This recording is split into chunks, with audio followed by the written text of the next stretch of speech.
voice? All right, no voice. All right, very good evening, everyone. Thanks for telling me, Gaurav, that my voice was not there. I was not audible.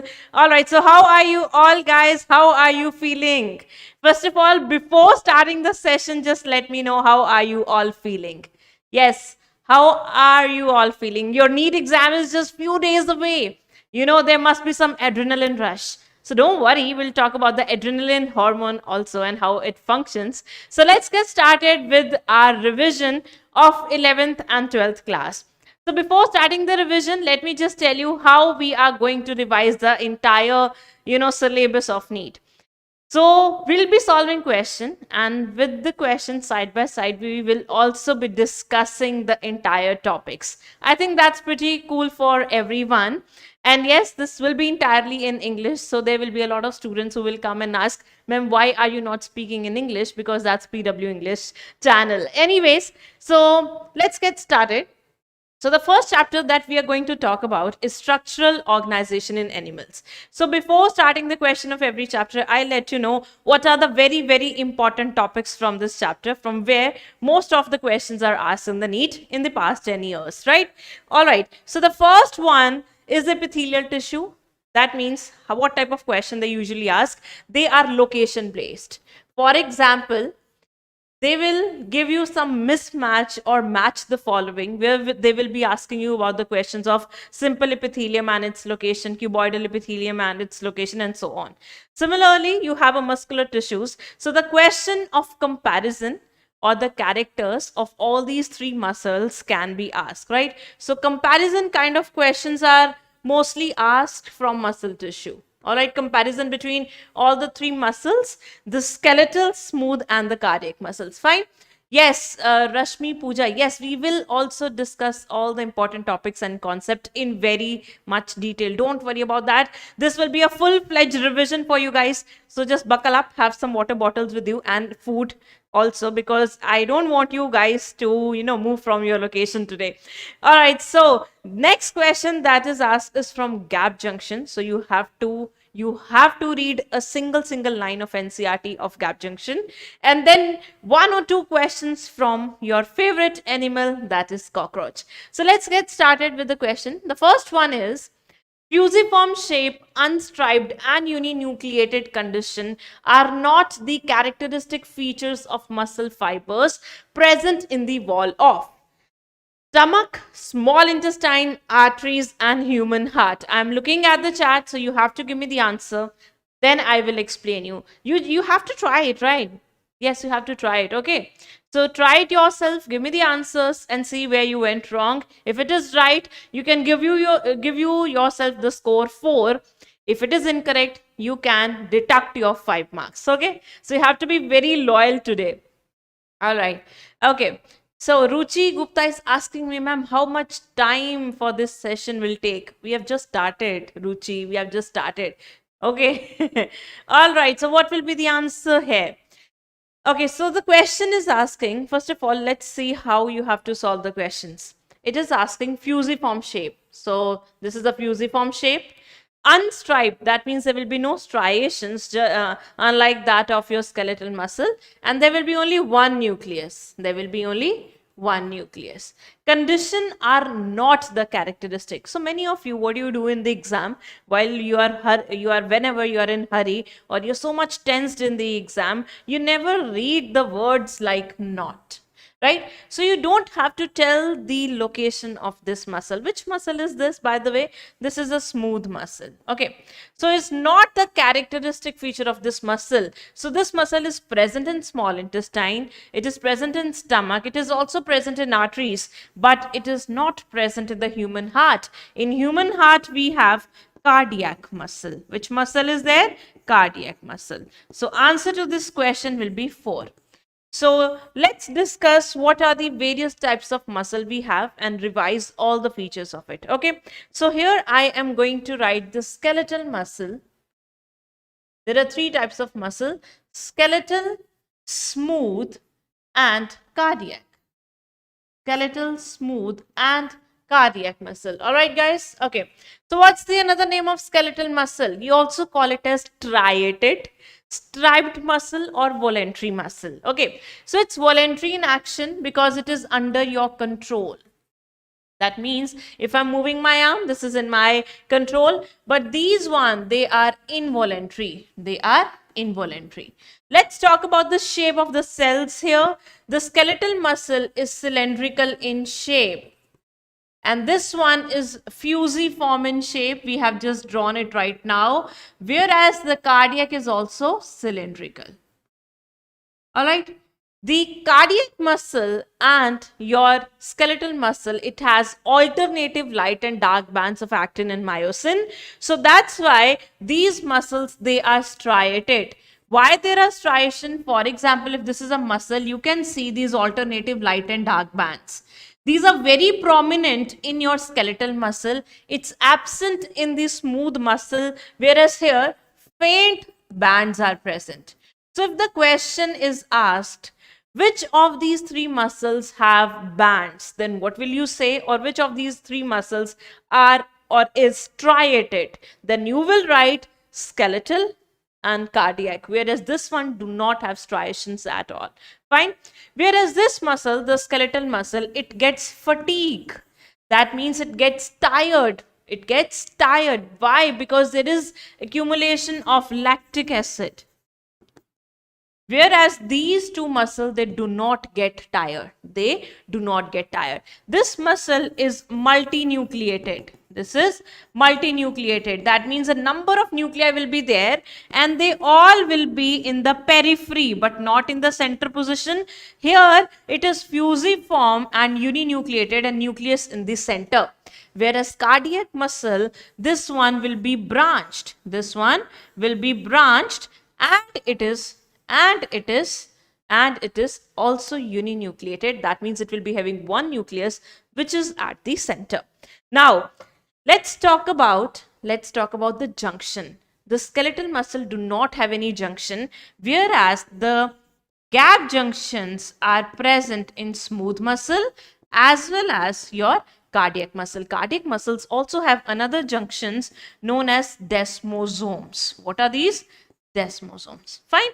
So here, this is branch. You can see these oblique bridges. And where are these junctions present? In these areas, and you call it as intercalated disc. So remember, intercalated disc are present in which muscle?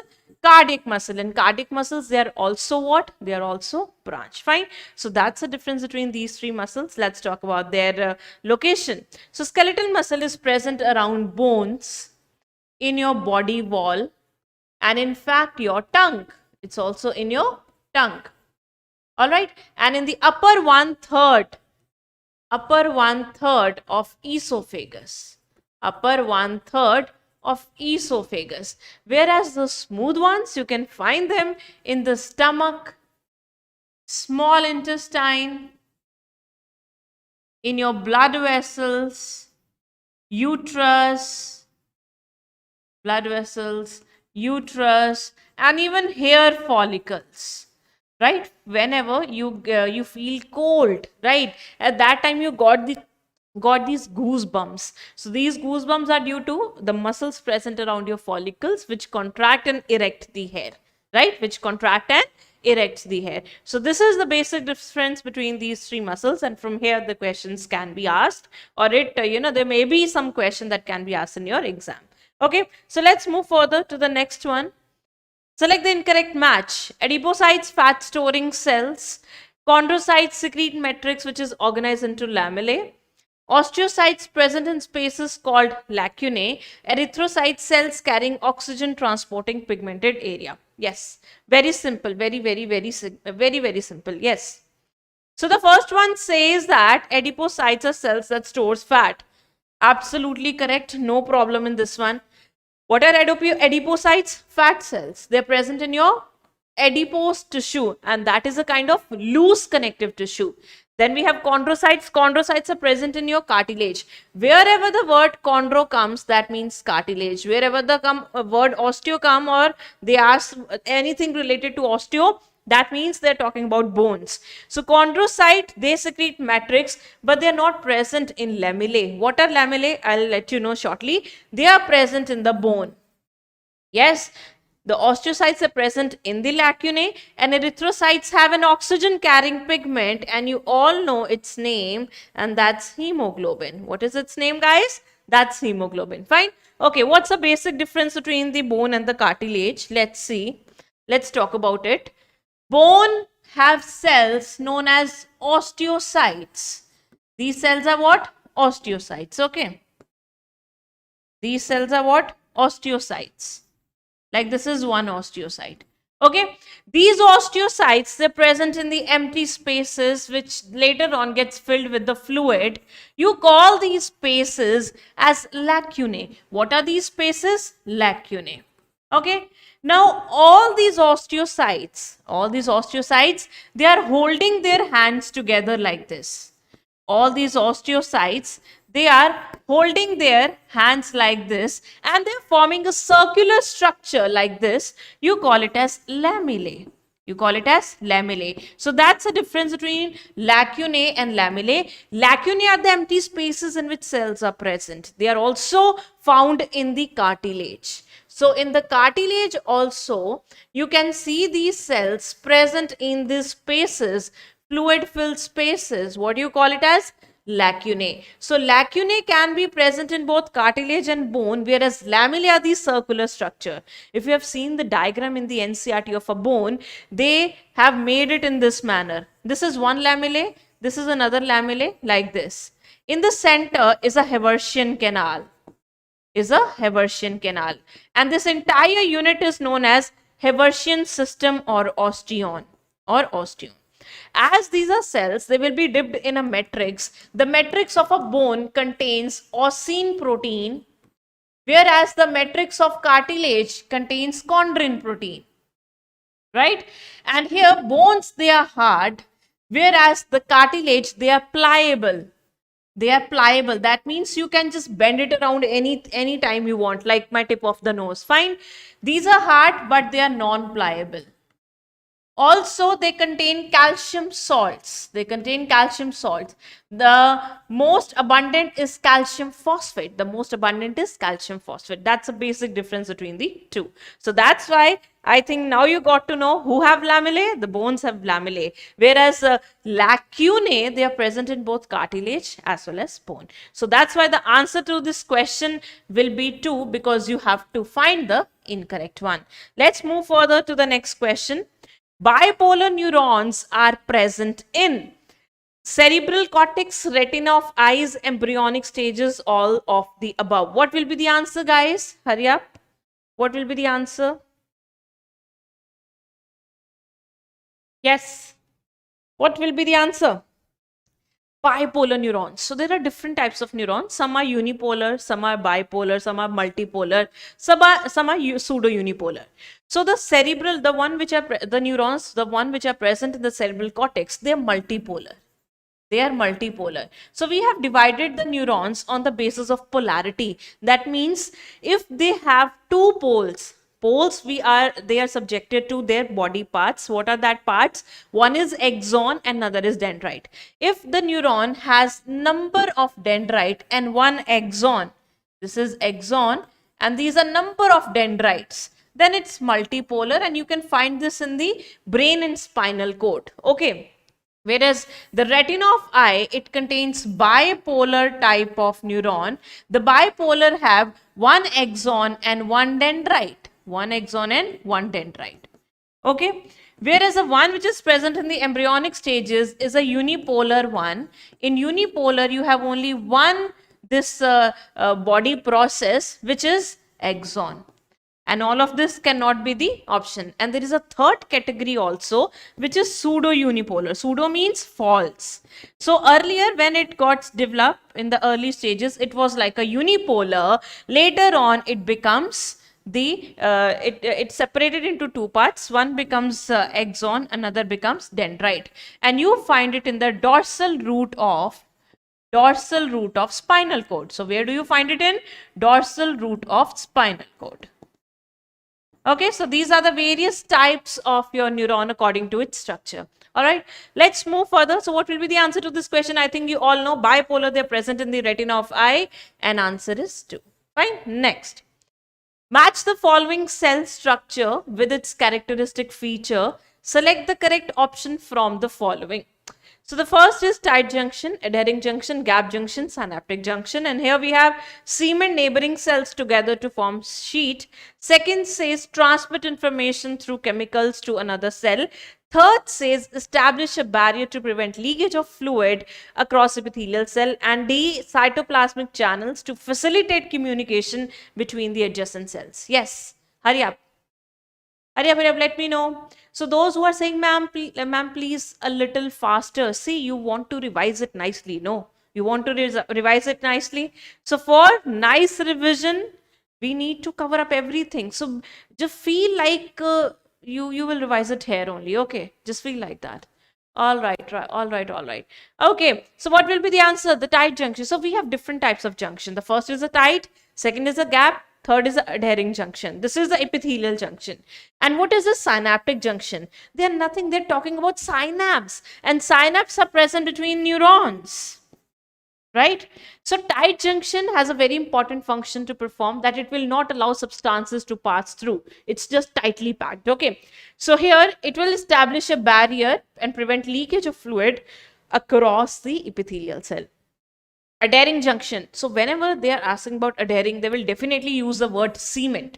So adhering junction performs the function of cementing, whereas gap junction, there is a gap between two. So this gap will allow the movement of substances, and that's cytoplasmic channels to facilitate communication between adjacent cell. So there must be a word used, cytoplasmic channels or cytoplasmic streaming, something like that, right?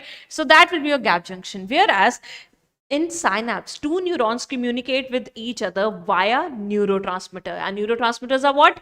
Chemicals. So here they transmit the information through chemicals. So what will be the answer here? For A we have 3, for B we have 1, for C we have 4, and for D we have 2. So while imagine you're sitting in the NEET exam, then how will you solve match the following questions?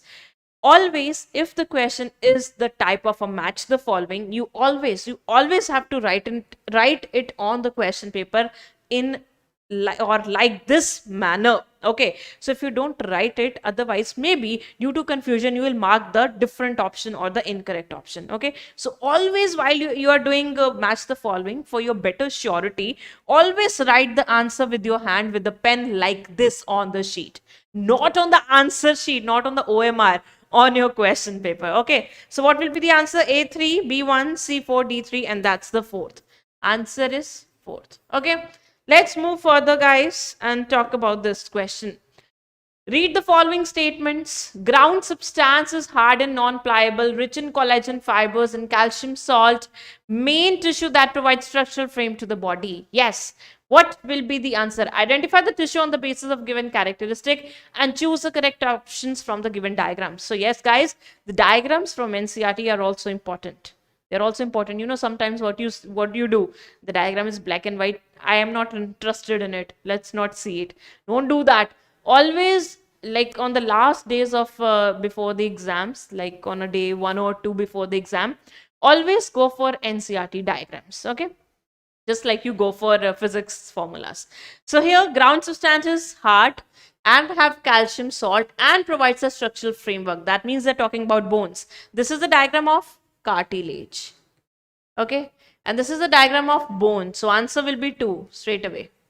Then what about these two? This is dense irregular connective tissue which is found in your skin, and this is dense regular one which is present in your tendon and ligaments. Your tendon and ligament join bone with bone, and tendon joins muscle with the bone. So answer will be 2. So yes, diagrams are also important. Okay, all right, move further to the next one. Again, match the following. Now this is on the epithelial tissue. Let's see how much do you remember the examples and locations. So first we have simple cuboidal, simple squamous, ciliated columnar, compound, brush bordered epithelium, wall of blood vessel, PCT, germinal epithelium, oviduct, moist surface of buccal cavity. Do it. Hurry up, hurry up. Yes. What will be the answer? Hurry up. Sankhep is saying something. Guys, you don't have to scare about anything. If you have done your revision nicely, if you have read throughout the year, just believe on yourself, believe on this brain box. You have studied brain, right? You have studied, na? So you know how the things are stored inside it. So it's fine. You will remember it. All right, what will be the answer here? Simple cuboidal. Where do you find the simple cuboidal epithelium? In the germinal epithelium. Okay, then now most of you will mark PCT, but do remember they have also given brush bordered epithelium, so anything can happen. Okay, next, simple squamous on the wall of the blood vessel, ciliated oviduct. Ciliated columnar means it will be having cilia, and in oviduct we need the movement of ova. So for the movement of ova, that's cilia, it helps in the movement of ova. Okay, then we have compound epithelium in the moist surface of the buccal cavity and brush bordered in the PCT. Now again, let's write it. This is what you're going to do in exam also. For A we have 3, for B we have 1, for C we have 4, for D we have 5, and for E we have 2. What will be the answer? A3, B1, C4, D5 and E2. Answer is 3. Okay, I hope you can do it. I hope you have remembered all the nice locations. Okay, let me ask you one location or one epithelial question. Okay, so tell me, what type of epithelium does pharynx have? What type of epithelium does pharynx have? Yes, who will give me this answer? Pharynx. What type of epithelium does pharynx have? So pharynx have compound, stratified, squamous, non-keratinized epithelium. Whereas keratinized is present in? Keratinized is present in. Yes, where does it present? On the skin. Okay, all right. Let's move further and talk about some other topics here. Now your favorite one, your cockroach. Which of the following statement is incorrect? Female cockroach possesses 16 ovirioles in the ovary. Next option, cockroach exhibit mosaic vision with less sensitivity and more resolution. A, mushroom-shaped gland is present in the 6 to 7 abdominal segment of male cockroach. A pair of spermatheca is present in the 6th segment of the female cockroach. Very simple question. Yes, do it. Do it, do it, do it. Hurry up, hurry up. What will be the answer, guys?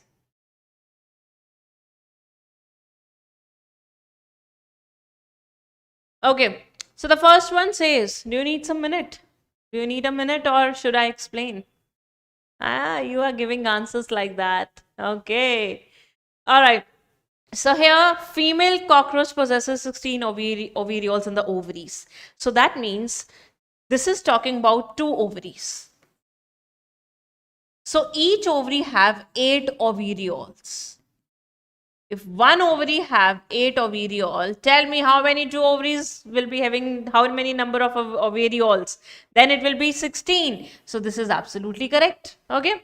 Then cockroach exhibit mosaic vision with less sensitivity and more resolution. What is a mosaic vision? What is a mosaic vision? So in cockroach, we have around 2000 ommatidia. Every or each ommatidia receive its own light and produce the image. It receives its own light and produce the image. So that collection of images form a big image. That this is what cockroach sees. All right, so this type of a vision is mosaic. But cockroach do not want to see your face. The cockroach is not concerned about how clear the image is formed. Okay, so the resolution is not a problem. So mosaic vision is given to the cockroach because nature knew cockroach is not concerned with the image or the type of face you have, okay, whether you're pretty or not. So that's less resolution. But cockroach want to see that is there any human that is coming in the kitchen so that I would hide. So that means the cockroach want to see is there any movement of the substances over there or not. So that means it needs that type of a vision that will give it a more type of sensitivity. So here it will be with more sensitivity but less resolution. Okay, so here answer will be 2. So these statements are also correct. Mushroom gland is present in cockroach, male cockroach. at 6th and 7th abdominal segment, and yes, there are a pair of spermatheca in the 6th segment in the female cockroach. So answer to this question is 2. All right, so next question is about the alimentary canal of cockroach. So you have to tell the sequence of alimentary canal. Okay, so let's draw the alimentary canal first, then we will do this question. So first of all, we have mouth of the cockroach, and then we have pharynx. Then what we have? Pharynx, and then we have a very little esophagus and a very large crop. After crop, this is crop, this is esophagus, and this is pharynx. Around esophagus, you will also see a pair of salivary gland. And then we have the mixer grinder, that is gizzard. That is gizzard. Okay. Gizzard's another name is proventriculus. So most of you forget it's another name, but you don't need to, because from here the questions can be asked. This gizzard have 6 chitinous teeth like this, and outside it has circular muscles. It has circular muscles on the outer side. So it helps in churning of food. Whereas crop is the largest part and it helps in storage of food.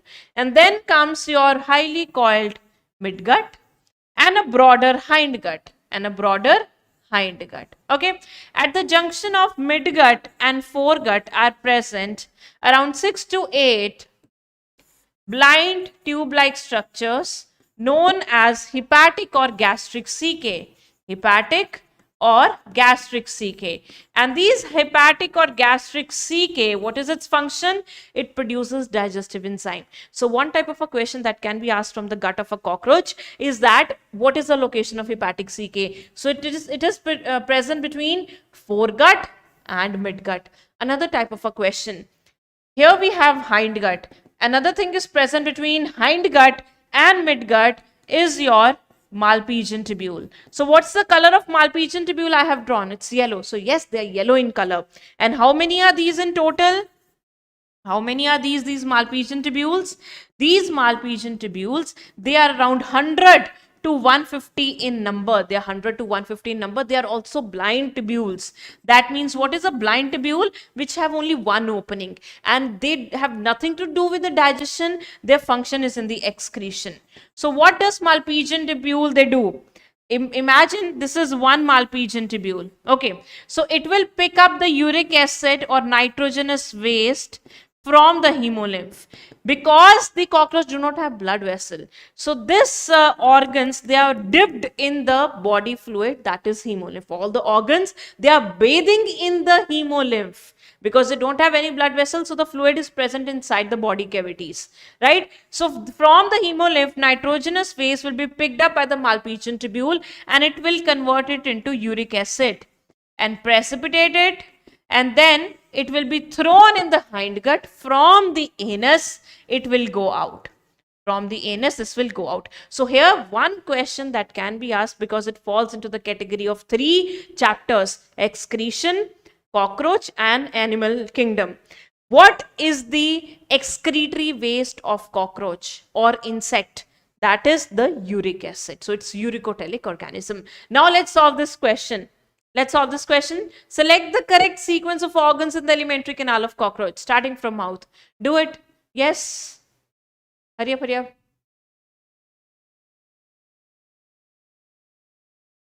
Do this question. Hurry up. Gautam, I guess you got your answer. Hurry up, hurry up. Okay, so someone is asking, ma'am, what is this mushroom shaped gland? Have you seen mushroom? So it is the shape of a mushroom. That's it. Okay.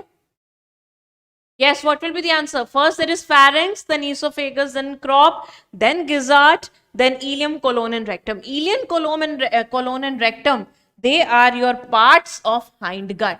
They are the parts of your hindgut. Okay. So the hindgut, as we have drawn here, the hindgut is broader than the midgut. So the first segment is ileum, then colon, then rectum, just like we have in our system. Fine. Okay, so what will be the answer? 1. I hope you will never forget the alimentary canal of your Periplaneta americana. Yes. Okay, next question on your screen.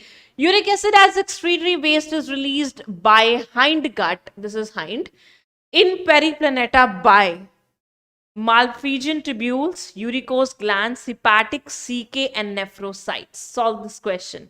Hurry up. Hurry up, hurry up, hurry up. Released by the hindgut. Do it, do it. Do this question. This is a little of a tricky question, but you will not get tricked. I know, because you guys are smart enough, because you have read a lot. Do it, do it. Yes, I will cover the entire 11th and 12th. Harsh. Solve this question, guys. Solve this question. Quite an easy one, but a little tricky one. So the question is asking, uric acid as excretory waste is released into hindgut in periplaneta. What is periplaneta, first of all? The another name of cockroach, or scientific name of cockroach. Okay, so it's quite easy, because now you have just done it, that Malpighian tubule throws its waste, or it is an excretory organ that throws its waste in the hindgut. So this is what it is asking. But apart from this, uricose glands are also the excretory glands of cockroach. You heard it right. So whenever we are talking about excretion in cockroach, what are the various cells and organs that helps in excretion? One is Malpighian tubule, that we have done it right now. Another glands are uricose glands. These glands, they are present exclusively in males. So they are not throwing the uric acid in the hindgut. Rather, they are giving a coating on the spermatophore. You remember spermatophore? Spermatophores are the packet of sperms in the cockroach. So they are giving a coating on that spermatophore.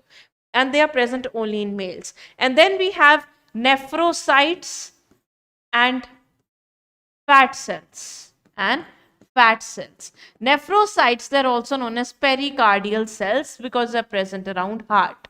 So out of all these, only Malpighian tubule is the one that throws its waste to the outside via hindgut. So that's why the answer is 1. Okay, so I hope you will never forget what are the various excretory means, or the organs and cells in the cockroach. First we have is Malpighian tubule, then we have is uricose gland, then we have nephrocyte, and the last fat cell. Okay, this one gives a coating on spermatophore. Coat uric acid on spermatophore. What are spermatophore? Packets of sperm. So these packets of sperms are deposited in the spermathecae of a female. Okay, so the answer to this question will be 1. All right, let's move further and talk about the another one. How many spiracles are present in Periplaneta americana? 10, 12 pairs, 20, and 20 pairs. Do it. Tell me the answer. Yes. Hurry up, hurry up. No, these are not just PYQs. These are mixed, guys. These are mixed. These are for your practice. All right, all right. Do it, do it. What will be the answer? I have not got the answer yet. Hurry up, hurry up. You will get confused in this one. I know that. I know that. How many? How many? How many? 20. How many spiracles are there? 10 pairs. 20 is equal to 10 pairs. This is how they have confused you. Fine. Because you have learned according to 10 pairs. So your brain is finding pairs in the answer. So that's why you thought, no, 20 pairs are so much, so it can be 12 pairs. No, they are 10 pairs. Now let's talk about the respiratory system. So these are the small holes known as spiracles, which are present on the lateral side. Which side? Lateral side. So spiracles are what? These are openings. Where are they present? On the lateral side of the cockroach. How many are there total? 10 pairs. Out of these 10 pairs, 2 pairs are in the thorax, whereas other 8 pairs are in the abdomen. They are in the abdomen, right? These spiracles, they are guarded by sphincters. These are the bands of muscles. They guard the spiracles opening because, according to pressure changes, we want to open it or close it. So we need a sphincter that can regulate its opening. So here, these small holes, these are what? Spiracles. And they are surrounded by what? They are surrounded by sphincters. Now, these open into a very broad shaped structure that resembles like of that are trachea. So they are also known as trachea. So what are these? Trachea. And trachea opens into tracheoles. This is how tracheoles are. So this is how the respiratory system of your cockroach it looks like. These are tracheoles. And tracheoles give oxygen to the tissues and take away CO2 from the tissues. Okay, so these tracheoles are basically going to the tissues of the cockroach so that it can give the oxygen. So the air is entering from this side and going in this manner like this. Okay, so it is picking up the CO2, but majority of a CO2 goes out via diffusion from the body. Very few comes out back through this way. All right, so answer to this question will be, guys, 3. So that's why I say pay attention to each and everything in the option. You know, multiple choice questions have a thing. The other options are there to confuse you. This tells us how much sure you are about the answer. Okay, so be sure. Just stick on your revision. Okay. Mouth parts of cockroach associated with grinding and incising region are hypopharynx, maxillae, mandibles, and labrum. All right. So mouth part of a cockroach, they are, all right, where's the question? They are chewing and biting type. Because cockroach is omnivorous. It can eat anything. Even it can eat leather and clothes. Yes, you heard it right. Leather and clothes. So it's a chewing and biting type, and it has different types of mouth parts. Like it has labrum, the upper lip, labium, the lower lip. It has a pair. It has a pair of mandibles. One pair of mandible, whereas lips are one. You have one upper lip now. You also have one lower lip. This is how in cockroach it is. Then mandibles, one pair. Maxillae, one pair. And then we have hypopharynx, which is a tongue. Hypopharynx, which is a tongue. This is also one single. In pairs, we have mandibles and maxillae. The function of mandible, that if you have seen the structure of mandibles, it is simply like that. It has two regions. One region is a grinding region, another is an incising region. That means it is working as teeth and they will crush the food. It will crush the food. So answer to this question will be mandibles. Answer 3. All right. Now you remember all the mouth parts, right? All right. All right. Okay. Next, let's move further to the next question. Okay, next we have biomolecules. Very, very important, guys. Very important, because biomolecules is a chapter both in chemistry and in biology. Now, what are the topics that are very important from where the questions are asked like every week, every year? First of all, the most dangerous one, which always confuse you because you're not able to learn it properly sometimes, right? That are secondary metabolites. Then very, very important enzymes and cofactors. And then we have proteins, lipids and nucleic acid, and most important, the bonds. What type of a bonds are present in which type of a biomolecule? Like in carbohydrates, what type of a bond we have? In carbohydrates, we have glycosidic bond. Okay. And in lipids, what type of a bond is present? Ester bond. Okay. Then in DNA, in between two nucleotides, nucleotide 1 and 2, we have phosphodiester bond. Phosphodiester bond. And then in the proteins, between two amino acid 1 and 2, we have a peptide bond. And then there will be a lot of bonds in the proteins which will stabilize the structure of your protein. Like in secondary one, we have hydrogen bonds. Like in tertiary, we have hydrogen bonds, sulfide bonds, hydrophobic interaction, van der Waals forces, and so on. Fine. So these bonds are also very important. So from here, direct questions can be asked. Okay. All right. So let's get started with the questions. And the first one, choose the odd one with respect to homopolymers. Peptidoglycan, chitin, starch, cellulose. Do it. Tell me, guys. Hurry up. Tell me what will be the answer.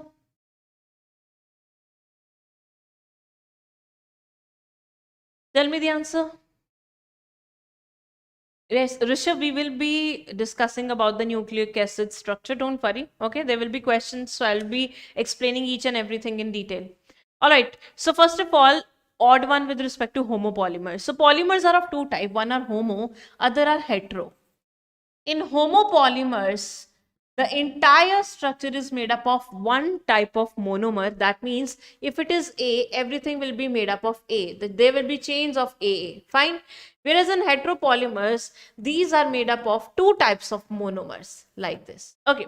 So let's start from the cellulose. Cellulose is made up of glucose. First of all, which glucose? Beta glucose, and this is unbranched. You will not find any type of branching in the structure, and the bonding will be beta 1,4. Bonding will be beta 1,4. You cannot digest the cellulose. You cannot digest the cellulose. Then comes to starch. Starch is made up of alpha glucose. Because it is made up of alpha glucose, you can digest the starch because we have alpha salivary amylase enzyme.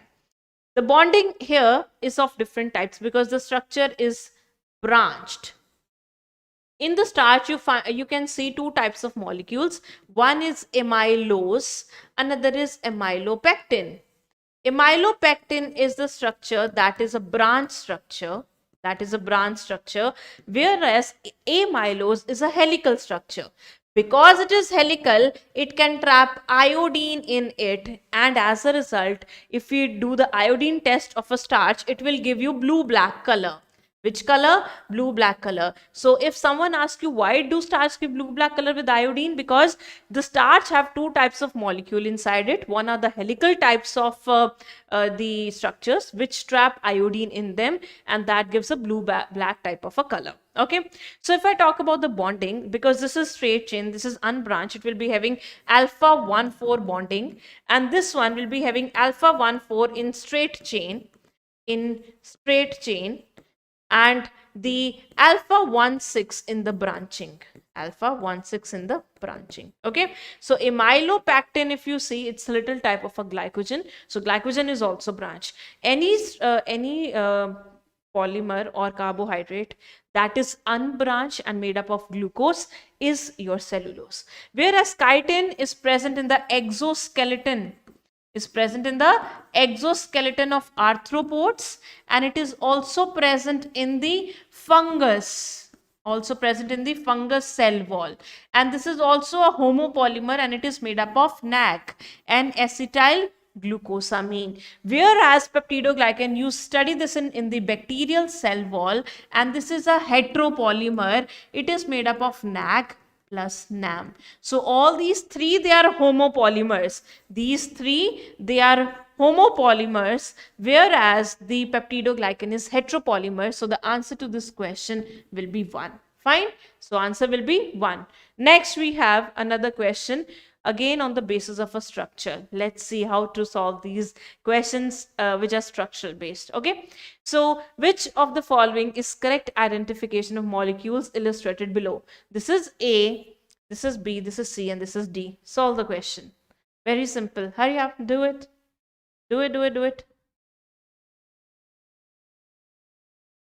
What will be the answer, guys? What will be the answer? Hurry up. Very simple. Just identify them. You have only few structures, you know.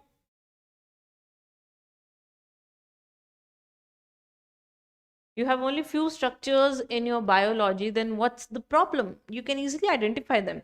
Okay, so what is the first structure? What do you think? What is your first structure? Hurry up. What is this first structure? So here you have glycerol. What is this? Glycerol. And then glycerol is attached to fatty acid. This is fatty acid number 1. This is fatty acid number 2, forming the ester bonds. Now the third one is not a fatty acid, but this is a phosphoric acid. It is a phosphoric acid. Okay. So that means there are 3 ester bonds formed. So it's going to be a triglyceride. Fine. And then it is conjugated with a nitrogenous group, that is choline. And what is this structure known as? The entire structure is of lecithin, and because it has phosphate and it's a lipid, you call it as phospholipid. What do you call it as? Phospholipid. So yes, it's a phospholipid and it is lecithin. Very true. So in 3 options we have this. So B, what is the structure? This is the structure of cholesterol. This is the structure of cholesterol, and yes, cholesterol is a type of a sterol. It's a type of a sterol. So this one is already gone. So this is also true. What about the C1? From here, you got to know that, yes, this is a structure of amino acid. Okay, you get a rough idea. Now you don't know which amino acid is this because you have not done the each and every structure in detail, right? You just left it. You didn't hear. You don't do the things what your ma'am says. Fine. So here is the trick, guys. See, this is a constant structure of your amino acid. You will find the structure in every amino acid. The only difference in the amino acid is in this R group. In this R group. Okay. Now, this is the entire R group. If the amino acid is basic amino acid, if it is a basic amino acid, in the entire structure, it will be having 2 NH2. It will be having 2 NH2. So basics have 2 NH2 in their structure. The acidic have 2 COH in this structure. Imagine if it would be CH2COOH. In place of this chain, what another chain is present? CH2COOH, then it would be the acidic one. In the alcoholic one, you will be having the OH group, right? And in the sulfur containing one, you will be having sulfur group. In aromatic one, you will be having the aromatic chains. Fine. Now, this thing that you have to learn, what are the examples of basic amino acid? One is lysine, another is arginine, blah blah blah. This is what I tell when I teach biomolecules. Basic, blah. We say na, what are you saying? Blah blah blah, like that, right? So basic, lysine, arginine. So from here you can see lysine is given in 2 option. So this one, it rules out. All right. Now D is the structure of a fatty acid. You can see the OH group, R, COH are fatty acid. Now count the number of C carbon. 16, 17, 18. So the fatty acid with 18 carbon is not palmitic. Palmitic have 16 carbons. It is stearic acid. So the answer to this question will be 4. Very simple. Yes, very simple. Yes or no? So how will you learn these acidic one? GAA. Glutamic acid, aspartic acid, acidic. Okay. How will you learn these sulfur one? MSC. Methionine, sulfur, cysteine. Methionine, sulfur, cysteine. How will you learn the alcoholic ones? SAT. Alcoholic in the center. S means serine and T means threonine. Okay. All right. Very nice. Let's move further and talk about another question, another topic. Nitrogenous base not present in DNA is adenine, thymine, cytosine, and uracil. What will be the answer? Yes. Hurry up. Hurry up. Shrijan. All right. So Shrijan is from Pondicherry. Very nice place. Very nice place. Yeah. Okay. So what will be the answer? So what type of nitrogenous bases do we have? We have 2 types of nitrogenous bases. One is purine, another are pyrimidine. So yes, the structural type of questions can also be asked from this type of nitrogenous bases types and so. Okay. So purines will always be double ring structure. They will always be having 2 rings. They always be having 2 rings. And 90% of the time in the purines, they give the structure of adenine. Which structure do they give? Adenine. 90%. So 10% chances are also there. They can give you the structure of the guanine. Okay. But most of the time they give the structure of adenine because this is mentioned in the NCERT. And in pyrimidine, you will be having the single ring. You will be having this single ring. So here you have uracil, cytosine, and thymine. Fine. In the DNA, you will not be having the uracil. Uracil will be present in the RNA, whereas thymine is only present in DNA. Others can present in both RNA as well as DNA. The difference is because in RNA, you have ribose sugar, and ribose sugar is only compatible with uracil, not thymine. Okay. So here, the nitrogenous base not present in DNA is your uracil. So answer is 4th. Okay. Next we have this question from the enzymes. Select the option which is mismatched, okay. So here transferases transfer of specific groups other than the hydrogen from one substrate to another. Isomerases catalyze the rearrangement of molecular structure to form isomers. Ligases catalyze the cleavage of substrate into two parts without hydrolysis. Dehydrogenases catalyze oxidation reduction in all transfer to electrons. So before solving this question, guys, let's revise them up. Okay, I do have this. So let's read these lines, because whenever they're giving you the question from the classification of enzyme, they directly put these lines from NCERT. So we have total 6 classes, and we study or we learn these classes in the same sequence given in NCERT, because that's important for nomenclature. So they have mentioned everything about nomenclature. They have told you that there are 14 to 13 subclasses of 6 classes, right? So 6 classes each. These are total 6 classes, and every class further have around 4 to 13 subclasses. So the first one is oxidoreductases. So how do we learn it? In the sequence OTH-LIL. OTH-LIL, right?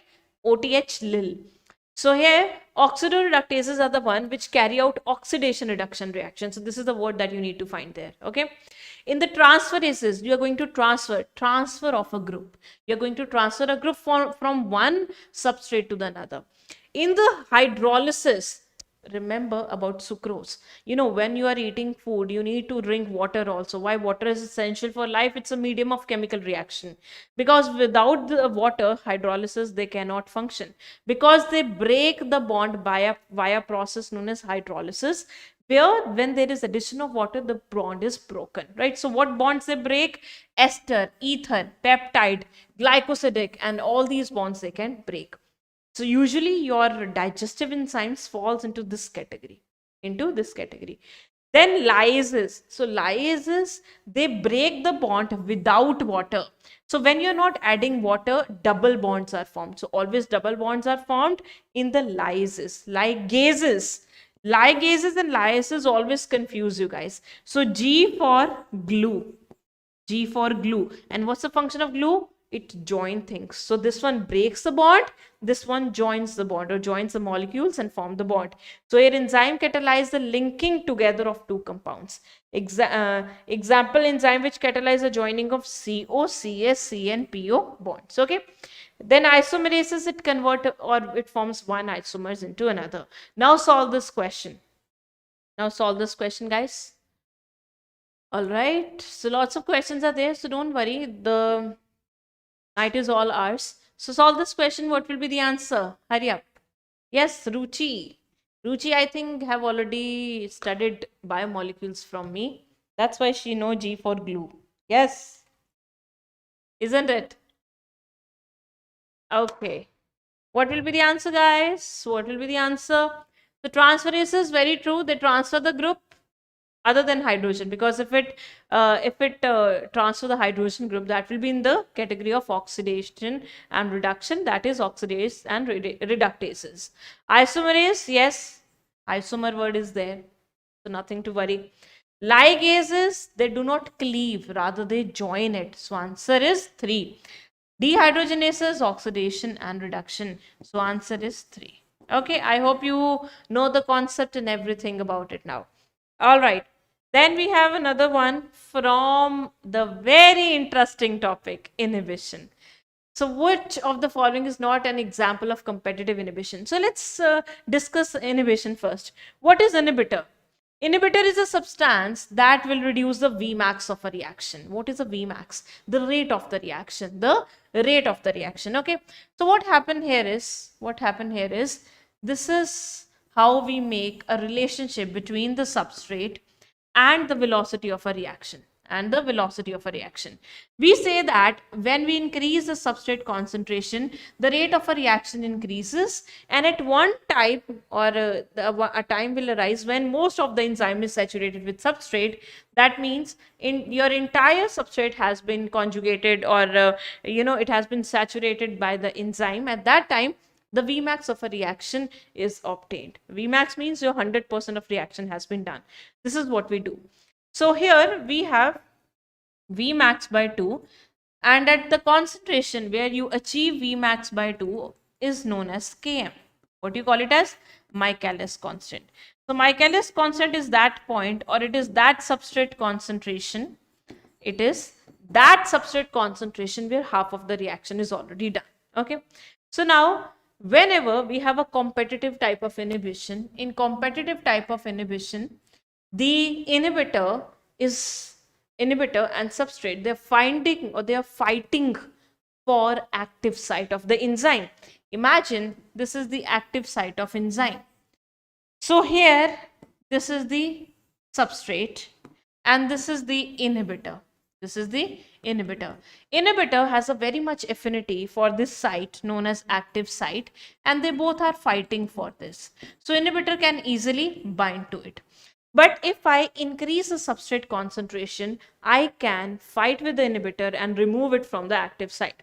As a result, I can reach up to the Vmax of a reaction, but by increasing the substrate concentration. So when I increase the substrate concentration, I push behind the inhibitor from the active site and I reach the Vmax of a reaction because ES is formed, enzyme substrate complex is formed.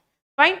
So here your Vmax is achieved, but when you increase the substrate concentration, so Km in this reaction, it increases. So we say that in competitive inhibition always Km increases, whereas Vmax is constant. It remains constant. It does not change. What happened during non-competitive inhibition? In non-competitive inhibition, the inhibitor is very smart. It doesn't bind to the active site, it binds to the allosteric site. What is allosteric site? The site other than the active site. So inhibitor is binding now here. So whether if you bind here substrate, the reaction will not take place, the product will not be formed. Why? Because when the inhibitor binds to the allosteric site, it changes its conformation, and when the conformation is changed, the substrate is no more compatible, and when if it is not compatible, the product will not be formed and Vmax will never be reached. So in this type of reaction, the Vmax goes downward. Vmax goes downward. So we say that Vmax decreases, but Km remains constant. So this one is for competitive inhibition. Guys, from here the questions are usually asked in the exam. So please pay attention here, right? So please pay attention here. Whereas this one is for non-competitive. Let's talk about the example. In non-competitive, we have the example of cyanide poisoning. So if someone eats the cyanide, this cyanide binds to the allosteric site irreversibly. That means once it binds, it will never leave it. And it, the cyanide, it binds to the enzymes of your ETC, electron transport chain. And when there is no ATP production, the person is quite dead. Fine. All right. So what are the example of competitive? We have three example. One is methanol poisoning. Another we have of succinic dehydrogenase enzyme. And the third one we have is of sulfur drugs. Okay, so we'll be discussing them in detail, but let's see the question first. It is saying inhibition of succinic dehydrogenase by malonate. Yes, this is an example of competitive. What happened? This is the enzyme. This is the inhibitor. What's the substrate in this case? Succinic acid. Succinic acid. So this is how they're fighting with each other for the active site. Okay. Another, we have sulfur drugs to control bacterial pathogen. So we eat a lot of drugs which kills bacteria. So such type of a drug is a sulfur drug. So sulfur drug will not allow the growth of bacteria in your body. How? This is bacteria. And this bacteria produces folic acid in its body, and for its production it needs an enzyme. For example, there is a substrate and this substrate gets converted into folic acid, and the enzyme is synthetase. The enzyme is synthetase. So this is substrate, this is product, this is enzyme. Okay. What if I add an inhibitor, that is sulfur drug. So sulfur drug act as an inhibitor for this, it is fighting with this substrate so that no folic acid is produced, because folic acid is very much required for the growth of bacteria. If there is no folic acid, bacteria will die. So how are we killing the bacteria? We are not allowing the production of folic acid in the bacteria. By how? By giving the inhibitor for this enzyme that is required for the formation of folic acid. Okay, and the name is sulfur drug. Then next, sorry, inhibition of alcohol dehydrogenase by ethanol in methanol poisoning. If someone drinks methanol accidentally, you know what type of alcohol people drink? People drink what type of alcohol? I'm not talking about brands, right? I'm talking about ethanol or methanol. People eat, drink, sorry, not eat. Oh my God, I'm so going out of my mind. So people drink the ethanol. Ethanol in your body by the enzyme alcohol dehydrogenase, which is in liver, it is converted into acetaldehyde, and acetaldehyde converted into fat, normal. But when someone drinks methanol, methanol is converted into your aldehyde, right? So formaldehyde, it is converted into formaldehyde, and this formaldehyde is very much poisonous. It can even cause blindness. So one should never have methanol because it can cause blindness. So if someone did it accidentally, we give ethanol that to that person, because you know ethanol will act as an inhibitor for this enzyme, and it will block the entire enzyme, and methanol will not be able to bind it, and no formaldehyde will be formed. So this is also an example of competitive inhibition. Whereas inhibition of hexokinase by glucose 6-phosphate, what is this? Okay, so this is not the example of competitive inhibition. This is the example of feedback inhibition. Feedback inhibition, or we call it as product inhibition. What do you call it as? Product inhibition. What is it? For example, glucose is converted into glucose 6-phosphate by the enzyme hexokinase. This is what we do in the glycolysis, right? So this is the substrate, this is the enzyme, and this is the product. When the concentration of product increases in the body, it will act as an inhibitor for hexokinase. It will block the hexokinase and it will tell, don't convert the substrate into product. We are already in so much amount. We are already into so much amount. So it's like a feedback mechanism to control it, just like in hormones. So this is the example of feedback inhibition or product inhibition. So we say that product is also one of the factor that affect enzyme activity. Tell me, what are the factors that affect enzyme activity? Yes. Yes. Tell me, what are the factors that affect enzymes activity? Anyone? Hurry up. I want the answer quickly. Yes. What are the factors that affect the enzyme activity? Everyone. Hurry up. The first one is temperature. Second is pH. Third is, everyone, inhibitor, because inhibitor is inhibiting the Vmax of reaction. What is Vmax? The rate of reaction. And yes, everyone, another substrate concentration. More the substrate, more the enzyme, more the reaction. Substrate concentration. And the last, which we have discussed it right now, the product concentration. Okay, so all these affect the enzyme activity. How? If the temperature increases, enzyme gets denatured.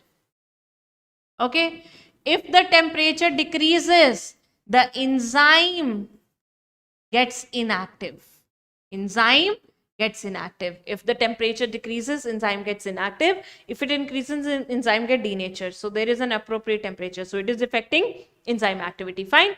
Then pH, there is always an optimum pH. Like the enzymes of stomach, they are working on acidic pH. If the same enzymes are given the alkaline pH, they will not work. So every enzyme have their own pH. So it also affects the enzyme activity. Inhibition or inhibitors, true. Inhibitors are substances, they reduces Vmax of reaction and hence the enzyme activity. Substrate concentration, more the substrate, more the enzyme activity. Product concentration, it inhibits, it gives inhibition, feedback inhibition. So it also affects the enzyme activity. So, you know, from here the questions can be asked. So please pay attention, guys. So these are all the factors which affect the enzyme activity. Say it with me: temperature, pH, Inhibition or inhibitor, substrate concentration and product concentration. Right? Okay, so now you will never forget it. Next question, guys. Next question. Do it from your favorite. And from here the questions are asked. Hurry up. Hurry up. Don't waste your time here talking to the strangers. Rather pay attention and solve the questions. What are you doing, Akhilesh? Yes. What are you doing? Just few days are there in NEET. Yeah, come on. What are you doing? All right, all right. Hurry up. Do it. What will be the answer? Terpenoids. Monoterpenes and diterpenes, if you remember. So for A, we have 4. Let me just write it B, C, and D.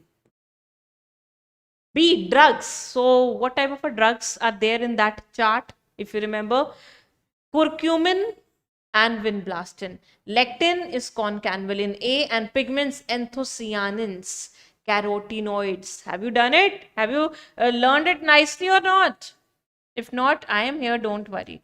And for D, we have 3. So A4, find the A4, B2, C1, D3. Answer is 3. If you remember some of your pages of NCRT, you just cannot afford to forget this chart. I'm putting 3 stars on it because here, if you'll open your NEET examiner, probably there are 99% chances this question will be there. Okay, so in pigments, what do we have? Carotenoids and anthocyanin. First of all, what are secondary metabolites? Metabolites, what are metabolites? These are substances that are playing a major role in metabolism. Fine, for example, glucose. So there are certain metabolites which are very much essential, but others that are not. So whenever I'm talking about primary and secondary metabolite, especially the secondary metabolite, I'm not talking about me. I'm talking about plants, I'm talking about bacteria, or rather fungus. Fine. We do not produce any secondary metabolites. Secondary metabolites are all metabolites that are not much essential for the life of the plant. Fine. So first we have carotenoids and anthocyanin. These are also pigment, but as comparison to chlorophyll, they're not much important. Chlorophyll, if it is absent in the plant will not be able to photosynthesize, right? So these are secondary one. In alkaloids, we have morphine and codeine. So morphine and codeines, they are used in, they're what? Drugs. You study that in human health and disease. Drugs, they are used as painkiller and in the cough syrup. C4 codeine, C4 cough syrup. So it dilates the bronchiole. Whenever you have cough, why do you have cough? Because bronchioles are constricted like this and air is not, entering nicely. So you cough so that you can expand them and you can get some air. So what does this codeine does? It expand your bronchiole. So it's a powerful bronchodilator. So it's used in cough syrup. And morphine is an analgesic painkiller. In terpenoid, it is easy to remember terpe. Okay. Then in essential oil, again we have oil here. Toxin have IN, aberrin have IN, and ricin also have IN. In lectin, we have concanavalin A. In lectin, LC. Learn it with LC. Okay. Lectin, LEC is there. From CC, learn concanavalin. Okay. And then in drugs, we have vinblastine. You have read vinblastine, that it is anti-cancerous drug. And curcuma longa, it is haldi. It is haldi, turmeric. Right? So that has a property, anti-inflammatory property. So that's why it is in the drug. And in polymers, we have rubber, gum, and cellulose. I hope you will never forget these. Fine. Now I have told you the trick also. You cannot say that. All right. So that's about the secondary metabolites, guys. Next, we have which of the following sugars give negative test with Benedict and Fellings solution? Maltose, lactose, sucrose, glucose. Do it. Hurry up. What will be the answer? What is this test? You must have done this test in the chemistry as well. Yes? No? Have you done this in chemistry? Have you done this in chemistry? So this is a test to check the reducing and non-reducing sugar. So straight away, if you know which of the following is a non-reducing sugar, you can simply give the answer sucrose. Answer is 3. So the sugar which is non-reducing, the sugar which is non-reducing, that means it will not do the color change, no change in color. So the test is negative. So that means the test is negative. Fine. So why the test is negative? Why it is not doing this process? The reason for that is because the sucrose is made up of glucose and fructose. Both glucose and fructose, when they join and they form a bond, they form a glycosidic bond. And this bond is alpha 1 2 bond. So in this bonding, both first carbon and second carbon of both these sugar, they are which sugar? Carbonyl carbons. And when carbonyl carbons or the reacting groups have been consumed for the formation of glycosidic bond, that sugar can no more react with some other groups. So one of a group, if it is free, any carbonyl carbon is free in any sugar, it is capable of reducing. Okay, so here maltose, it is also disaccharide, glucose plus glucose. Here the bonding is alpha 1 4. So this glucose have its reducing end. Fine. Same with the lactose, galactose plus glucose.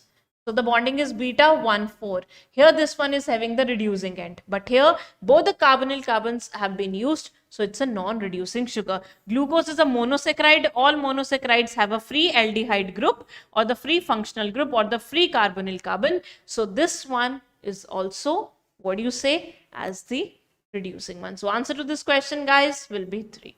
Okay, next. Given below are certain proteins in column A and their functions are listed in B. Do it. Another type of important chart of NCERT. Let me show you. This chart of protein functions. Yeah, from here the questions are also asked. Collagen, first of all. Collagen is a present in ground substance of connective tissue in the form of fibers, also in blood vessels. Trypsin, you all know it's an enzyme that digests protein. It's also made up of protein. Insulin is also made up of protein, but it is a hormone. Hormone, what is the function of insulin hormone? It reduces blood sugar. Then we have antibody, which is made up of glycoprotein and it fights infection. Receptors, they are also made up of proteins. And GLUT4. What is GLUT4? So GLUT are transporters. What is the full form of GLUT? Glucose transporter. So what is the function? For example, this is a hepatocyte. What's a hepatocyte, my dear students? These are liver cells. Hepatocytes are your liver cells. Fine. So now the function of insulin is to reduce the blood sugar. So insulin has to pick up the glucose from the blood and send it to the hepatocyte. This is what insulin has to do. So imagine this is a blood vessel. This is a blood vessel and this blood vessel has a lot of glucose. So insulin has a scheme that it will open these channels or transporters known as GLUT and it will ask the glucose to please go inside the cell and become polymerized and form glycogen. This is what insulin does. So these glucose transporters are present in the various parts of your body to give glucose to your various cells. Like they're present in brain, they're present in liver, they're present in muscles. Fine. So these are various functions of your protein. Now solve the question. My dear friends, solve the question. Hurry up. Hurry up, hurry up, hurry up. Solve the question. Yes. What will be the answer? What will be the answer? Alright, so you don't have to do the GLUT in the much detail, Kavish. There are different types of GLUT, 1, 2, 3, 4, different parts of brain. Right? Okay, so what will be the answer? Hurry up, hurry up, hurry up. What will be the answer? Trypsin. What's a trypsin? It's an enzyme. So for A, we have 2. Receptor, sensory reception. For example, olfactory receptors in the nose. They are made up of false proteins. Fine. And then we have C, insulin. It's a hormone, C1. And antibody fight infections, D4. So A2, B3, C1, D4. Answer to this question is 3, my dear students. And next. Next, this chart, I hope you have done it. Choose an example of reducing disaccharide. So another type of a question from reducing and non-reducing sugar. Straight away, you know the answer, and that is your sucrose. Answer is 1, right? All these are monosaccharide. All these are monosaccharide, whereas maltose is a disaccharide. Mannose and fructose, they are monosaccharide. Fine. Next, choose the option which is correct identification of structure labeled as A, B, and C. Okay, before starting this, let me explain you all the bonds in a nucleic acid. Okay, so what DNA is made up of? DNA is made up of units known as nucleotide. What are these? This one unit is a nucleotide, right? This is also nucleotide, this is also, this is also. Both these nucleotides, they are bonded to each other with the help of a bond known as phosphodiester bond.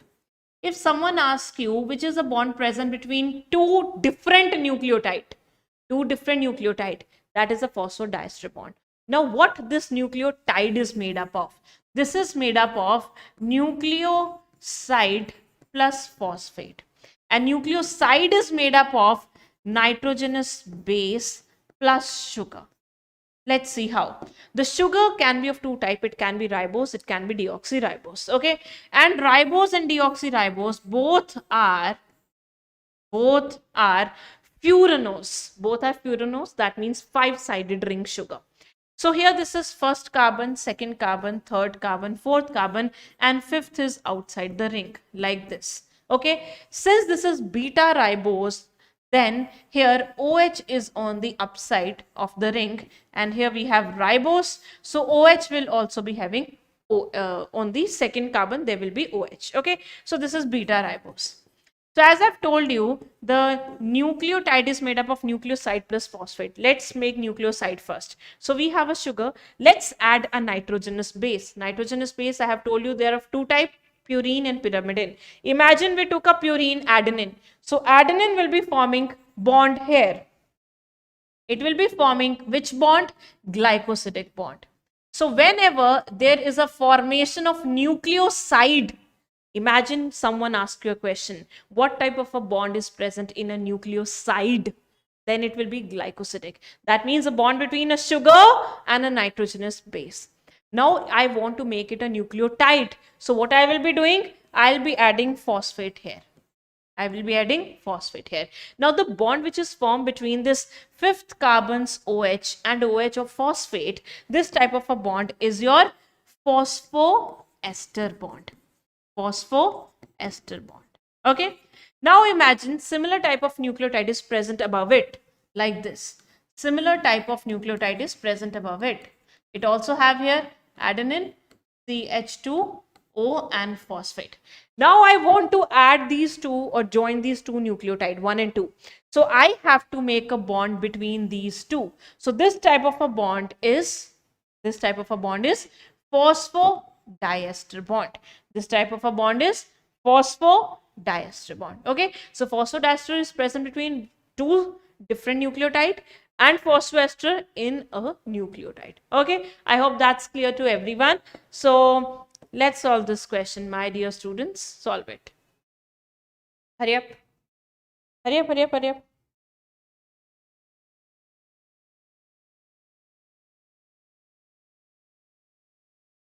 Let's solve this. What will be the answer? It's very simple. It's not that complicated. You guys just can crack it in a seconds. If you are taking very few time in solving the question of zoology, you can, save the time for physics and chemistry. So your concept should be very clear, right? Okay, so what will be the answer?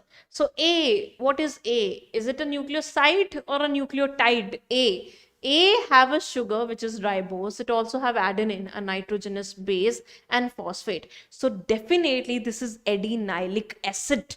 So whenever I'm using the word adenylic acid, that means it's a nucleotide because phosphoric acid is attached.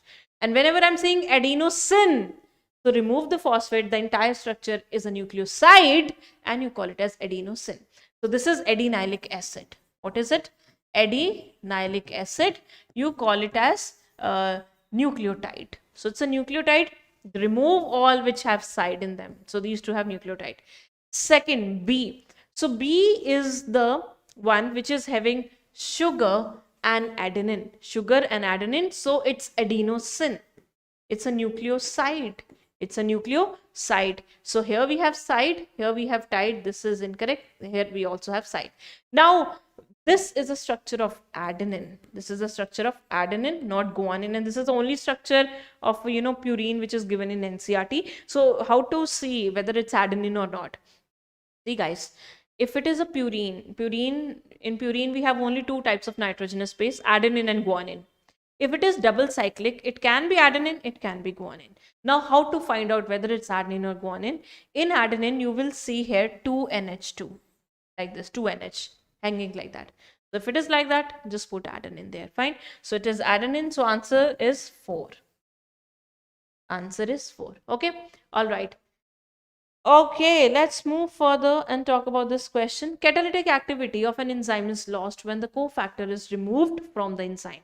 Which of the following is not included as cofactor? Prosthetic group, metalines, coenzyme, apoenzyme. Guys, very, very, very, and very important topic. So see here, okay? So what do we have? The complete enzyme is known as holoenzyme. What is holo in biology? That means complete. Holo means complete enzyme. So this complete entire enzyme is made up of two parts. One is apoenzyme. Apoenzyme is a protein part of the enzyme. And second we have is cofactors. Second we have cofactors, which are non-protein parts. Okay, so always how a complete enzyme it looks like.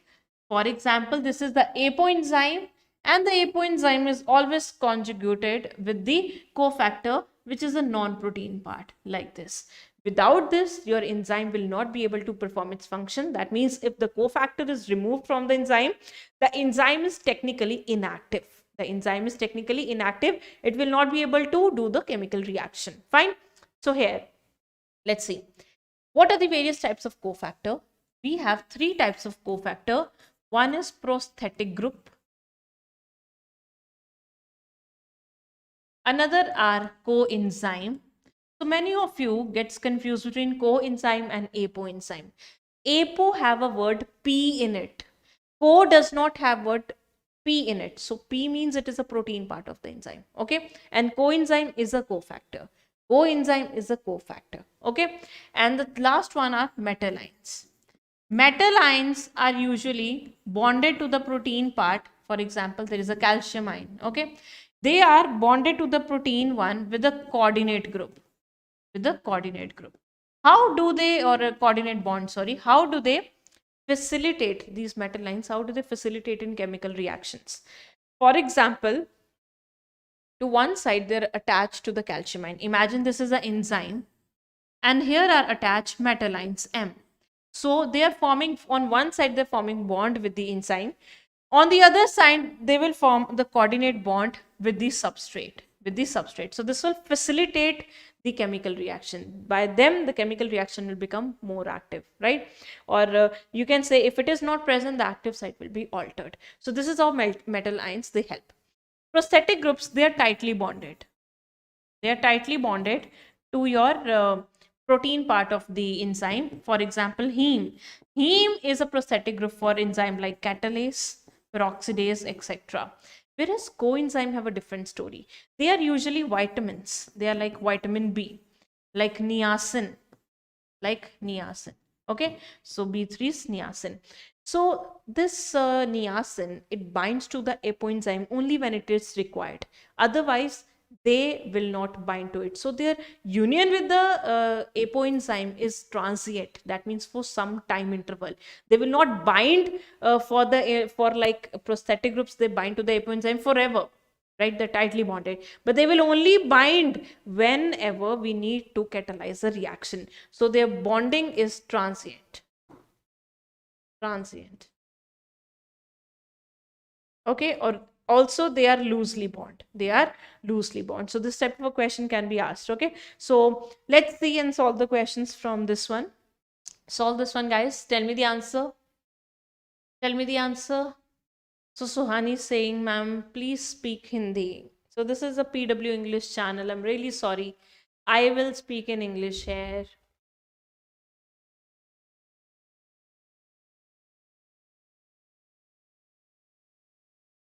All right. Yes, what will be the answer? Let's see what question is saying. Catalytic activity of an enzyme is lost. You are losing the catalytic activity when the cofactor is removed from the enzyme. Which of the following is not included as cofactor? Prosthetic group is a cofactor, metaline is a cofactor, coenzyme is also cofactor. Whereas apoenzyme have a P and it's a protein part of the enzyme. So answer will be 4. Answer will be 4. You just have to remember this forever. Right? Holoenzyme is equal to apoenzyme plus cofactor. Or learn it in a way, HAC. Hack. Okay. All right, guys. Next we have, if an enzyme has been given the EC code 5217, it is likely to be involved in digestion, redox, isomerization, and respiration. See, in how the nomenclature is done, they always give you certain digits. The first digits tell about the class, second tell about the subclass, the third tells about the subclass, and the last one tells about the individual enzyme. So because we have done the classification only up to the class form, so we have nothing to, or we are not concerned about the last 3 digits. Now I have told you that you have to remind the entire classes in this sequence. So the first digit is 5. So that means 1, 2, 3, 4, 5. They are talking about isomerases. They're talking about isomerases. Okay. So here, digestion 1 are hydrolases, OTHLIL. So 1, 2, 3, 4, 5, 6. Oxidoreductases, transferases, hydrolases, lyases, isomerases, ligases. So they have given you the digit 5. So they are isomerases and they are responsible for isomerization. Answer is 3. This one would be the answer if the digit would be here the first in place of fifth. If the digit would have been the first one, then this would be the answer. Okay. Now, next, let's see what do we have for you guys. Which of the following is not a fatty acid? Uridylic acid, palmitic acid, stearic acid, and arachidonic acid. Do it. Hurry up. Hurry up, hurry up. Do it. What will be the answer to this question, guys? What will be the answer? Yes, Parinita. Parinita gave the very correct answer. Yes. Okay. So, what are the fatty acid? Anything with R group and COH. Okay. Palmitic acid is the one with 16 carbon, stearic acid with the 18 carbon, and arachidonic acid with the 20 carbon. These are fatty acid. Okay. Whereas what is uridylic acid? Uridylic acid is a nucleotide. Nucleotide with what? Uracil. Let's do this also, guys, because from here the questions are also asked. If your nitrogenous base is adenine, okay, let me just write nitrogenous bases here.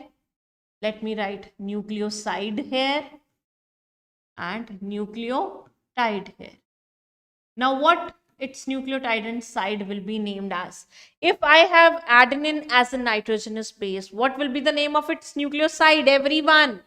That will be adenosine. And what will be its nucleotide? Adenylic acid.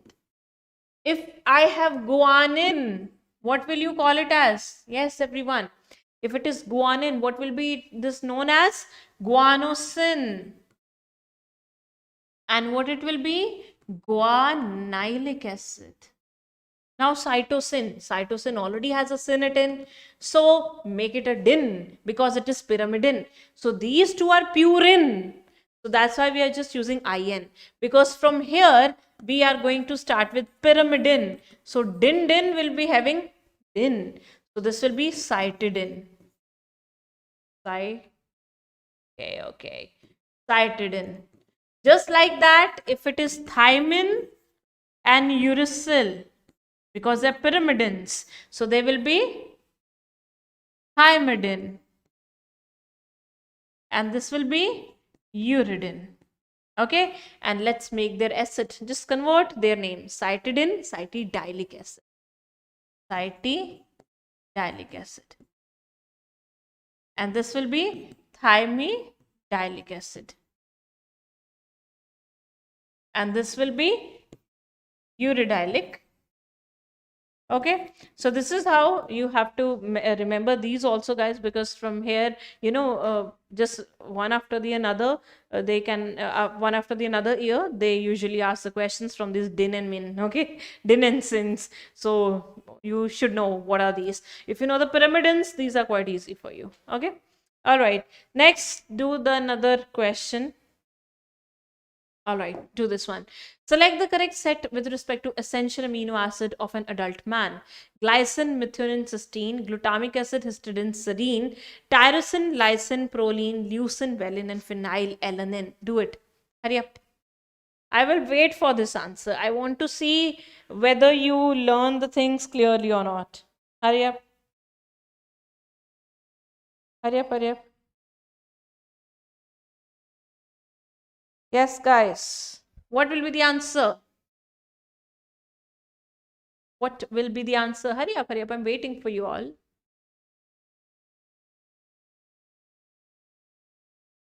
Yes. What will be the answer? Hurry up, hurry up. No, no, no, no. Yeah, give the correct answer. Not like that. You're just doing the hit and trial method. What will be the answer?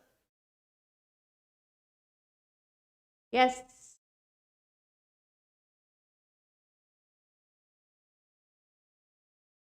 Correct set of essential amino acid. They are asking about correct. Yes, they are leucine, valine, and phenylalanine. So answer to this question will be 4. Very nice. I'm impressed. Very nice. All right, all right. So I think that's clear to you. Here, glycine is not the essential one, right? Okay, okay, okay. So here someone is also giving the tricks. Okay, nice, nice. All right, guys, let's solve another one. In competitive inhibition, there is. So that's a question that I have explained to you. I have explained that competitive inhibition. So you have to find here the correct. So Vaishnavi is saying D for Diksha, ma'am. Okay. First, decrease in Vmax and no changes in Km.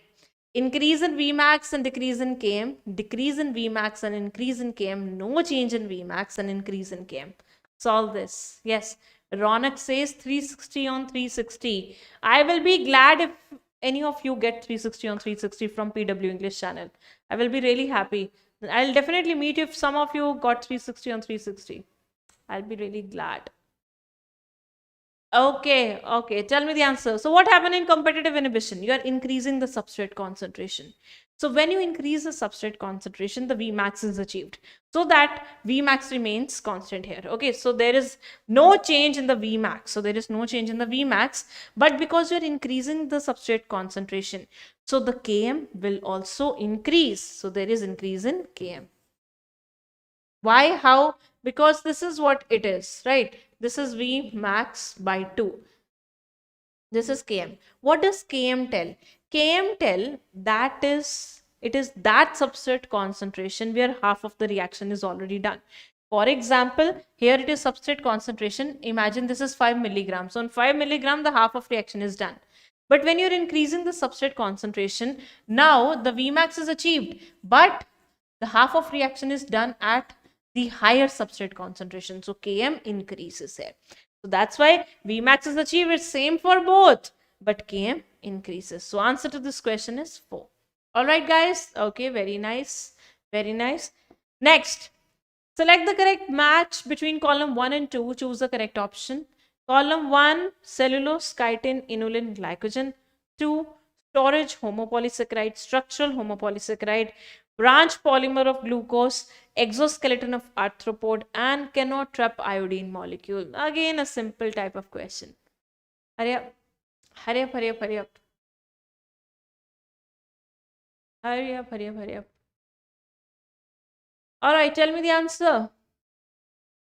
Cellulose. Cellulose. Cellulose is a structural homopolysaccharide.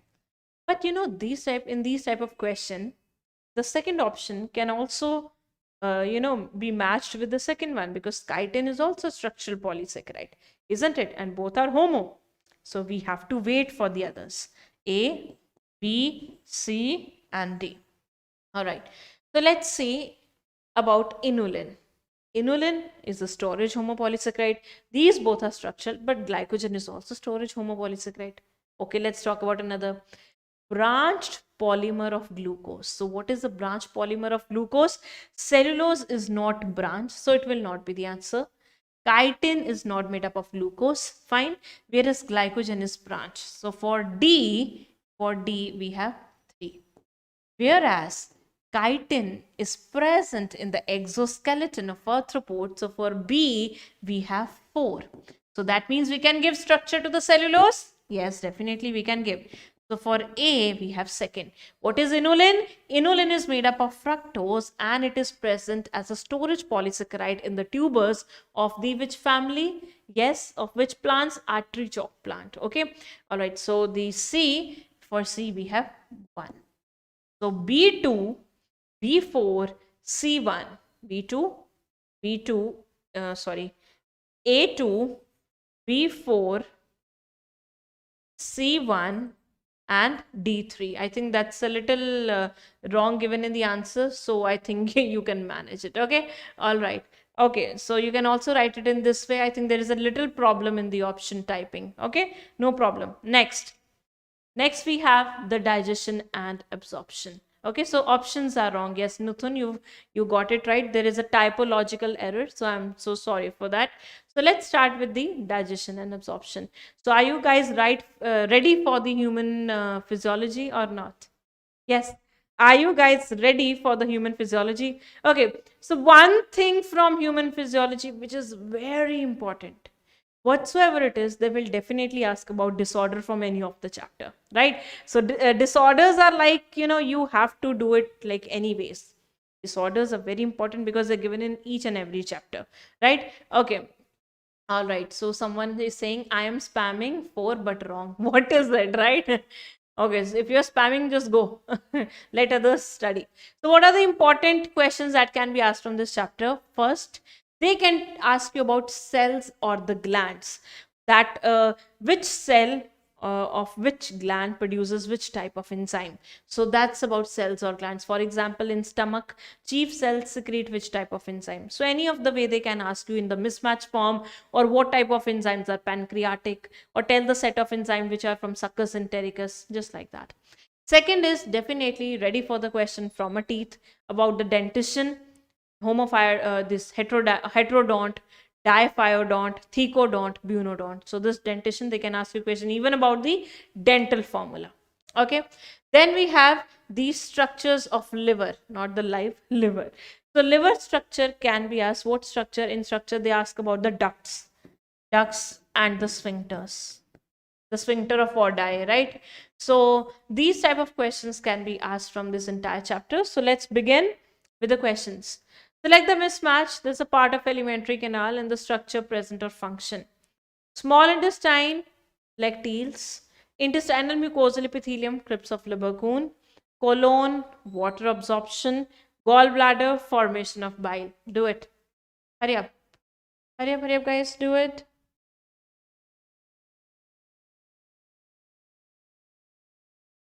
Yes, do it.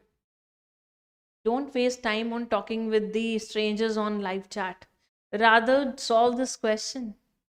Yes? Hurry up, do it. Okay, small intestine have lacteals, everyone agree. In small intestine, we have villi. And in the villi, we have arteries. And we have vein. And in the center goes lacteal. What are lacteal? Lacteals are the lymph vessel which helps in the absorption of fat. These are what? Lymph vessel. What is its function? Absorption of fat. Absorption of fat. Okay, so this is correct. No problem. You have to find the mismatch. Intestinal mucosal epithelium, crypts of Lieberkühn. This is also nice. This is also correct. Okay, so here in between two villi are present these areas which have the mucosal epithelium on them, and that's your crypts of Lieberkühn, which have glandular portion of your small intestine. This is also correct. Colon is a part of large intestine, and large intestine absorbs water salts and minerals, right? Vitamins, in fact, there are present vitamins also. So, but it does not, large intestine do not absorbs your food or nutrient. So this is also correct. Gallbladder only concentrate the bile, whereas formation of bile is done by the liver, which is the largest gland of the body. Here a spammer was telling, right? Okay, so answer is 4. Okay, next. When each tooth is embedded in socket of jawbone, then this type of attachment is called. All right, guys, that's a question from dentition. As I've told you, it's important. Let's revise. If I talk about human dentition, if I talk about human dentition, what characters do we have? First, we have heterodont. That means, my dear students, we have different type of teeth. One, we have incisors, the front two, your bunny teeth, which helps in cutting of the food. Then we have canines, which helps in tearing of the food. Then we have premolars, that helps in the crushing of the food. Then chewing and grinding is done by molars. Okay, you can see this diagram. Okay, I brought a diagram here, right? Okay. So you can see different types of teeth are there. So that type of a dentition which have different type of teeth is heterodont, right? Also you can see in these teeth you have this structure known as root. So here you can find one root in incisor, one in canine, two in premolar, and you can see three in the molar. Imagine this is a jaw, upper jaw, or this entire structure is your upper jaw. So in the upper jaw, premolars have 2 root and molars have 3 root. But if it is a lower jaw, the premolar have 1 root and molar have 2 roots. So from here the questions can be asked, because yes, it's mentioned in the NCERT. It's given in the NCERT diagram. Okay. All right. Next. What about the other characters? Diphyodont. That means you get your teeth twice in your life in 2 sets. Di means 2, phyo means repeat, don't means teeth. So you repeat your teeth twice in life. So one type of a teeth that you have are the milk teeth, and other are permanent teeth. So we have dental formula for both: 2102, 2102 into 2 for milk teeth. That means guys, 2 incisor, 1 canine, premolar, and then molar. That means when you were little child, when you had milk teeth, you didn't have premolars. And then the permanent teeth, dental formula is 2123, 2123 into 2. Then we have another type of dentition, that is your thecodont. What in the thecodont?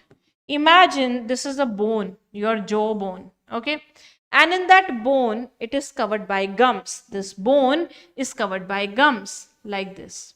Okay, so this if you touch your jaw, you can feel a bone there. Can you feel it? This one?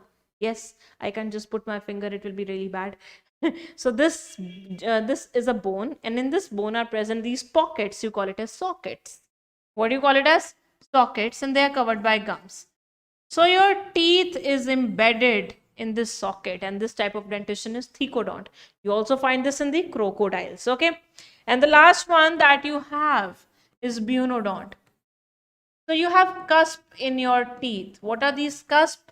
These depressions in the teeth are cusp. If you'll touch your molars, you'll feel these depressions on your tooth, right? Can you feel that? So that's the characters of our human dentition. Do not forget it. Heterodont, diphyodont, thecodont, and buenodont, guys. Okay. So let's do this question. When each tooth is embedded in a socket of jawbone, what do you call it as? Simply thecodont. What is a buenodont? Having cusp.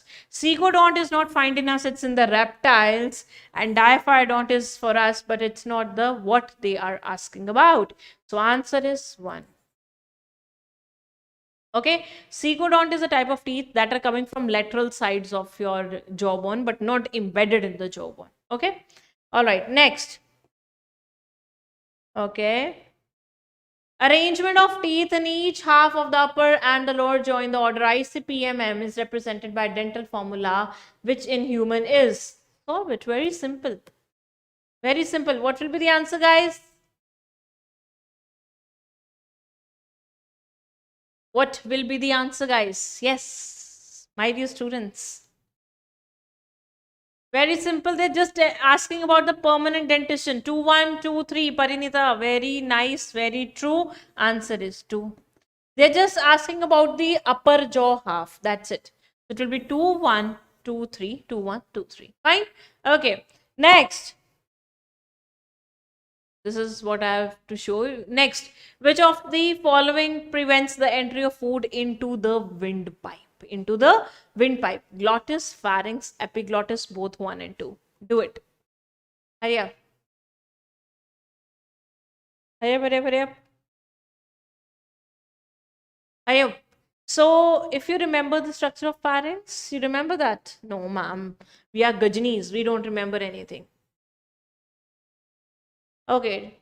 You think about the question. Let me draw some diagrams and painting and so. All right. So this is how a man looks like. So let me draw the eyes. In meanwhile, you are doing your thing. I am doing my thing. Okay. So here, if you remember, this portion is pharynx. This portion is pharynx, the common chamber for food and air. And this portion is larynx. Larynx is a voice box like this. And down the larynx, we have trachea. This is larynx, this is trachea. And larynx have a opening known as glottis. This glottis is covered by a cap-like structure known as epiglottis. Alright, so glottis is opening like this. This is where trachea is. And on the glottis is present epiglottis, which is like a cover. Just like a cover. So when you're eating food, your epiglottis will cover the glottis and food will go inside the esophagus like this. So while you're eating and you're talking, epiglottis works because it's a part of larynx. It's a voice box. So it works while you speak. So you're speaking and you're eating. The food can enter inside this because epiglottis will uncover the glottis while you're talking. Okay, so this is how you get a cough at that time. So what will be the answer? Which of the following prevents the entry of food into the windpipe? That is epiglottis. Glottis is just the opening. Epiglottis is preventing. So answer is, my dear students, yes, 3. Okay, next. So someone is asking, ma'am, whether this is woman or man. Very simple. Let's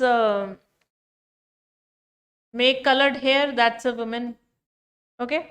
And someone is asking, ma'am, if she or he is angry. Yes, it's angry on you because you guys are not studying well. Gautam, pay attention here. Not on the emotions of a diagram. Next, guys. Okay.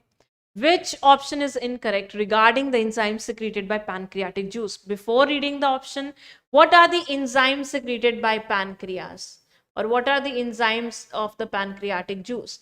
So pancreatic juice definitely contains water, and yes, definitely sodium bicarbonate because it is quite alkaline. It is having the pH around 8.2 to 8.6, so quite alkaline, right? What enzyme does it have? It have 2 types of enzyme. One are the active, another are inactive, right? So let me talk about the inactive ones. One is trypsinogen. Another is chymotrypsinogen. Third is procarboxypeptidase.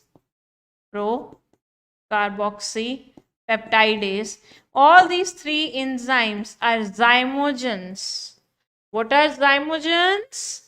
Inactive enzyme. Inactive enzyme. Whereas others, amylopsin. What is amylopsin, ma'am?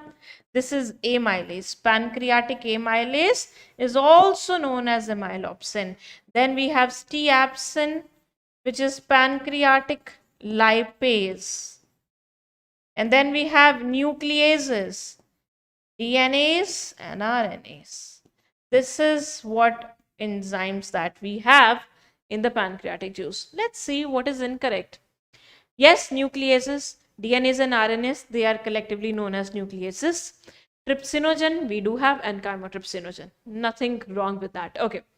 Procarboxypeptidase we have. We also have trypsinogen, but we don't have dipeptidase. It's a part of succus entericus, intestinal juice. Then amylopsin is there, steapsin is also there, trypsinogen is also there. Then steapsin, amylopsin, and nucleases. So what's the incorrect?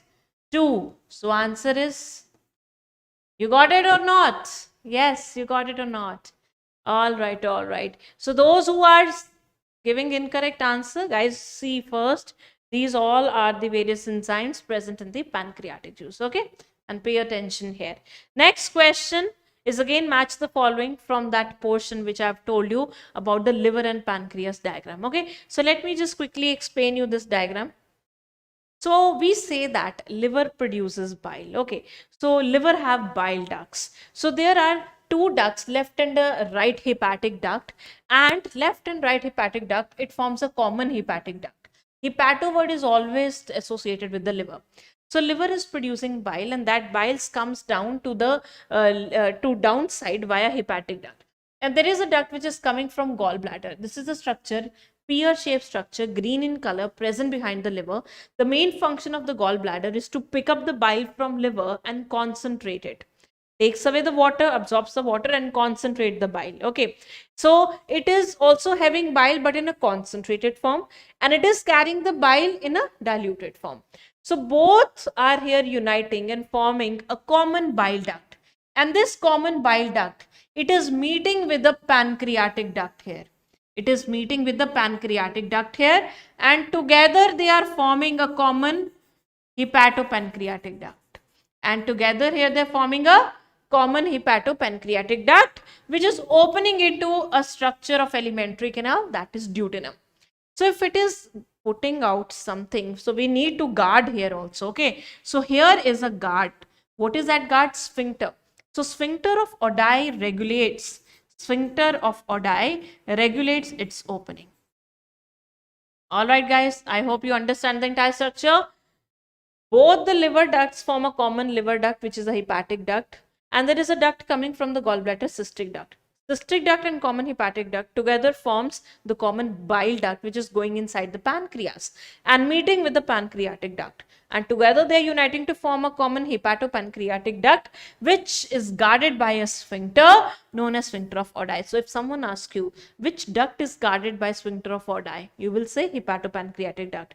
And where hepatopancreatic duct is draining its secretion, it is draining its secretion in the duodenum. In the duodenum. Fine. Okay. Let's solve the question now. Do it. Do it. Hurry up. Hurry up, guys. Hurry up.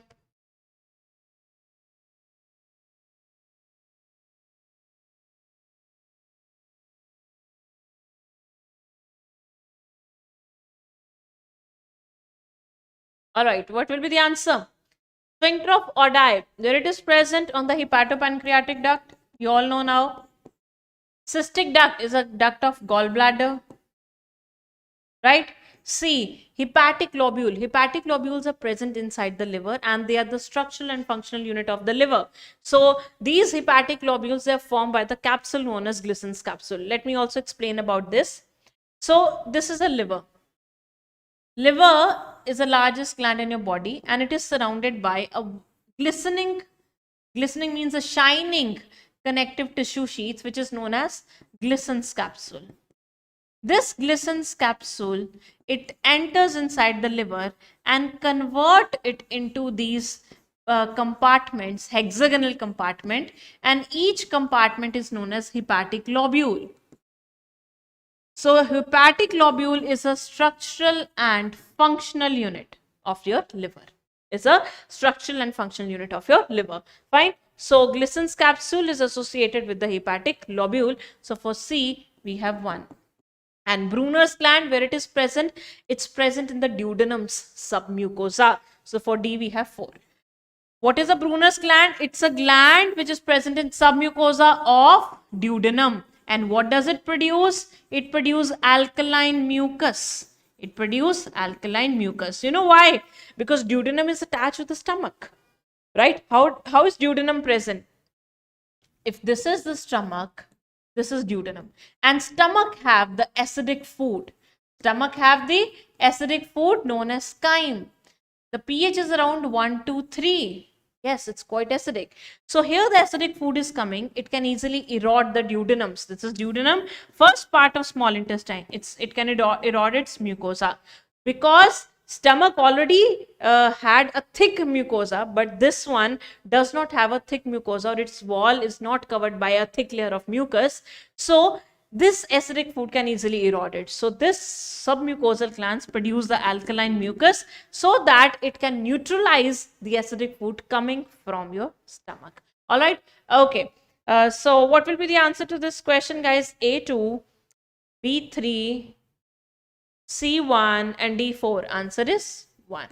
Okay. Next question. Let's move to the next question. Solve this one. Salivary gland. So this is also one of the very important topics. So solve this question, guys. Match the following and choose the correct option. Salivary gland and their location. Parotid, submaxillary, sublingual, below tongue, lower jaw and cheek. Let's solve this. So there are 3 pairs. How many pairs? 3 pairs of salivary gland. What are these? Parotid, submandibular and sublingual. Okay. All right. So parotid, as you can see, is present below the ear in the cheek region. In the cheek region, because it is an exocrine gland. What are exocrine glands? The glands which pour the secretion to the outside through ducts. Okay. So this one pours its secretion through ducts. Here we have on the cheeks, this lower jaw. On the lower jaw, we have this gland submandibular, which is also known as submaxillary. You also call it as submaxillary. So this also opens to the outside in the buccal cavity through the ducts. Below the tongue, we have sublingual. It also opens to the outside through ducts. So they have different types of duct. The duct of a parotid gland is known as Tenson's duct. Which duct? Tenson's duct. The duct of submandibular is known as Wharton's duct.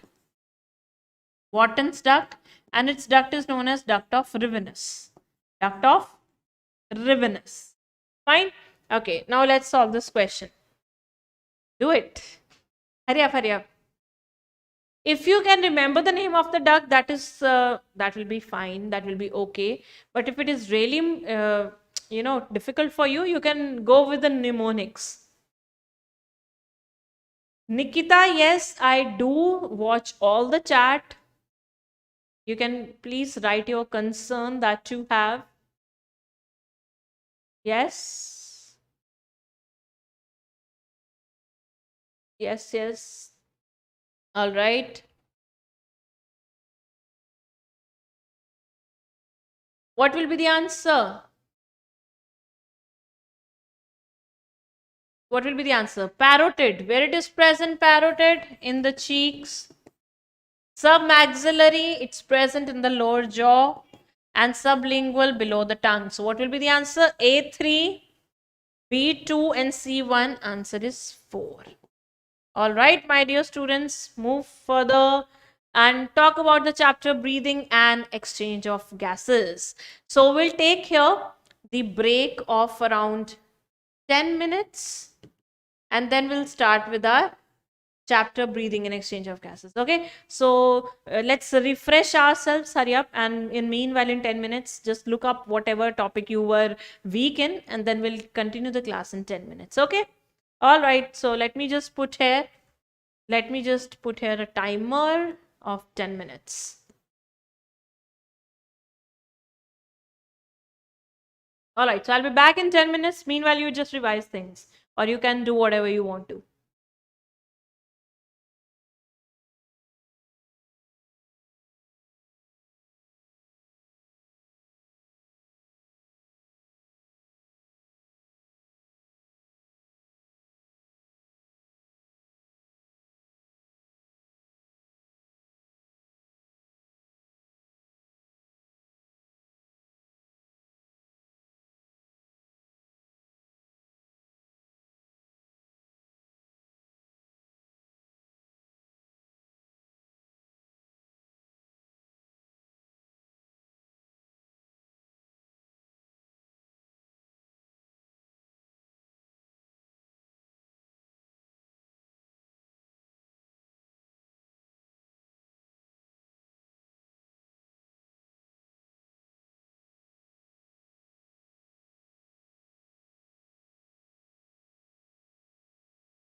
All right, so I think everyone is back, and even your ma'am is back. So let's start with the questions. All right. Okay, so give me a moment because I always misplace my pen as I have a habit since childhood. All right. So, what about the chapter breathing and exchange of gases? One of a very important chapter. In fact, more important than the digestion. Okay. So, all right, all right, all right, all right. Okay. So, guys, I think all are there. Okay. All right. So, what are the various topics that are important here? One is pulmonary volumes and capacities. Definitely, they'll ask you a question. That's their one of a favorite type of a question. Then mechanism of breathing. Then we have disorders. As I've already told you, disorders are very important from every chapter. And then oxygen dissociation curve. And the last one is oxygen dissociation curve. Okay, so this is one of the topic from where you find a lot of difficulties. No worries, I'll explain you each and everything. Okay, yes, definitely I will explain you Bohr's effect, not a Bohra effect. So someone is asking, ma'am, please explain Bohra effect. So okay, I'll explain the Bohra effect today. Okay, all right, guys. So let's get started with the question number 1. So before starting this, I'll explain you the mechanism of breathing. Okay. So let's revise it with me. Those who already know, it's okay. If you do not know, you can revise it with me. So what do? You do even one inhalation, and the another one is exhalation or inspiration or expiration. In inhalation, you take in the air, and in exhalation, you take out the air. So while you are inhaling or taking in the air without any efforts, you call it as normal inspiration or normal inhalation. Okay, so what we do in the normal inhalation or inspiration, what we do here, we contract our muscle. We contract our muscle. What two muscles are contracted during normal inhalation? One is external intercostal, another is a diaphragm muscle. Okay, so for example, this is your rib cage, this is thoracic vertebrae, this is your ribs, and these are your ribs, and this one is your sternum. So there is a muscle present between the ribs, that is external intercostal muscle, and there is present diaphragm, and its muscle are also associated with your rib cage. So whenever you want to inhale, these muscle will contract, and what they will do, they will raise the sternum and ribs. That means your entire rib cage will move upward and outward. Upward and outward. So there is a movement of rib cage. Upward and outward. Okay. Just try to take a deep inhalation, deep breath in with effort. You will feel your chest is moving outward. This is what it happens during normal also, but the movement is not that significant. Okay. And then diaphragm muscle, what it will do, when it will contract, the diaphragm flattens like this.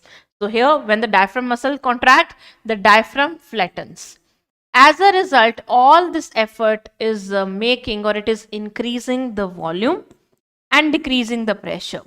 When the volume inside increases, pressure decreases. So there is more pressure outside, less pressure inside, and air will move from high pressure to low pressure.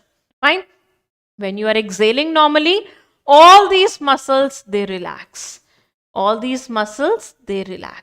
But whenever you are doing forceful exhalation, like during yoga or so, at that time when you are doing the forceful exhalation, at that time what do you do? At that time, your muscles which are internal intercostal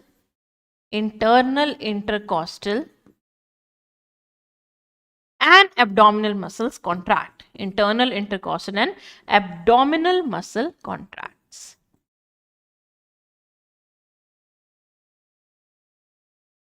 All right. So this is what happened during forceful. So the only thing that you need to understand here, one, what type of muscles are contracting. Second, what's the position of a rib cage. So during exhalation, what happened? Everything goes back to the place. So here rib cage moves inward and downward. Inward and downward. And what will happen next? The volume decrease, pressure increase, and there is more pressure inside, less pressure outside, and air will moves out. This is what happened. Okay. All right. Let's move further. So there are certain spammers who are coming and writing things. See, if you are not okay with me, just go there. Why are you wasting your time in typing here? Yes. Why are you typing and wasting your time in this channel if you're not okay with us? Isn't it? Your time is precious. Don't waste it on us. Guys, move. All right. So, solve the question. Let's solve the question. Fill in the blanks and choose the correct option. During normal exhalation, there is relaxation of dash, whereas in forceful exhalation, there is a contraction of dash. Okay, do it. And other guys, please ignore the spammers. They're writing anything just to distract you, so don't do that. Okay. All right, just keep on writing. Yes, I know everyone is best here, and you are jealous of me. Go for it. All right. So whenever you're doing a normal exhalation, there is relaxation of what? What are relaxed? All the muscles of inhalation. And what are the muscles of inhalation? They are diaphragm and external intercostal muscle. And whereas in forceful exhalation, what muscles are contracting? Internal intercostal and abdominal muscles. So answer to this question will be 3. Very nice, guys. Very nice. Keep it up. Keep it up. All right, all right, all right. Okay, let's move further and talk about the other questions. And that's a question from regulation of your breathing. Question from regulation of the breathing. Let's solve this one. Okay, so how does the regulation of your breathing it takes place? The regulation of breathing takes place by two methods. The one such thing that helps in regulation is present in your medulla. The another such thing is present in the pons. In medulla, we have respiratory rhythm center. Respiratory rhythm center is responsible for normal inspiration. Respiratory rhythm center is responsible for normal inspiration, right? Normal inspiration. Whenever I'm inspiring normally, this center is controlling. And this is in medulla. Where is medulla? In the brain. And pons, where is pons present? Pons have, it's also in the brain, it has pneumotaxic center. Pneumotaxic center. And this center is a switch off center. That means it will alter the rate of your breathing. It will increases the rate of breathing. It affects your rate of breathing. Whenever you are running, at that time the breathing rate increases. Say all thanks to the pons, pneumotaxic center. And third we have are your chemoreceptor. Chemoreceptors are nothing. They just detect the presence or absence of CO2, right? And H positive ions, not the oxygen. Why not oxygen? Because your majority of oxygen, around 97% of oxygen is in the bound form with hemoglobin.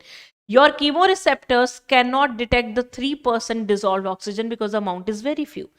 For detection by the chemoreceptor, the amount of that gas in the dissolved form should be more, just like CO2. So we have two types of chemoreceptor. One are the central, which are present in medulla, and they are near to this respiratory rhythm center. Other are peripheral. Peripheral means on the sides, and they are present in the aorta and carotid artery. Aorta and the carotid artery. And these chemoreceptors, they can only detect CO2 and H positive levels in your blood, right? But not the oxygen levels, Now do this question, guys. Do this question. Hurry up. Very nice, Joy. Do it. What will be the answer? Yes. Medulla oblongata. Pons, varoli, and aortic and carotid arc. So medulla oblongata is responsible for normal respiratory rhythm, and it's the normal respiratory rhythm center. So for A we have 3. Okay, B, pons, it has a switch of center, that is 2.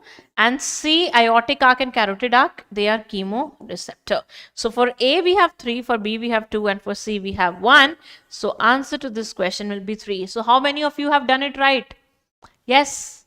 Akash is asking, ma'am, is this a 12-hour session? How can I predict that, right? I cannot predict that. I'm not that, that pandit or so who can see and predict the things. I'm not that, okay? Though I am, yes, I am Brahmin, but I can't do that. All right. So let's move further. Let's solve this question, because now you have done it. Now you have done it. Let's do. Music lover is saying, I am so depressed. Wow. First, please correct your spelling of depressed, and then you will be fine. All right. Then study the diagram given below with labeled points with respect to steps of breathing, and then select the incorrect match. Okay, A, ribs and sternums return to the original position. B, diaphragm contracted and arced upward. Volume of thorax decrease. Air inhaled during respiration. Yes. Tell me what will be the answer. C. Yeah. All right, all right, all right. Do it. First of all, it is telling that air is going outside. Air is going outside. All right, air is moving outside. So this is saying air inhaled during respiration is absolutely incorrect. So you have to tell the incorrect one. So during inhalation, ribs and sternum return to the original position. And the ribs and sternums, do they return to the original position?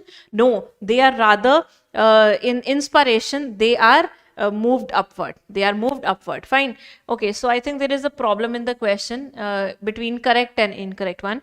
Diaphragm contracted and arced upwards. So diaphragm, they gets contracted and arc upward during expiration. This is the correct one. Volume of the thorax, it increase. So put it increase here and put it here correct. Okay, so that's a typological error in the question. So answer to this question will be third. Okay, so see, you have to find the correct one and correct it with the increase, and the answer will be 3. Okay, another one. All right, so someone is there telling me, ma'am, happy birthday. My birthday is far away. So Dharamveer, I know you're from Arjuna. All right, next, read the following statements and choose the correct option. So that's a question from disorder, and disorders from this chapter, breathing and exchange of gases, is really very important. Let's see. Let's see. First of all, the first one we have is asthma. So there are only 3 disorders from this chapter: asthma, emphysema, occupational respiratory disorder. Okay, so I'll try to send you a lecture, maybe in a recorded or live form, where I'll be discussing all the disorder from the physiology. Okay, so that will be provided you in a day or 2. So from there you can revise all the disorders. Okay, so anyways, there are 3 disorders of the breathing and exchange of gases. Asthma is a difficulty in breathing causing wheezing due to inflammation of bronchi and bronchioles. Okay, so here it's difficulty in breathing causing wheezing due to inflammation of bronchi and bronchioles. That means in asthma, it's a kind of a hypersensitivity. Asthma is a kind of hypersensitivity. Asthma is a kind of hypersensitivity. Okay, what is hypersensitivity? Allergy. So what happened during allergy? Your bronchi and bronchioles, they got inflamed, and when they got inflamed, they got constricted, and a person is not able to breathe properly. So asthma is not a lower respiratory tract disease, but it's the upper respiratory tract disease. Okay, so who is asking about the diagram? Prasad Chaudhary, just leave that question, guys. Leave that question, the previous question. No worries. There was a little error, so that's why I left it. Don't worry about that. Okay. So hypersensitivity or allergy and upper respiratory tract is infected there. Then we have emphysema. So in the emphysema, it's a chronic disorder. What is a chronic? That can be very fatal, lethal. That means you can die. Right? It's a chronic disorder in which alveolar walls are damaged. So this occurs, this happens to people who smoke a lot. So before movie, when the movie starts, there is an advertisement now of, I think, Mukesh, Ramesh, Suresh. Who was that person? Can anyone tell me? Yes. Can anyone tell me who is that person? Mukesh, Suresh, who is that? That comes in the advertisement of smoking. Yes. All right. Anyways, who is that? So they show a person who is, coughing so badly on a hospital bed. So this is how the cigarette smokers they ended up. So those who does a lot of smoking, their alveolar walls get damaged. As a result, there is decrease in surface area for the exchange of gases, and that disease is known as emphysema. Okay. Or not the Akshay Kumar, another one. Yes, Mukesh. Okay, next. Occupational respiratory disorder. Now, what are occupational respiratory disorder? That a person is exposed to something in their occupations or site where they work, that all those substances through grinding, it enters into their nose and it causes the damage in the walls and causes fibrosis. And what does it cause? Fibrosis, which is proliferation of the fibrous tissue. What is fibrosis? Proliferation of the fibrous tissue. What happened during fibrosis? Imagine this is the bronchi and bronchiole. This is a wall. When the grinding material goes to the wall, the fibers break and the number increases. And it causes thickening of the wall. Like this. As a result, the lumen narrows and a person is not able to breathe properly. So these are three disorders. In occupational disorders, we have different types of disorders like silicosis, in which silica is the one. And then we have asbestosis, where asbestos is the one which causes fibrosis, depending upon what type of substance is there. Okay. And then we have pneumoconiosis or black lung disease. Black lung disease is due to coal. You know, those who work in the coal mines, and if they have not, they're not wearing proper equipments, that can be lethal for their health. Okay, now solve the question. Much about the knowledge. Do this question, guys. Statement A says, in emphysema, the surface area of gaseous exchange is reduced. B, due to excessive smoking, the wall of alveoli are damaged. So tell me the answer. I know you can do it. You will never forget, Mukesh. How can you forget emphysema? Right? Max version is saying, thoda Hindi bolo na ma'am. I said it. I spoke Hindi. Happy? Happy or not? Not happy. See guys, this is PW English, so please don't ask me to speak Hindi here. These are for those students who cannot understand Hindi. And I know you all can understand English because you're going to give exam in English, most of you, yeah? Okay. So both the statements are correct because in emphysema, surface area of gaseous exchange decreases. Why decreases? Because walls of alveoli got damaged by smoking. So both the statement are correct. So what will be the answer? 2. Okay, next. All right. That's the concept. Let's discuss these volumes first, then we'll go for the question. Okay, so buckle up guys, this is important because most of you gets confused here. So what are the various volumes we have? First of all, we have tidal volume. We have inspiratory reserve volume.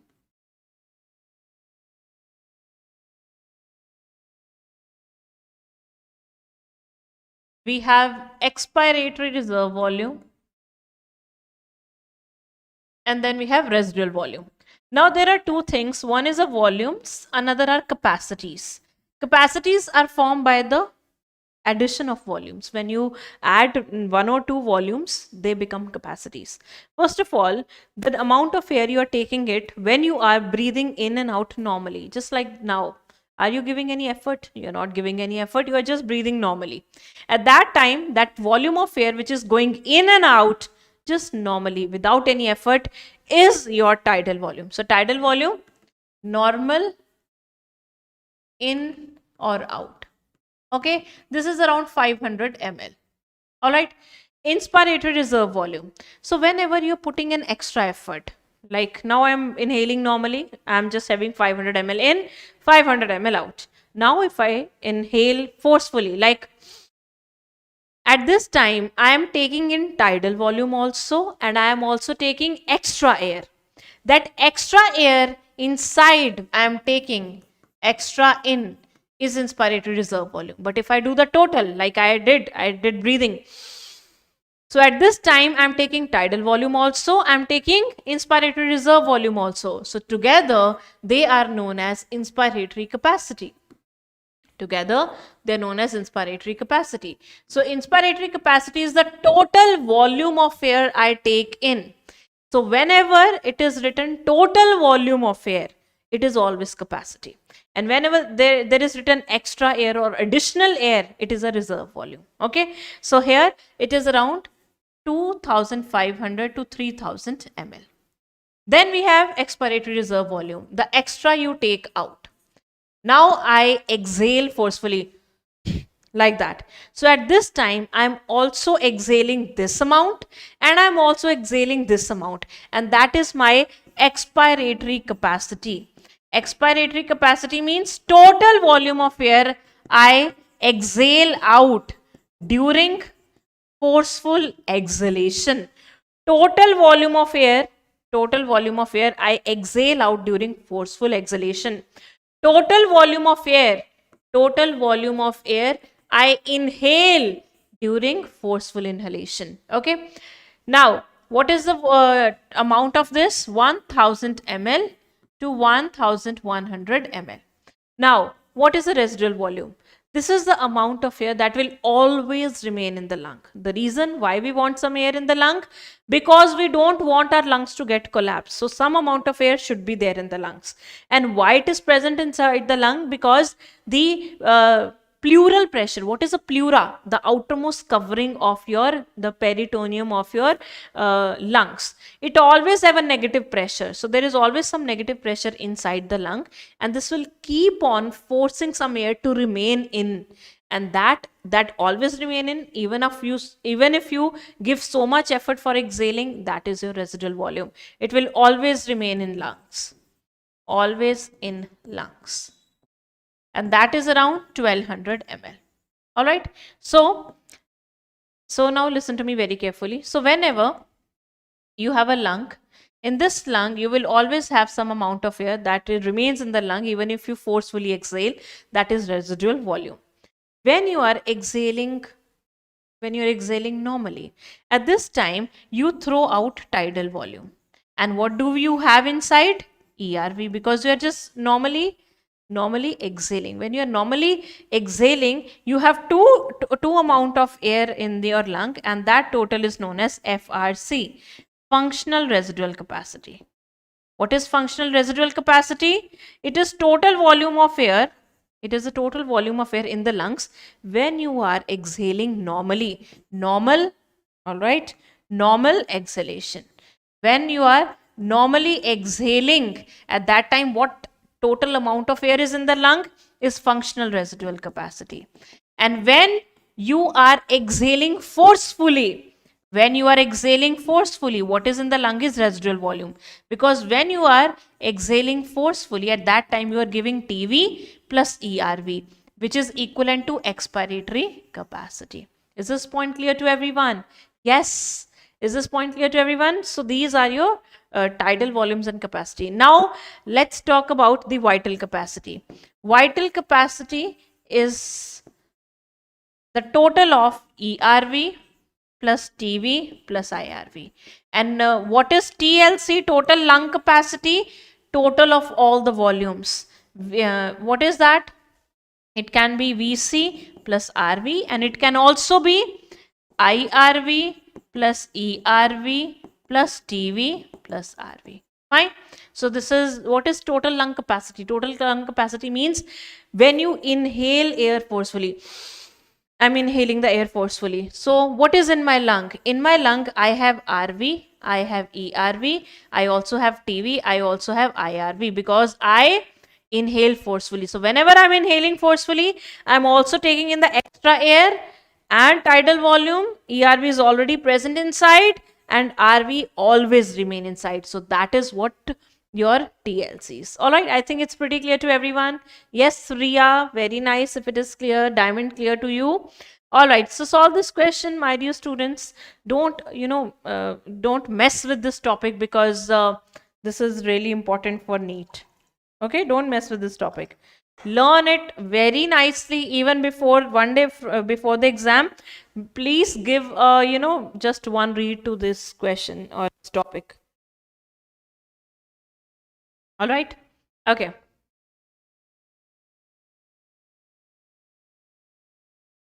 Okay, so what will be the answer? Tidal volume, A. We have A, B, C, and D. So tidal volume, how much? I have told you right now. So two type of questions can be there. In fact, three type of question. One can be the question from direct the values like this. Second type of a question can be from, like, they will give you capacity and they will give you here volumes. What volumes make what capacity? And third type can be a definition based question. So three type of questions can be asked in the exam. So be aware, from here you will get a question. Okay. So tidal volume 4. Inspiratory reserve volume, the maximum one. C, expiratory reserve volume, which is less than the residual volume, 2. You always get confused between 2. So remember, residual volume is always more from the ERV. Okay. And residual is around 1200. So D, 1. So for A we have 4, for B we have 3, for C we have 2, and for D we have 1. So answer is 4. Okay. Yes, clear. All right. Very nice. Very nice. Next we have, guys, the right shift of the oxygen dissociation curve occurs all of the following condition except. Okay, let me explain you the oxygen dissociation curve here. So what is oxygen dissociation curve? First of all, a very simple question that can be asked. What two factors are included when you are going to plot oxygen dissociation curve? So here on this side we have partial pressure of oxygen, and here we have percent saturation of hemoglobin. Percent saturation of hemoglobin. This is the first question that can be asked from this particular topic. Second type of question. What type of a curve is formed when you plot or you use on one axis partial pressure of oxygen and on other axis the percent saturation of hemoglobin? So the type of graph that is formed is sigmoid or S shape. So S shape type of a graph is formed in oxygen dissociation curve. You also call it as sigmoid curve or S shaped. Okay. All right. So let's talk about it. So wherever your 50% hemoglobin saturation takes place, that partial pressure of oxygen is known as P50 value. For example, here is around 25 mm of mercury. Okay, imagine this is 25 mm of mercury. So I will call it as P50 value. What is P50 value? It is that partial pressure of oxygen where half of your hemoglobin has been saturated. All right. Okay, guys. Now, sometimes or at some places, according to the availability of gases, this curve or sigmoid curve, it shifts sometimes to right, sometimes towards left. For example, if I say in this curve only, here you have 100% saturation of hemoglobin. What does it mean 100% saturation? That means entire hemoglobin in your blood is saturated with oxygen. So which is that place where you will get abundant of oxygen so that 100% hemoglobin gets saturated? That is near alveoli. So 100% of that can be in alveoli. Okay. And here because you have very less hemoglobin saturated, so this can be near the tissues. Okay. So this is how your shift can also be there in the graph depending upon the availability of the gases. Okay. For example, one such shift is a right shift. Another such shift is a left shift, like this. Okay. So you have two types of shift here. One is a right shift and another is a left shift. How will you remember this? Just imagine left shift is a good shift and right shift is a bad shift. How? See the P50 values of all. The P50 value in the left shift is less and P50 value on the right shift is more. You can see that. If you are using more oxygen, you are bad. And if you are using less oxygen and you are doing the same purpose, or you can see if someone is doing 50% of the work and eating only one chapati, and someone is doing 50% of your work and asking you to give you pizza, and that too 5 pizzas, who is good one? Who is just happy with less chapati and doing a 50% of the work? So in left shift, usually what occurs is dissociation of oxyhemoglobin. That means hemoglobin will no more be able to bind with the oxygen. Sorry, I write it wrong. Association of the hemoglobin. Okay, that means hemoglobin will be attached to oxygen more. And in the right shift, there will be dissociation, because right one is bad. And oxygen and hemoglobin, they are like lovers. Hemoglobin and oxygen, they love each other. And right shift is like the villain. So wherever there is right shift, no more oxygen is bind to the hemoglobin. Whereas here in the left shift, association of oxyhemoglobin will occur. Fine. I was, thinking about pizza. That's why I wrote dissociation. See. Anyways, here in left shift, there will be more partial pressure of oxygen. There will be more partial pressure of oxygen. There will be less partial pressure of CO2. But on the right shift, because it is bad one and CO2 is the bad one here, so there will be more partial pressure of CO2. There will be, in fact, more H positive ions. There will be low pH, and there will be more temperature, and there will be more BPG. All these factors, if they are present, it will anyway cause the right shift. It will anyways call the right shift. All right. Yes. You got it right or not? All right. So if any of the things opposite occur, there is more H positive ion, there is less H positive ion. There is less pH, there is more pH. There is more temperature, there is low temperature. There is more PPG, there is less PPG. Now, what are these factors? If there is more CO2, the CO2 will bind with water and it will form carbonic acid, and this carbonic acid will dissociate into bicarbonate ions and H positive ions. So CO2 concentration and H positive ions concentration is always dependent upon one another. For example, if I say more the CO2 concentration, more the H positive ion, and this process is reversible, right? So here the carbonic anhydrase is the enzyme that is catalyzing this reaction. Okay. So if there is more H positive ion, the pH will be low. As you all know, it will be more acidic. High temperature, how does it is causing right shift? How does it leading to the dissociation of HbO2? Why it is separating hemoglobin with oxygen? How hemoglobin bind with oxygen? Let's see. If I talk about hemoglobin is made up of two parts. One is globin, another is heme. And heme have 4 iron. And to 1 iron, 1 oxygen binds. Okay.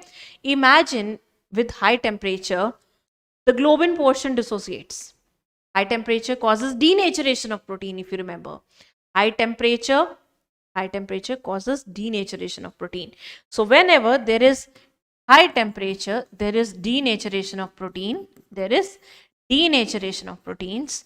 And denaturation means breakage of proteins, will cause breakage of oxygen and hemoglobin, and hence there will be dissociation of oxyhemoglobin. Okay.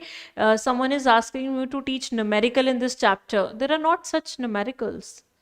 Okay, I'll talk about that. I know what you are talking about, so don't worry about that. Okay, Vedan. All right. So this is how temperature causes. What is BPG? BPG is biphosphoglycerate.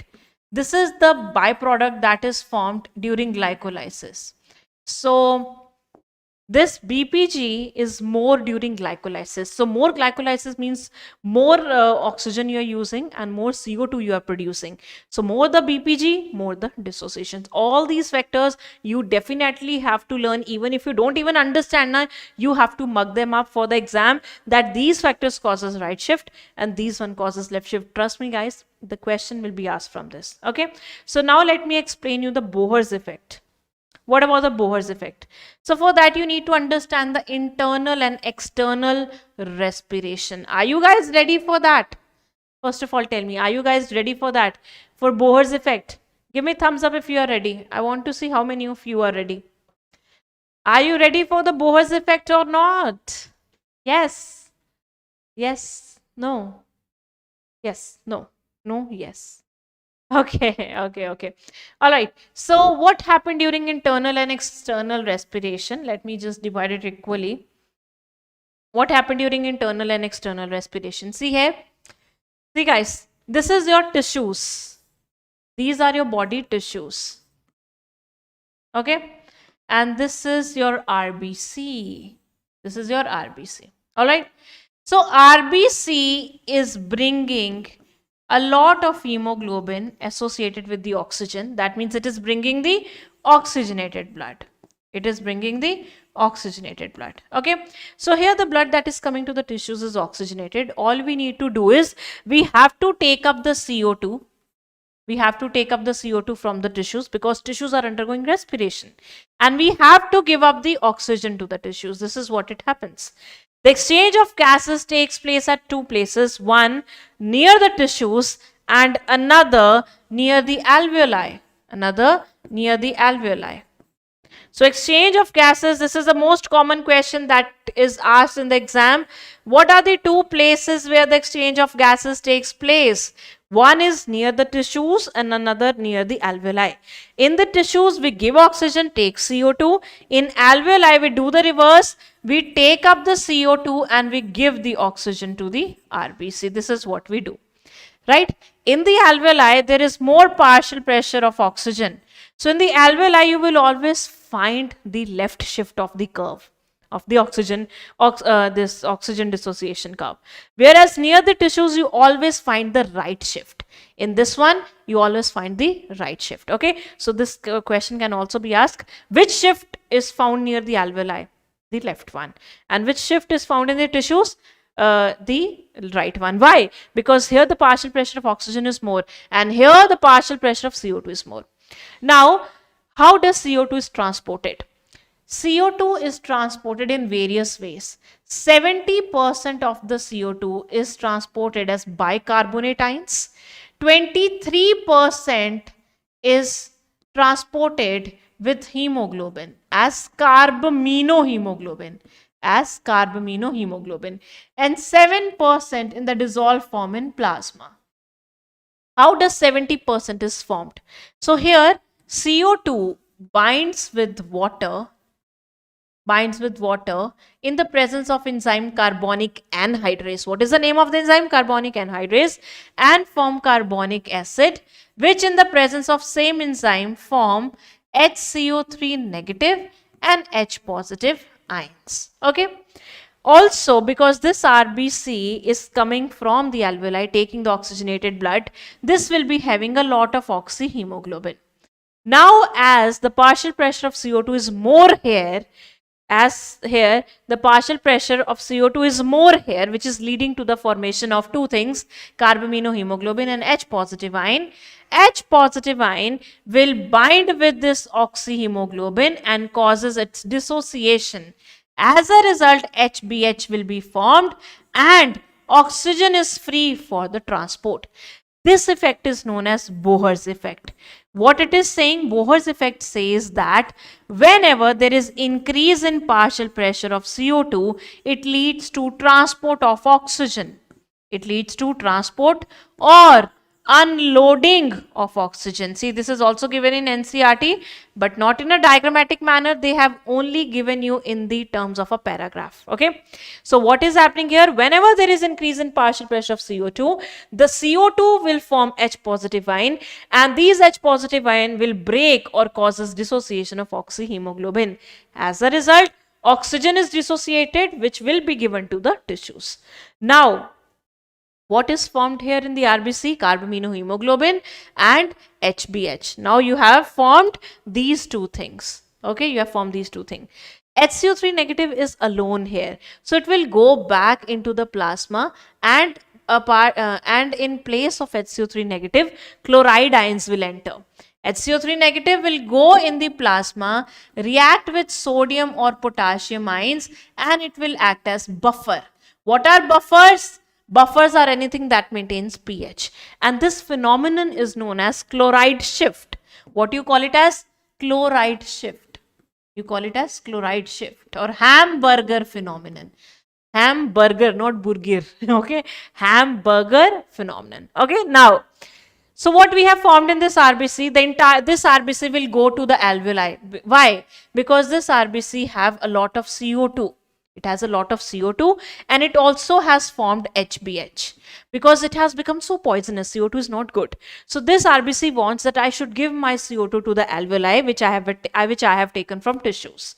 Okay. Now because the concentration of oxygen is more here, the partial pressure of oxygen is more here. So oxygen will try to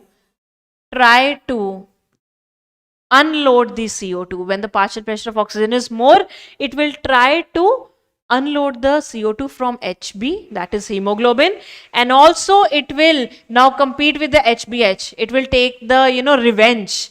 Badla lega re, hai na? Just like that. So it will take the revenge from HBH because here the oxygen concentration was less, so HBS was powerful. But now oxygen concentration is more here. Now it will take the revenge and it will form HbO2.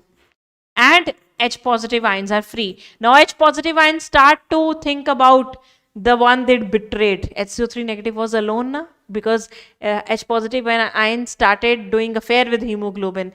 Now it started to think about its previous girlfriend who is HCO3 negative. And HCO3 negative is that girlfriend who is always in love with the H positive ion, and seeing H positive ion alone, it will bind to it. Right? So HCO3 negative will come back for the love of its life and form this reaction in the same manner.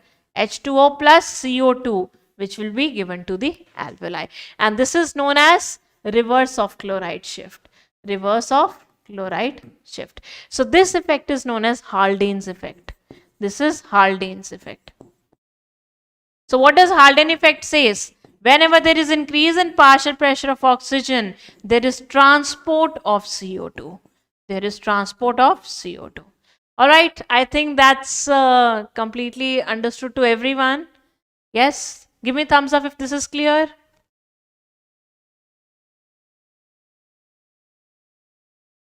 Give me thumbs up if this is quite clear to everyone. Yes. Okay. All right. So let's solve the questions related to them. The right shift of the oxygen dissociation curve occurs in all of the following condition except increase CO2, increase H positive, increase 2,3-DPG, also known as BPG. D is di, B is bi.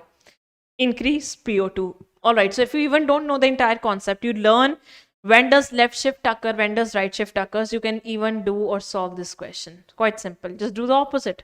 All these things, they come in one same shift and this one is different. So whenever there is increase in PO2, there is a left shift. And left shift leads to the association of oxyhemoglobin. So answer to this question is 4. All right. Okay. All right. Total volume of air present in the lungs after maximum inspiration is ERV plus TV plus IRV, RV plus ERV plus TV plus IRV, IC minus FRC, IC plus ERV. Do it, guys. Simple. Again, a simple question. What will be the answer? Hurry up.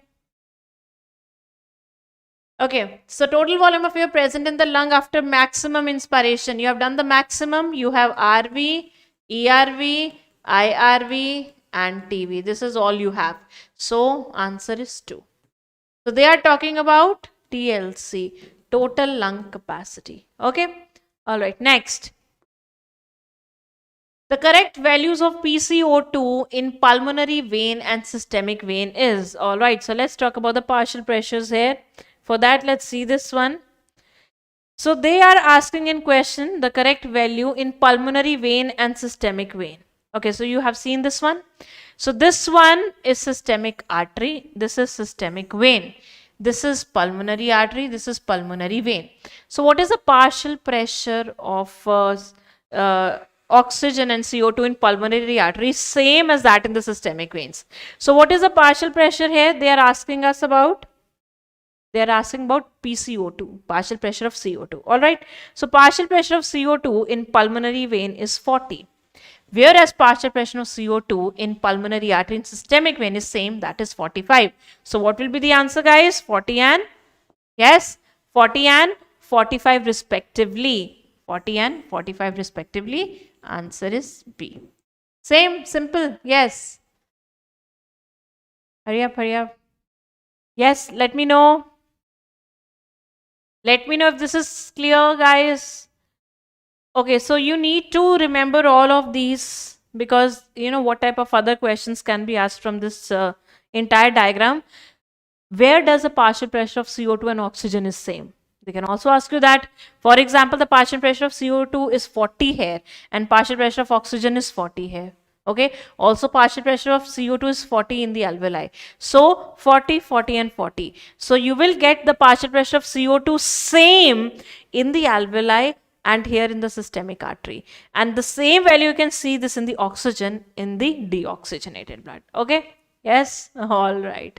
All right. Okay, let's move further and talk about another chapter which is also important, body fluids and circulation. What's so important in this chapter? The structure and function of heart. Entire structure of heart, the four-chambered heart. Second thing, its function. What about the function? When I'm talking about function, it's conduction and cardiac cycle. Conduction and cardiac cycle, I'm talking about both. Okay. Then also about circulation, the main function it is performing, pumping action of the heart. Then ECG, disorders and composition of the blood. And composition of the blood. These are the most important topics from the entire chapter. Okay. So let's solve the question. First one. Which among the following is last to get depolarized in a cardiac cycle? AV node, SA node, Purkinje fiber, bundle of his. So very simple. This is your structure of heart. Okay, this is the structure of heart. This is the right side of the heart. This is the left side. These are atrium. These are ventricle. So on the right upper corner of your heart, you have SAN. What is SAN, guys? Sinoatrial node, which is a pacemaker. Pace means speed. So this will generate the electrical conduction or the impulse. The muscle, cardiac muscles, when you were a baby or you were fetus, at that time when you were developing, some of the cardiac muscle, they got specialized. And they form bundles here. One such bundle is SA node, which is a pacemaker. It will generate a current. This current will then goes to both the atria and to another patch, which is AVN. AVN is present at the corner of your atrium, lower corner of your right atrium. Both are present on the right side. Okay. Then comes the bundles of these nodal tissues, which is bundle of his, which is divided into two parts, left and the right bundle, which then emerges into Purkinje fibers. So the conduction starts from here and ends to the Purkinje fiber, which gives electrical current to the ventricle. So which is the last one to get the current? That is Purkinje fiber. Answer is third. Okay. Next. And Purkinje fibers, they're also fastest conducting. Second, this is also one of the important topic, the types of heart in circulation, because this is also part of animal kingdom. Next, we have animal, type of heart, type of circulation. So animal is Rohu, two-chamber heart, single circulation. Frog, three-chamber heart, incomplete double circulation. Lizard, three-chamber heart, incomplete single. Human, four-chamber double circulation. First of all, we have two-chamber heart, three-chamber and four-chamber. Two-chamber is found in the Pisces, three-chambered amphibians and reptiles, and four-chamber in the reptiles, crocodile, birds and mammals. Okay. So those who have two-chamber hearts, like your fishes, they show single circulation. What happened in the single circulation? You have one atria and one ventricle. The blood will pass only once through the heart and blood is deoxygenated. Which blood? Deoxygenated blood, and passes once through the heart. Whereas Rohu is a fish, so this is absolutely correct. You have to find the incorrect one. Okay. Next is frog. Yes, it do have three-chamber heart and it has incomplete double circulation. What happened in incomplete double circulation? You have two atria, one ventricle. The blood enters here, which is oxygenated, and from here the blood enters is like deoxygenated. This is oxygenated blood, this is deoxygenated. Like double circulation, both bloods are coming separately, but here they got mixed. So it is trying to be double, but it does not get double. Why? Because ventricle is single, it does not have a septum. So it's incomplete double circulation. Next, we have lizard. It's a reptile. It has three chamber heart and it also shows incomplete double circulation. Okay, so this is incorrect. Then human, we are human, four chamber and we have double circulation. And answer to this question will be, guys, you all know now, is third. Okay, simple. Yes, simple. Keshav is saying, ma'am, tension ho rahi hai, hasa do. Wah. Joke, you want to hear some of the jokes from me? No, guys, it's okay. If you're getting worried, it's of just few days away from the exam. It's quite okay. It's quite normal. Nothing to worry about. It's a human, a human kind of feeling system, emotions, defense system.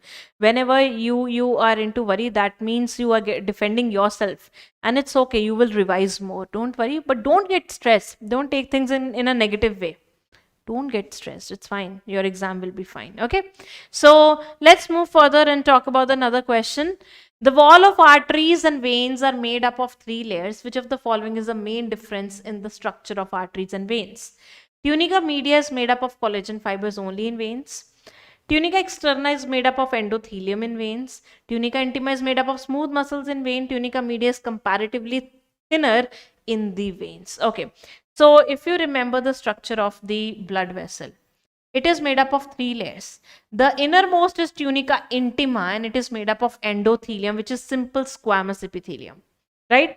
And the outermost one is tunica externa, which contains a lot of collagen fibers. It contains a lot of collagen fibers. And this one is tunica media, which contains smooth muscle. So we say that the walls of veins are thinner.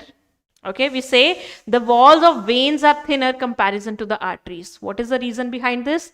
The reason is that tunica media is thinner in the veins. So this is absolutely correct. So answer is 4. Answer is 4. Fine. So what will be the answer to this question? 4. Next. Select the correct statement with respect to blood. Do it. Do this question. Yes, Vaishnavi D for Diksha, ma'am. Absolutely correct. Guys, I have to go for just 5 minutes. So I'll take a break of 5 minutes and we'll resume this in 5 minutes. Okay? We'll resume this in 5 minutes. I'll take a break for 5 minutes. Till then, solve this question.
All right, guys. All right, so let's solve this question. So I'm back. Yes, I am back. All right, all right. So let's solve this question. Select the correct statement with respect to blood. Formed elements constitute nearly 55%. So for that, let's revise blood quickly. Let's revise blood. So what is blood made up of? Blood is made up of two components. One is plasma, which is 55% part of it, and the rest part are the formed elements. Rest part are the formed elements. So what do we have in the formed elements? We have cells, we have WBCs, we have RBCs, and we have platelets. We have platelets, right? RBC has a very important function, that it helps in oxygen transport. Platelets, they perform a very important function in blood clotting. What function they perform? In blood clotting.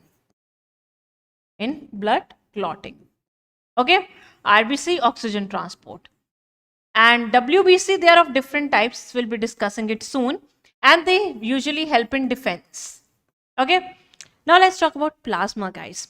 So what is there in the plasma? In plasma, we have around 98% of water. Sorry. In plasma, we have 92, 94% of water, right? Whereas 6 to 8% are other things. Other things, 6 to 8%, they are other things. Okay, so see the number. Yeah, I'm very poor in maths. So 6 to 8% are proteins. What are other things? These are proteins and other things like other things that are dissolved in the in your blood. What are these? For example, you ate food. In food, we have nutrients. What are these nutrients? Like glucose, like lipids, like glucose, like lipids. Also, we have certain vitamins, minerals, minerals like sodium ions, potassium ions, chloride ions, calcium ions, magnesium ions, and HCO3 negative, carbonate ions, right? All these are present in the dissolved form, okay? Then, okay, that's 0, okay? Then proteins, we have three types of protein. One is albumin, which is the most abundant. Albumin, there is some problem with the board. That's why the things are overlapping. I hope you can understand. Then we have globulin. And then we have blood clotting proteins. Blood clotting proteins. What are these blood clotting proteins? Fibrinogen and prothrombin. So these both are inactive proteins. Both these are inactive proteins. What are these? Inactive proteins. So blood clotting proteins are never present in the active form. If they are present in the active form, then normal clots will be formed inside your blood and it will be difficult to manage. Then albumin, they are most abundant and they have a very important function to perform, that is in osmotic balance. Globulin, they are of different types. Alpha, beta, gamma. Alpha and beta helps in the transport of substances, whereas gamma, they form Ig. What are Ig? Immunoglobulins, the antibodies, and they help in the defense, right? All right. Then if I talk about other things, what other things are there in the blood? You know that there are a lot of other things. What are these? Like hormones, waste products. They are also present in your dissolved form in plasma, and gases. Like we say, 3% is present, oxygen is present in the dissolved form, and 7% of CO2 is present in the also in the dissolved form. So let's solve the question, guys. Let's solve this. Formed elements constitute 45%. So this is incorrect. You have to find the correct one. Mineral elements contribute 6 to 8% of the blood plasma. They are proteins. Albumin helps in osmotic balance and globulin primarily are involved in defense mechanism. Very true.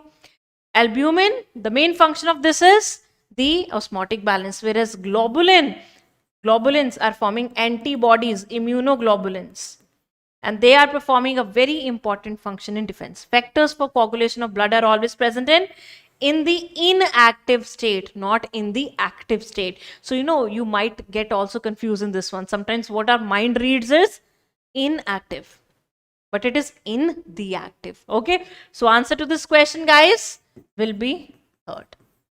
All right, next is from WBCs. So WBCs, what are the various types of WBC? There are two types of WBCs, guys. So one are agranulocyte. WBCs are of two types.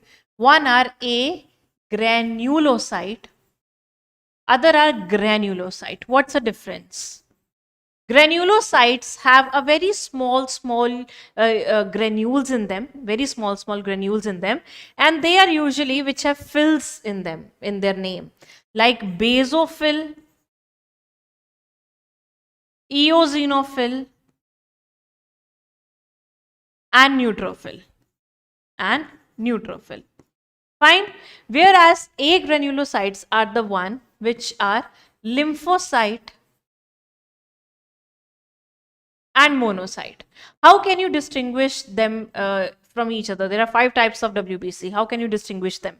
The one which have granules like this, they all are granulocyte which do not have their agranulocyte. The nucleus shape is different in all. In the lymphocyte, the nucleus is round. In the monocyte, it is bean shape. In the basophil, it is S shape like this. In the eosinophil, it is headphone shape, bilobed. They are bilobed. And in the neutrophils, they will have different types of shape. That's why you call it as PMNL. Polymorpho. That means poly means many, morpho means shape, nucleo means nuclear, leukocyte. It have different types of shapes of nucleus. Okay, so let's do the question. Eosinophils, they are 2 to 3 in percentage, absolutely correct, and they resist infection, also associated with allergic reaction. So whenever you get allergy, eosinophils, they come there for the rescue, right? Neutrophils, they are the maximum in amount, 60 to 65%. They are phagocytic. Monocytes are also phagocytic, and here it is written produce antibody. Basophils 0.5 to 1%, and they secrete histamine, serotonin, and heparin, and they have an important role in inflammation. They causes inflammation. Eosinophils prevent inflammation. There's a difference. Eosinophil prevents inflammation. They causes inflammation. They are anti-inflammatory. They causes inflammation. And these one do not produce antibodies. They are produced by lymphocyte. Lymphocyte are of 2 types, guys. One is B cell and another is T cell. So T cell produces antibodies. T cell produces antibody. So the answer to this question is 4, because you have to find the incorrect one. Because it's written, you have to find the incorrect one. Okay, very nice. A lot of you have given the right answer. Okay, moving further to the next. Maximum filling of blood in ventricles occurs during. So that's a question from cardiac cycle. So let's discuss the cardiac cycle in detail. So cardiac cycle, cycle means a cycle. Okay, everything that comes back goes around like that. Okay, cardiac means it's a cycle of your heart. So how does it begin? So in the starting, first of all, to understand the cardiac cycle, you need to know what's the difference between systole and diastole. Whenever I'm using the word systole, that means contraction. Whenever I'm using the word diastole, that means relaxation. So even atria causes or atria undergoes relaxation and contraction. So I'll be using the word atrial systole and diastole. Similarly, ventricles also undergo contraction and relaxation. So I'll be using the word ventricular diastole and systole. So there is a time when both undergo relaxation, when your complete heart is relaxing. You call it as joint diastole. What do you call it as? Joint diastole. So first stage is always the joint diastole. So what happened in the joint diastole? Your heart is completely relaxed. As a result, whatever blood is coming from the blood vessel, imagine these are blood vessels, and these blood vessels are giving blood. So the pressure in blood vessels are higher and inside the ventricles are lower. And also here, the valves are open. What are these valves? The tricuspid in the right side of the heart and bicuspid on the left side of the heart. They both are open at this point. So the pressure is so much that the blood directly goes inside your ventricles. So we say that at joint diastole, 70% of ventricles get filled. 70% of ventricles get filled. Okay. Then after joint diastole starts the atrial systole. Now atria will start to contract.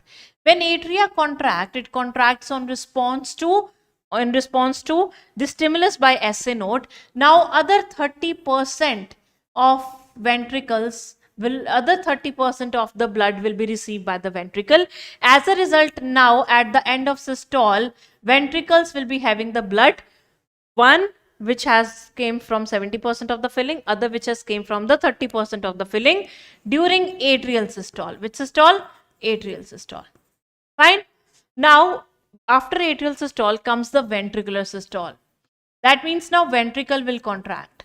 So when the ventricle contract, these valves, they will close. Which valves? AV valves. AV are atrioventricular valves. This is bicuspid and this is tricuspid. Okay, this is one of a very common question that can be asked. Where does bicuspid and tricuspid valves are present? Bicuspid in the left side, tri on the right side. Second question. Right side of the heart always carries deoxygenated blood and left side always carries oxygenated blood. So tricuspid always gets in contact with the deoxygenated blood and the left one always get in contact with the oxygenated blood. Okay, now during ventricular systole, AV valve close. So when these valves close, why are they closing? Valves always open and close with respect to the pressure changes. If there is more pressure, valve will close. Imagine there is a door which is open. So if you push the door strongly with your hand, with the more pressure, the door will close, na? So just like that, why AV valves are closed? Because there is high pressure in ventricles. So high pressure in ventricles will close the AV valve. High pressure in the ventricles will close the AV valve. And when AV valves close, this will causes the first heart sound, which is LUP. So if someone asks you when does the first heart sound arises, it arises as the beginning of ventricular systole. The ventricular systole will continue and as a result, pressure in the ventricle pressure will be more than pressure in the pulmonary artery and aorta. If the pressure is more in pulmonary artery, in the ventricles as comparison to the pulmonary artery and aorta, what will happen? The blood from the ventricle will go to these blood vessel and you call it as ventricular ejection. Ventricular ejection. During ventricular ejection, each ventricles gives out 70 ml of the blood. How much blood? 70 ml of the blood, and this 70 ml of the blood is known as stroke volume. What do you call it as? Stroke volume. Okay. Now, during a contraction of the ventricle, the muscle that contracts is of the same volume and same length. So you call this type of contraction as isovolumetric contraction. Iso means same, volume and meter, that means length. So same length of muscle fibers are contracting leading to the same volume of the blood. You call it as isovolumetric contraction. Now what will happen? Ventricles will relax, which is ventricular diastole.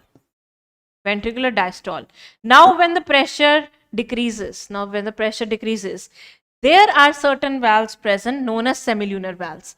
These valves, they open in response to increase in pressure.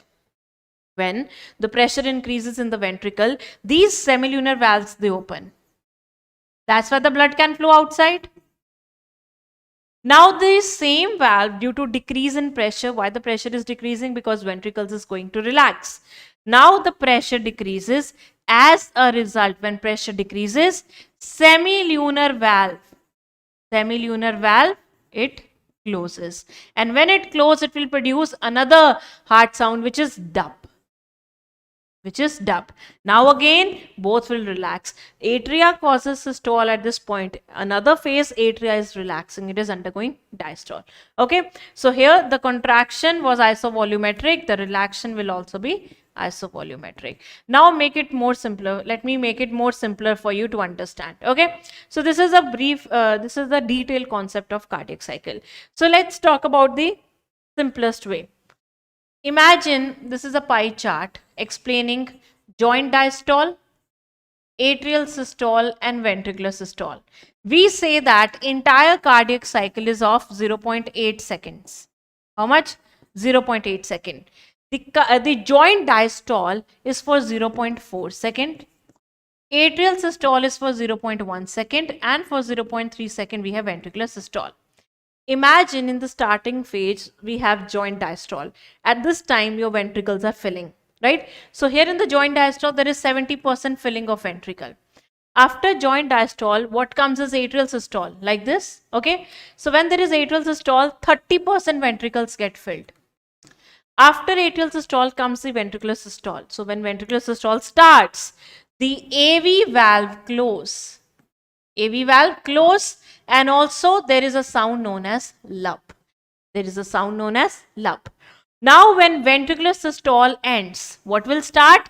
Ventricular diastole. This is the state of ventricular diastole, which is for 0.5 second. Now what will happen? The second heart sound will come, which is S2, which occurs due to, which name is dub. It occurs due to closure of semilunar valve. Closure of semilunar valve. Okay, so this is the entire cardiac cycle in a short form also. You can also study in this way. If you are more interested in detail, you can go for that way. Anyways, let's solve the question. Let's see which way is best for the questions. Okay, I always give both the ways so that you can find it whatever way easy. You can go for that. Okay.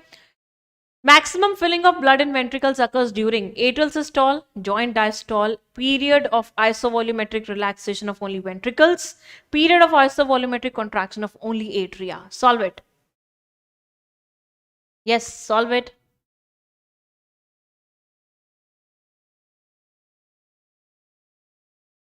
Hurry up, guys. Hurry up, hurry up. What will be the answer? What will be the answer? So maximum filling of ventricles, so that means he's asking about 70% filling. So when does 70% filling occurs? During joint diastole. Answer is 2. But 30% occurs during atrial systole, and this has nothing to do with the filling of the heart. Okay, the filling takes place in the beginning only. All right, guys, moving to the next question. Okay, that's what we have done. So much painting. Which of the following is correct with respect to the second heart sound during a cardiac cycle? It is associated with the closure of semilunar valve at the beginning of a ventricular systole. It is produced after an interval of 0.8 second from the first heart sound. It is lower pitched and cannot be easily heard through a stethoscope. It is associated with the closure of semilunar valves at the beginning of ventricular diastole. Solve this. Yes, Siddharth. Siva Prasad, please read the question very carefully. Rajat, read the question very carefully. Or are you answering another question? Hurry up. Mr. Rajiv Kumar, please do not waste other people's time. And he's gone. All right. What will be the answer, guys? The first is saying it is associated with closure of semilunar valves. Semilunar valves, they open during ventricular systole. They close during ventricular diastole. Okay. So listen, guys. The heart sounds are associated with ventricles, not with the activity of atria. When the ventricle undergo contraction or systole, there is first heart sound which occurs due to closure of AV valve. Every time I tell you, when there is more, when you close the door, there is a sound, na? Whenever you close your door at your house, there is a sound. So always the sound will be produced by the closing of the door. One door is closed during ventricular systole, another doors get closed during ventricular diastole. So it has nothing to do with the atria. It has to do everything with the ventricles. One systole, another diastole. And both the time the doors will be closed. And the doors are different. First AV valves, then semilunar valves. Okay. So here, this one is incorrect. It is produced after an interval of 0.8 second. No. When does second heart sound is produced? This one is S1, this is S2. So after S1 is produced, it will take 0.3 second for S2 to get produced. So what's the difference in the timing between first heart sound and second heart sound, it's 0.3. If someone asks you what's the difference between time interval between second heart sound and first heart sound, then it is 0.5. So you have to see it clearly whether they are asking between S1 or S2 or S2 and S1. If it is S1 to S2, 0.3. If S2 to S1, 0.5, because you always go like this. You never get return. Okay? All right. Next statement says it is lower pitched. No, the second is high pitched. The first is lower pitched. It is associated with the closure of semilunar. Very good. At the beginning of diastole. So answer is 4. Fine. Okay. Very nice. Next. Myocardial ischemia leads to a symptom of acute chest pain, which is called. Okay, so for this you need to understand certain disorders. So what happen when a person is having CAT? What is CAT? Coronary artery disease. Coronary artery disease. What happened at that time? For example, a person eat a lot of oily food substance and does not exercise at all. So all the cholesterol will get deposit in the main artery known as coronary artery. What is a coronary artery? My dear students, it is the artery that supplies blood to heart. It supplies blood to heart. And you know, heart is a very important organ. It pumps the blood. So if there is any cholesterol that deposit here, it will attract a lot of cells around it and also calcium ions around it. As a result, after some time, a structure will be formed. You call it as plaque. And this plaque will narrow the lumen of blood vessel. And now there is obstruction in the blood flow. And when there is obstruction in the blood flow, there will be less blood flow to heart muscle. This disease where a plaque is formed and causes blockage is known as atherosclerosis. What do you call it as? Atherosclerosis. Fine. So whenever you have atherosclerosis, there is low blood flow in the heart, and as a result, there is low oxygen that goes to heart muscles. And this condition of low oxygen is known as myocardial ischemia. What do you call it as? Myocardial ischemia. Myocardial ischemia is that condition where your heart is not getting sufficient oxygen, right? After it is not getting sufficient oxygen and nutrients, the muscle will get weak and muscle will start to die. And this condition is myocardial infarction. It's not infection, it is, guys, infarction. And now this will lead to acute chest pain.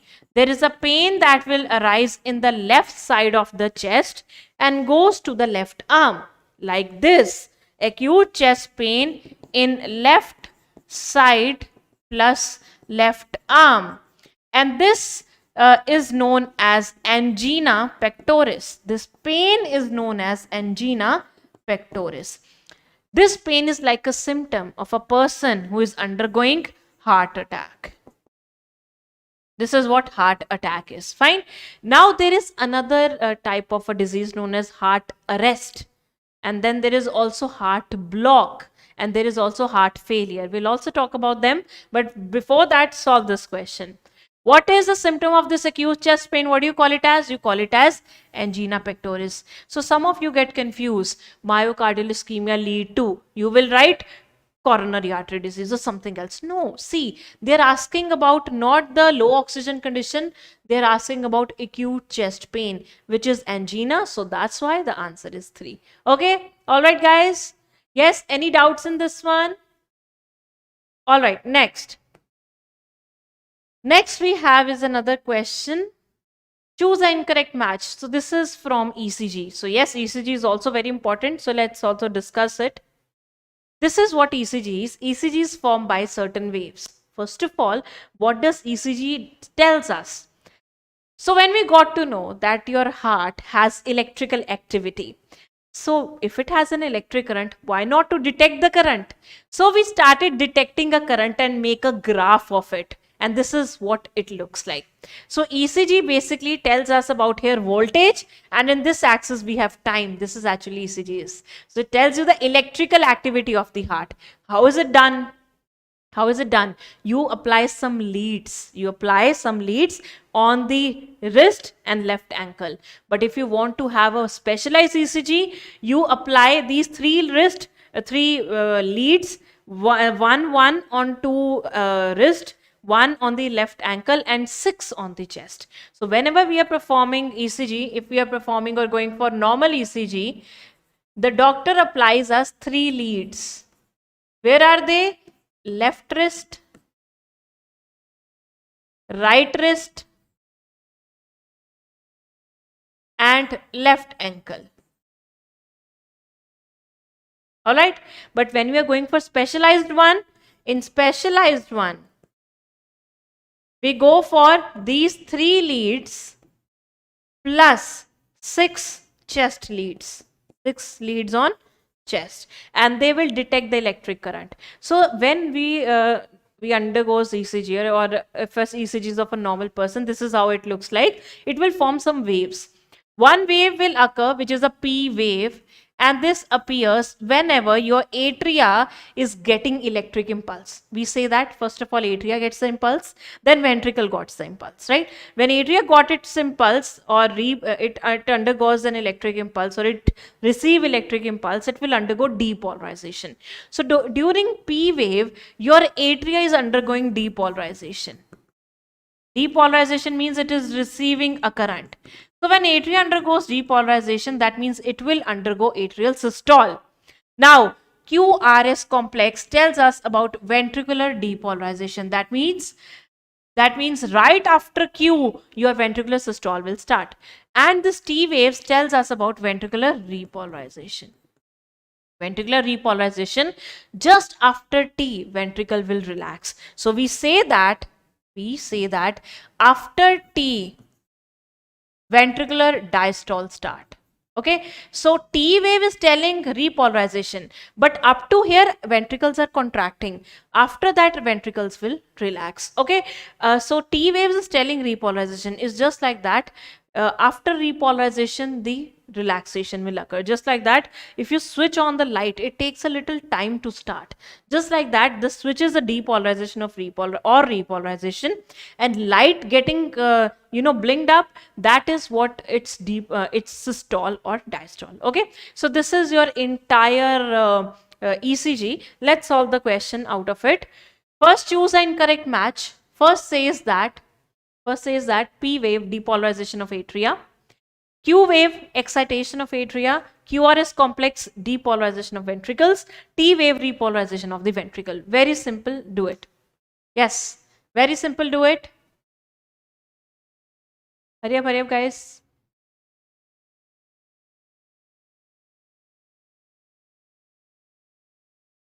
What will be the answer? My dear students, let me know. Now you know the concept. Let me know the answer. P wave tells atrial depolarization as well as atrial contraction or excitation. Excitation word is same as depolarization. Q waves tells ventricular excitation. So this one is incorrect, and you have to find the incorrect one. Answer is 2, my dear students. Okay, wow, a lot of you have said the right answer. That's really nice. Okay, next one. Again, that's structure. Solve this one on the disorders. If you make it this one, that means your concepts are clear. Hurry up, do it. If you made this question in a right way, that means your concepts are clear. Hurry up, guys, solve this one. Solve this one. Hurry up. I want the correct answers. I want the correct answers. No incorrect answers are allowed here. Yes. Okay. Okay, should I start, or you want to have more time? Yes. Should I start, or do you want to have more time? Okay. All right. Let me help you if we are not there. So, heart failure, heart attack, cardiac arrest, and heart block. What's the difference between all? In the heart failure, your heart is failed. It's not pumping out the blood effectively.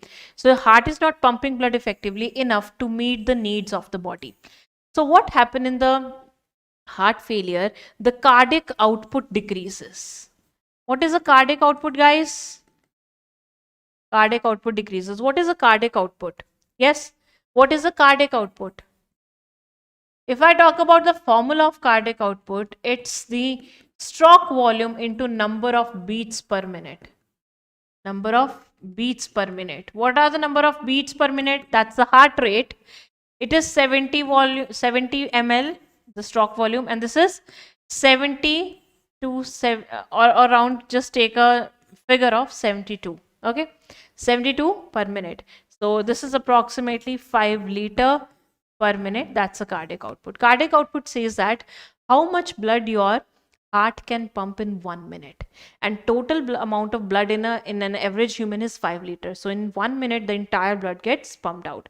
So cardiac output says the amount of blood pumped by each ventricle. Only one ventricle we are talking about, that's left one, because left one gives oxygenated blood. Okay, so amount of blood pumped by each ventricle in 1 minute. And yes, cardiac output can be increased or can be decreased by your strength, or by increasing the strength by some activities. Like athletes, they have more cardiac output because they have more strength of the cardiac muscles. Fine. So cardiac output is the amount of blood pumped by each ventricle per minute. More the cardiac output, it's better. But when it gets very low, that means a person may have this disease known as heart failure. Now, what happened? Heart stops beating. That's a cardiac arrest. So whenever I'm saying arrest, that means stoppage. So heart stops to beat completely. This can occur even after heart attack. Heart attack sometimes can lead to heart arrest. When a person is in the heart attack stage, you can take a person out and revive it, and a person can survive. But when a person meets the stage of cardiac arrest, it's very difficult for a person to come back, right? So for A, guys, we have 2. For B, I have not discussed it yet. For C, we have 1. Okay. Heart block. So whenever your conducting system stops, like SAN is not producing any impulse, the heart will not function. So you must have seen in the movies, they're giving electric current to the heart so that it should pump. So that's a condition of heart block where there's a defect in a conducting system. So they're giving artificial electrical impulse so that it will start beating. So for D, we have 3rd. Now let's talk about the heart attack that you already know about. Heart muscles is suddenly damaged due to inadequate blood supply. Because there is low oxygen, myocardial ischemia occurs. So for B, we have 4. What's the answer? A2, B4, C1, D3. Answer is 3. Okay, very nice, guys. Okay, all right. Let's move further and talk about during cardiac cycle, the first heart sound is produced at the beginning of atrial systole, at the beginning of ventricular systole, at the end of joint diastole, at the end of ventricular systole. Very simple. The heart sounds are always concerned with ventricles, not atria. So forget about atria. And also about joint diastole. Okay, so it has everything to do with the ventricles. So one heart sound is produced at the beginning of ventricular systole here, and other produced at the beginning of the ventricular diastole. So it is talking about the first heart sound. So it is produced at the beginning of ventricular systole. So answer is 2. Simple. If you learn this figure, na, everything is simple of cardiac cycle. I tell you, everything will be simple. All right. Yes. Okay. All right. Next, erythroblastosis fetalis occurs in case of. All right. So that's a very important one. So we have a blood RBC. Okay. So imagine this is your RBC. On RBC are present certain glycoproteins.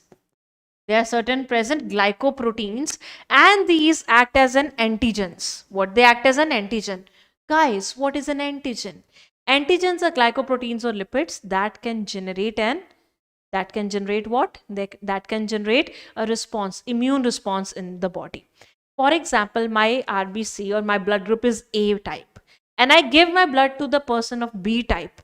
So my antigens, glycoprotein, they will act as foreign to the immune system of a person who is having B blood group. Okay, right? So my RBC have two type of glycoprotein, which giving the antigenic system, that is ABO type, and another the RH1. So I have two types of antigens on my body, on my RBC. One, for example, I have A blood group, so I have A antigen. Another, if I am A positive blood group type, then I have RH antigen. So RH antigens are the type of antigen which have been discovered from rhesus monkey. So any person who is RH positive, that means they have RH antigen. They have RH antigen. Okay, so this case of incompatibility is seen in between the mother and the fetus. Fetus and mother. All right, imagine mother is RH negative and fetus is RH positive. So the problem occurs if a person who is RH positive and give blood to RH positive, nothing will happen. If RH negative gives to RH negative, nothing will happen. If RH negative give bloods to RH positive, again nothing will happen. If the reverse takes place, RH positive give blood to RH negative, a lot of things will happen. Okay, because RH antigen, RH positive means a person is having the antigen. If an antigen is, for example, I am RH negative, if I am receiving the blood which is RH positive, my body will go insane and it will form antibodies against RH positive RBC and destroy it. This is how it works. So imagine if a fetus is RH positive and mother is RH negative. And this is the first time, or that's the first fetus, that is the first baby. So what will happen during gestation? What is gestation? The development of the baby. Nothing will happen. Everything will go smooth. Mother and fetus, everything is going smooth. Okay. So here, when there is delivery of the first baby, for example, the first baby name is Ram and the second baby name is Sham. Both are brothers. The Ram is elder one and Sham is the youngest one. So first baby is Ram. So Ram's delivery is there. Now Sham is the second one. So during the birth of the Ram, when there is a birth of the baby, the placenta is removed. Imagine this is a placenta. So there is a small mixing of blood between mother and fetus. There is a mixing of blood of mother's and fetus blood. They got mixed during the delivery.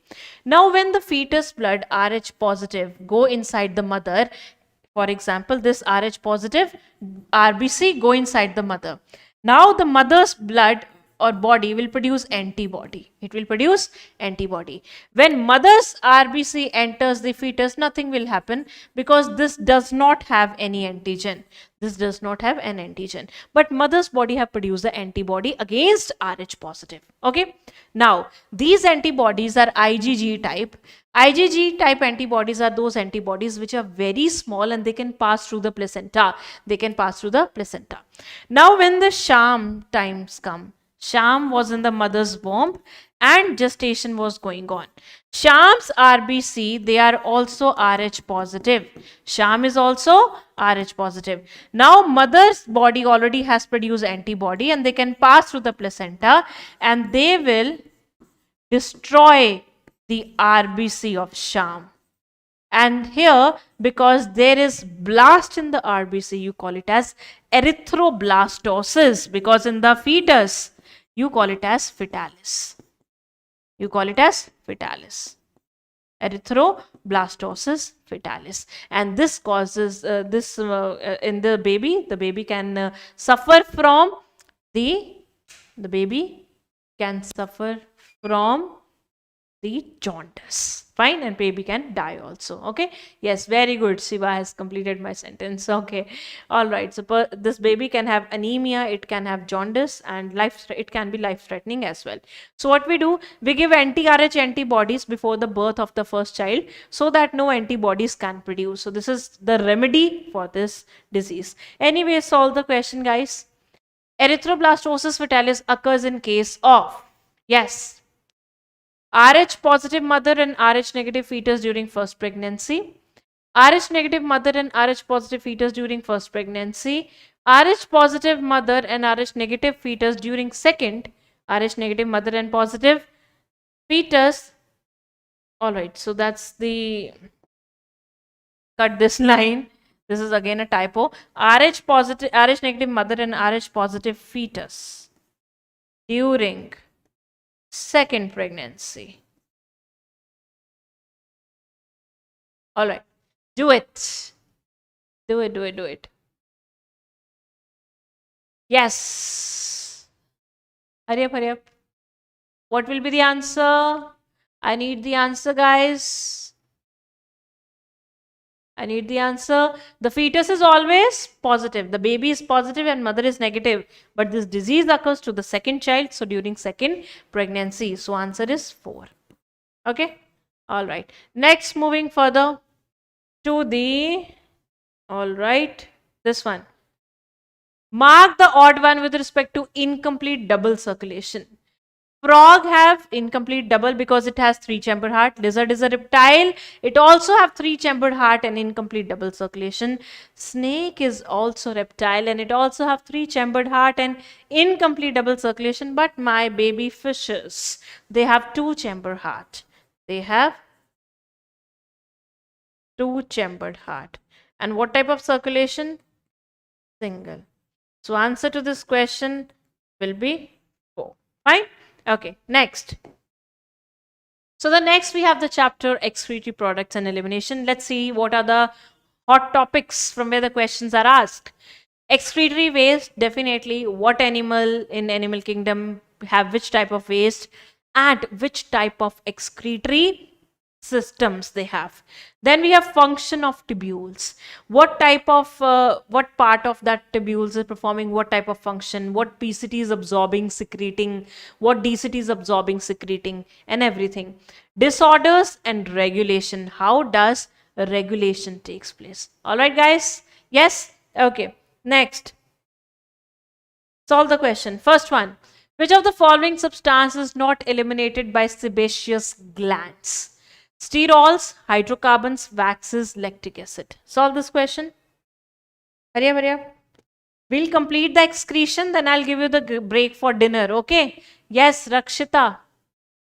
We'll complete this chapter, the excretion, then I'll give you the break for around 20 minutes. Okay?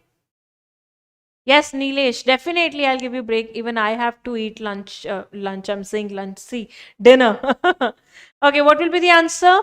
See, apart from kidney, there are also certain organs that helps in excretion. What are these? Liver, lungs, oil glands, sweat glands, and salivary gland. Salivary gland? Yes, you heard it right. Yes. Liver excrete bile salts and pigments. What are the bile salts? Sodium taurocholate, sodium bicarbonate, bile pigments, bilirubin, biliverdin, right? Cholesterol, sterols, etc. Toxins and all. Lungs, they excrete CO2 at the rate of 200 ml per minute and also some amount of water. Oil glands, the sebaceous glands, they're also known as sebaceous gland, they excrete steroid, hydrocarbons and waxes. Fine. Whereas sweat gland, they excrete NaCl, water and lactic acid. Right? And salivary gland, it excrete a very small amount of urea. So lactic acid is excreted by sebaceous gland. So my dear student, answer is 4. Okay, next. Which of the following hormone is secreted by JG cells in response to fall in glomerular blood flow and glomerular blood pressure? All right. So I'll explain you the entire mechanism, that is renin, aldosterone, angiotensin mechanism. Let's get started with RAS. What is RAS? Renin, angiotensin, aldosterone system. So for that you need to understand the structure of Bowman's capsule. This is a Bowman's capsule. Okay. This is Bowman's capsule, guys. This is afferent arteriole. This is efferent arteriole. Efferent, afferent. Okay, so I am drawing the structure of juxtaglomerular apparatus. What apparatus? Juxtaglomerular apparatus. Now you will be asking, ma'am, what it has to do with that? A lot of things. Let's see. Juxtaglomerular apparatus. Okay. So here, this is a Bowman's capsule. This is so sorry. This is Bowman. This is Bowman's capsule. This is afferent arteriole. Okay. This is what? Afferent arteriole. This is afferent arteriole. Now, near the afferent arteriole is present your favorite DCT. What is present here? All right, the board is going insane and making me go insane as well. So this is DCT. This is what? DCT. So the cells of DCT which are present in front of afferent arteriole, these are macula densa cell. Which cells? Macula densa. And the cells of afferent arteriole which are present in front of these macula densa cell, they are also modified. They are juxtaglomerular cells. They are juxtaglomerular cell. Very good, Dr. Uzair. If I am not wrong, he's saying there is a diameter difference. Very nice. Afferent is wider and efferent is thinner. Very nice. Good observation. Okay. So DCT cells are macula densa. And the cells of afferent arteriole, they are JG cell, juxtaglomerular cell. They secrete renin. They secrete renin with the single N. Now what happens whenever there is decrease in the glomerular filtration rate or GFR? Whenever there is decrease in blood pressure, there will be decrease in GFR, which is glomerular filtration rate. What is glomerular filtration rate? The amount or the rate at which your glomerulus is filtering the blood and forming filtrate. Fine? In the Bowman's capsule. So whenever there is decrease in GFR, there will be decrease in the filtrate formation and there will be decrease in sodium ions. There will be decrease in sodium ions in the filtrate. And this will be detected by DCT. So here macula densa cells get stimulated. They will get stimulated. So when they will get stimulated, they will stimulate the JG cells. They will stimulate the JG cell. Now JG cells, they are also stimulate and they will secrete renin. And renin has a lot of functions to perform. What it will do? First of all, it will convert angiotensinogen into angiotensin 1. Angiotensinogen into angiotensin 1. Okay, then angiotensin 1 will be converted into angiotensin 2 by another enzyme that came from lungs. That is AC, angiotensin converting enzyme. Fine, this comes from liver. Now angiotensin 2 performs a number of functions. First, it will go to the adrenal gland. It will go to the adrenal gland and it will tell the gland to secrete aldosterone. Because more the aldosterone, and aldosterone will go to the DCT and causes sodium and water reabsorption. It will also cause the vasoconstriction. It will cause the vasoconstriction. As a result, there will be more GFR. There will be more GFR. What is vasoconstriction? You are constricting the blood vessel and increasing the blood pressure. All right. So this is what angiotensin 2. So let's solve the question based on it.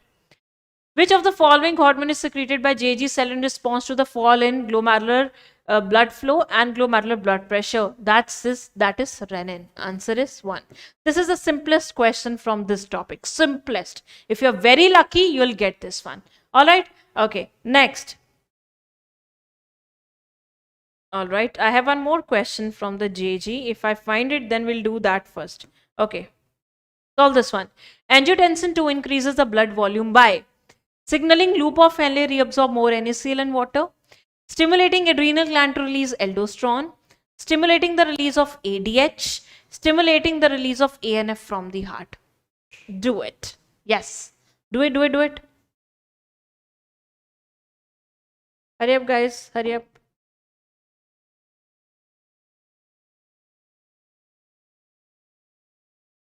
All right.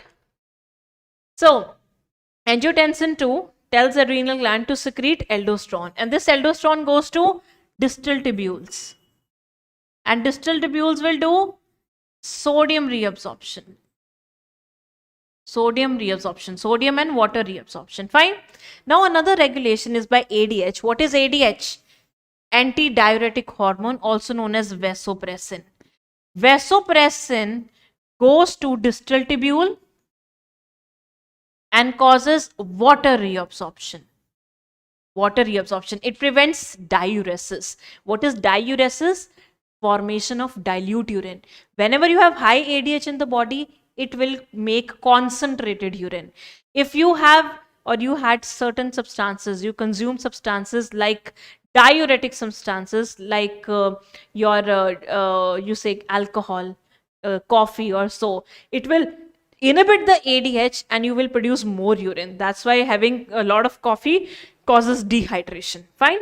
Now, ANF is the one that comes from the atria of the heart, and it works opposite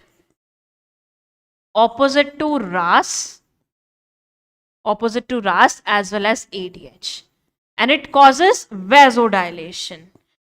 The ANF causes vasodilation, whereas if you remember, angiotensin 2, it will stimulate the adrenal gland for aldosterone and it causes vasoconstriction. It causes vasoconstriction as well. Fine. So the answer to this question will be, guys, you know now, it will be 2. Fine. NaCl and water reabsorption is done by ADH. It is done by ADH. So I'm telling now it is helping in water reabsorption along with NaCl. Okay. All right. Let's talk about the questions here also which we have left. Match the following. Do it, guys. This is from the function of tubules. Hurry up, do it. Do it. Very nice, very nice. Solve the question. What will be the answer? What will be the answer? My army. Yes. Proximal convoluted tubule PCT causes around 70 to 80% of the reabsorption of water and electrolytes. So it's quite same. So it's fine. Electrolytes. Okay. Also active reabsorption takes place in PCT. So A, we have 3. B, distal convoluted tubule is causing facultative water reabsorption. What is facultative?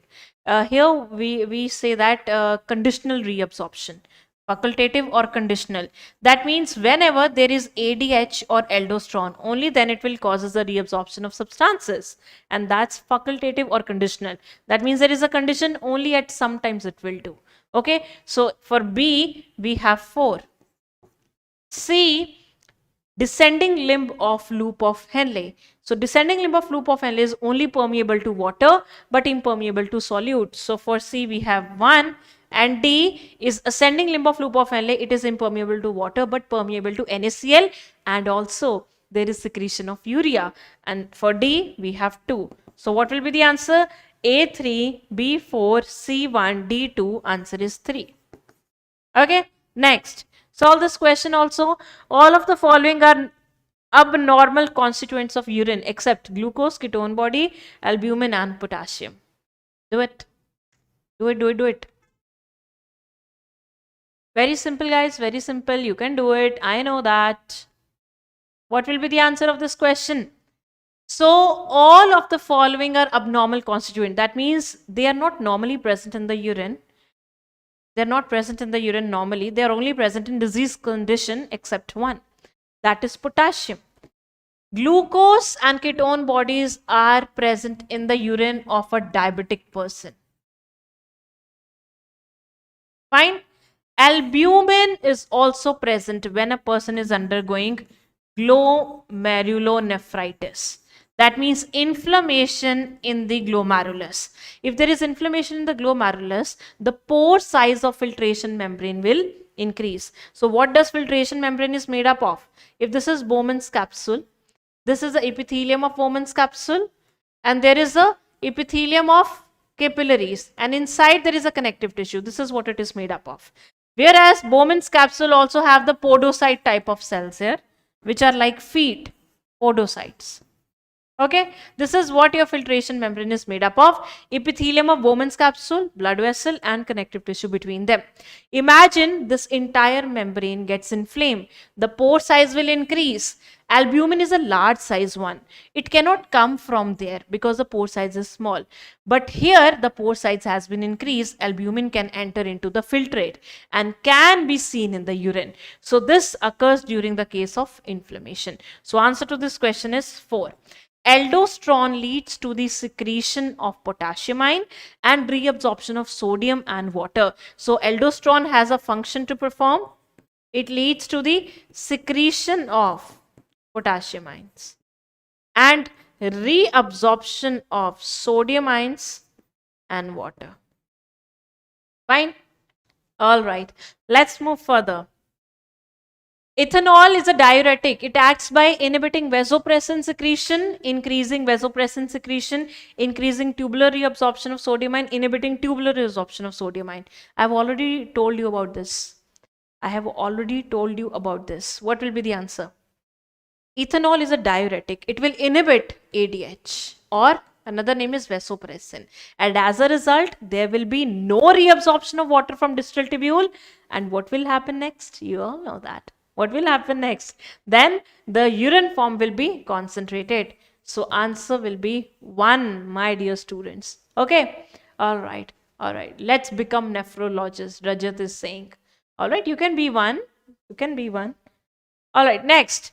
Excretory structure present in prawns are antennal glands, Malpighian tubule, nephridia, and flame cell. So who will tell me all the excretory organs which are given with their example? Who will tell me that? Yes, I want to see who out of you knows the entire examples and the excretory structure. Yes, do it. Let me know. I'm waiting. Guys. I'm waiting for you all. What will be the answer first of all? What are the excretory structures present in the prawns? They are very nice, Parinita. Very nice. Keep on telling the others also. Tell me the other examples. Yes, so antennal glands, they are present in the prawns. They are also known as green glands. So answer is 1. Very true. Malpighian tubules are present in your favorite organism, cockroach, right? Whereas nephridia is present in the earth form, in the annelids. Whereas flame cell, they're present in platyhelminthes. Very nice. Next. So these are the all excretory systems that I have made a chart so that you can revise it very well.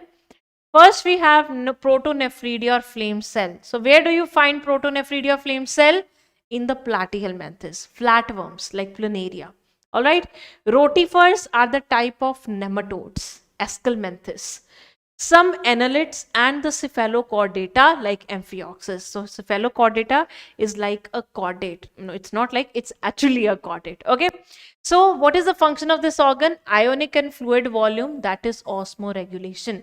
It's most important, though it's an excretory organ, but its primary role is in osmoregulation. Fine.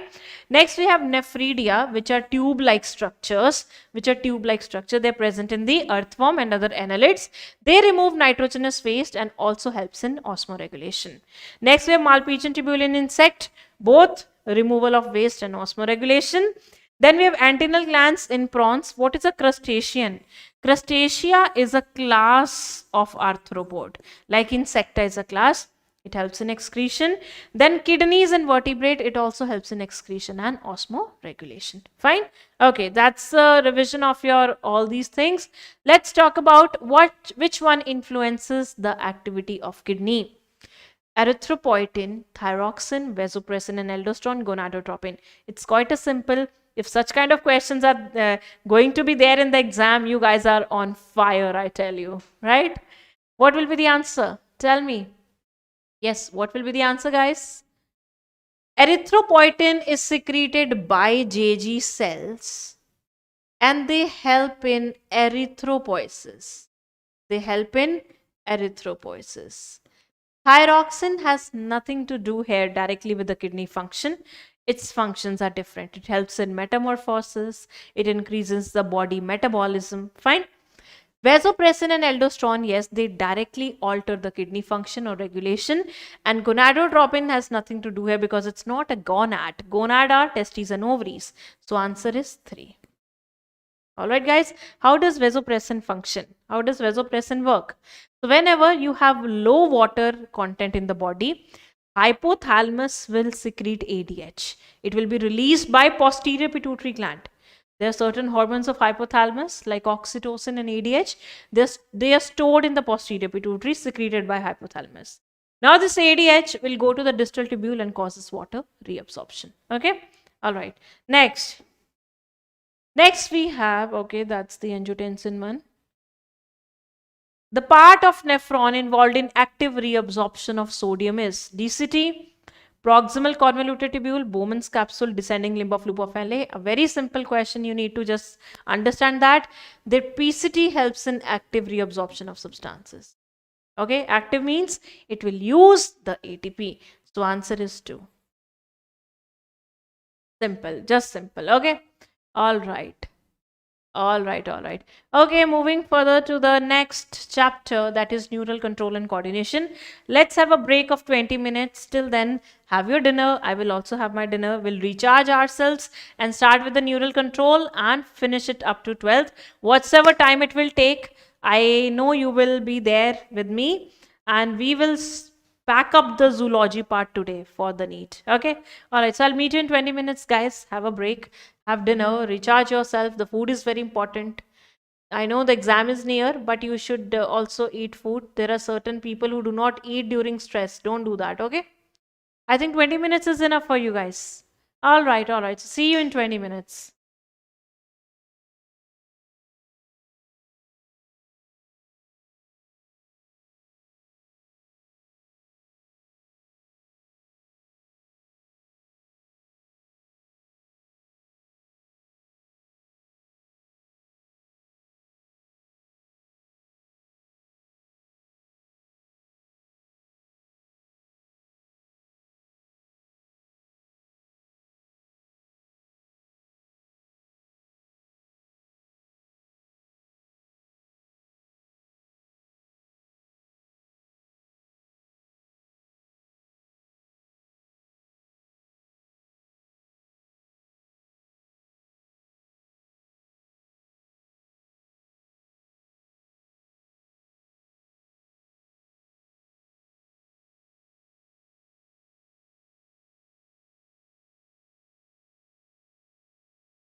All right, so everyone back. Even your ma'am is back. So can you hear me, guys? Yes, can you hear me? All right, so let's get started with neural control and coordination. Everyone, yes, I hope you all had your dinner. Yes or no? I hope you all had your dinner. Should we continue? Should we continue? Everyone, yes? All right. So let's get started with the topic or the chapter, neural control and coordination. So if I talk about this chapter, there are certain topics, they're very much favorite of the examiners. The first one is the eye, which is the most favorite. Then nowadays ear, they can ask you questions from the functions and structures of brain, and then nerve impulse and structure of neuron. These are certain topics. From there, every year the questions are asked. So let's get started. And first question, find the incorrect match. Again, this one was from we already had such kind of a question from structural organization. So multipolar neuron, cerebral cortex, bipolar neuron, retina of the eye, unipolar, no, it's not in the spinal cord, it's in the embryo. Fine. And yes, pseudo-unipolar is in the dorsal root ganglion of spinal cord. So answer to this question will be 4. Fine. Next. All right. Next we have the part of retina where visual activity is highest is blind spot, ora serrata, fovea centralis, origin of optic nerve. All right. So let me draw a quick diagram of the eye. This is how your eye looks like, right? So this portion is the anterior portion, sclera. This is the sclera. All right, guys. This is the sclera. And this is a point known as blind spot. Blind spot is a point from where your blood vessels and optic nerve, they take entry and exit, right? So one is a blood vessel. Imagine another is an optic nerve. So this is optic nerve. In the blind spot, no image is formed because there is no retina. There are no cones and rods. Just lateral to the blind spot is present here a yellow spot known as macula. Macula or yellow spot. In this yellow spot is present a small pit-like structure, known as fovea. So inside them is present fovea or fovea centralis. Fovea centralis have a number of cone cells. There is no rod cell. And here the maximum resolution is there and the brightest image or the clearest image is formed at this point, right? So the brightest image is formed in this point, which is the fovea. Fine, guys. So it is asking where the visual activity is highest, means brightest image is formed. That is fovea centralis. Answer is 3. Fine. All right. Origin of optic nerve is from the blind spot. All right. Okay. Next we have another question. Match the following. So this is a question from these functions of the brain. Let's do it. Hurry up. Yes. So I have a student from Pathshala, Sneha. Hi Sneha. How are you? How's your preparation going on? Yes. Okay. So let's do this one, guys. A is cerebrum. A, B, C, and D. 4 options we have: cerebrum, cerebellum, hypothalamus, and midbrain. So for that you need to understand first of all the brain structure and what are other what all these parts of brain they perform, the functions they perform. So we have forebrain, midbrain, and hindbrain. In forebrain we have cerebellum, we have olfactory lobes, and we have diencephalon. In the midbrain, we have the peduncle, cerebral peduncles we have, and corpora quadrigemina. And then in the hindbrain, we have medulla, and we have pons and cerebellum.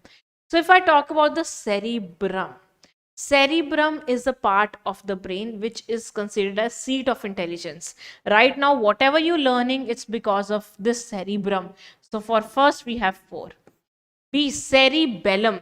Cerebellum is the one that maintains your posture. So for that we have 5. Hypothalamus is the one that controls the pituitary gland. So 1. And D, midbrain, it controls your reflexes, visual and auditory. That's 2. Fine. So A4, B5, C1 and D2? Answer is 4. Very nice. Okay, where is locomotion and movement? No problem. Locomotion movement will also come after this. It's fine if the sequence gets disturbed. Sometimes, the surprises are nice. All right. Next, which is not included in the limbic system? Hypothalamus, hippocampus, amygdala, cerebellum. So what is the limbic system? So in the deep inside of your cerebrum or the forebrain, a fork-shaped structure is present, which is limbic system. So this fork-shaped structure contains various structures in it, which are possibly little close to each other, and they're performing a single function, that it controls emotion. So here, if we have corpus callosum, imagine this is a corpus callosum. And here we have hypothalamus. Here we have septum nuclei, amygdala and hippocampus, and here olfactory lobes. All these structures are the part of your limbic system. What is this? Corpus callosum. What is corpus callosum? These are the group of neurons that connect both the hemispheres of your cerebrum. This is septum nuclei. This is hypothalamus. This is hippocampus. This is amygdala. Amygdala is responsible for rage and anger. This is olfactory lobes. So tell me which is not the part of limbic system. Cerebellum. Answer is 4. Fine? That's okay. Right. A lot of you have given the right answer. Next, 5 events in the transmission of nerve impulse across the synapse are given below. So do you remember how the nerve impulse is generated? First of all, we have 2 neurons. One is a presynaptic, another is a postsynaptic. Fine? So this is a presynaptic neuron and this is a postsynaptic neuron. Fine? So first of all, the nerve impulse will arise. First of all, the nerve impulse will arise on the presynaptic one. Okay, so arrival of action potential at axon terminal. Then there will be a depolarization of presynaptic membrane. So when the nerve impulse arrives here, there need to be a depolarization process that will occur in this membrane known as presynaptic membrane. After it has occurred in the presynaptic membrane, what will happen next? Here there are certain synaptic vesicles that will fuse here and they have neurotransmitter in them and they will release the neurotransmitter. So the next step will be, so first we have E, then we have D. Next there will be the synaptic vesicle fused with the presynaptic membrane, that will be C. Alright. Now once they have fused, what will happen? Neurotransmitter will bind to the specific receptors. Then we have B and then opening of a specific ion channels on postsynaptic neuron, then A. Once the neurotransmitter are released, they will bind to their receptors present here, which will lead to opening of these channels in the postsynaptic membrane. So the answer to this question will be, as you can see, I have written above the answer only. Answer will be 1. Right, students? Right? Let me know if you have any doubt in this one. Let me know if you have any doubt in this one. Yes? No doubts at all. Yes, my dear students. Do you have any doubts in this one? Hurry up, no doubts. Okay. Moving further to the next one then. Brainstem contains. So brainstem, it is formed by midbrain plus hindbrain. But in hindbrain, we do not take cerebellum. So it is formed of pons plus medulla. Pons plus medulla. Fine. So answer to this question will be second. Answer is 2. I know you can solve these type of questions. Next. The blind spot is a region where, now that's the question. I have already explained you, so you have to tell me the answer. Images formed, cones are numerous. The optic nerve leaves the eyeball. Images formed during darkness. So in the blind spot, no retina is there, no cones and rods are there. So image will not be formed. So wherever it is saying image is formed, it's incorrect. Second, cones are numerous, no rods and cones are there, but optic nerve leaves at this point. So that's an entry and exit, right? So that's the entry for blood vessel and exit for your optic nerve. Fine, guys? Okay. All right. Moving further to the next question. Which of the following part of ear is associated with hearing? The part of ear which is associated with hearing is macula, otolith, hair cell, semicircular canal. All right. So let me just draw a structure of ear. So if you have seen the ear, this is the ear pinna, external auditory canal, tympanic membrane, which leads to middle ear. In middle ear, we have oval window which open into inner ear. So this is the external ear or outer ear. This is the middle ear. And this is the inner ear. In inner ear, we have this structure known as vestibule and cochlea. And here we have structure known as cochlea. Fine. So in the vestibule, this is vestibule. Fine. In vestibule, we have these structure known as semicircular canals. Semicircular canals. Semicircular canals play a very important role in balancing. Just like that, we have certain structure in vestibule present here known as utricle and saccule. Utricle and saccule, they are also the part of vestibule. Vestibule is this entire structure. It contains utricle and saccule which have maculae. Whereas semicircular canal have cristae. So the semicircular canals are present these swellings, these small swellings. Let me change the color. These small swellings known as ampulla. Or ampulla, they contain cristae. Cristae, maculae, vestibule, they have a very important role in balancing. What are these otolith organs? Otolith organs are small calcium carbonate crystals. They are small calcium carbonate crystals that are present in your vestibule's macula. Fine.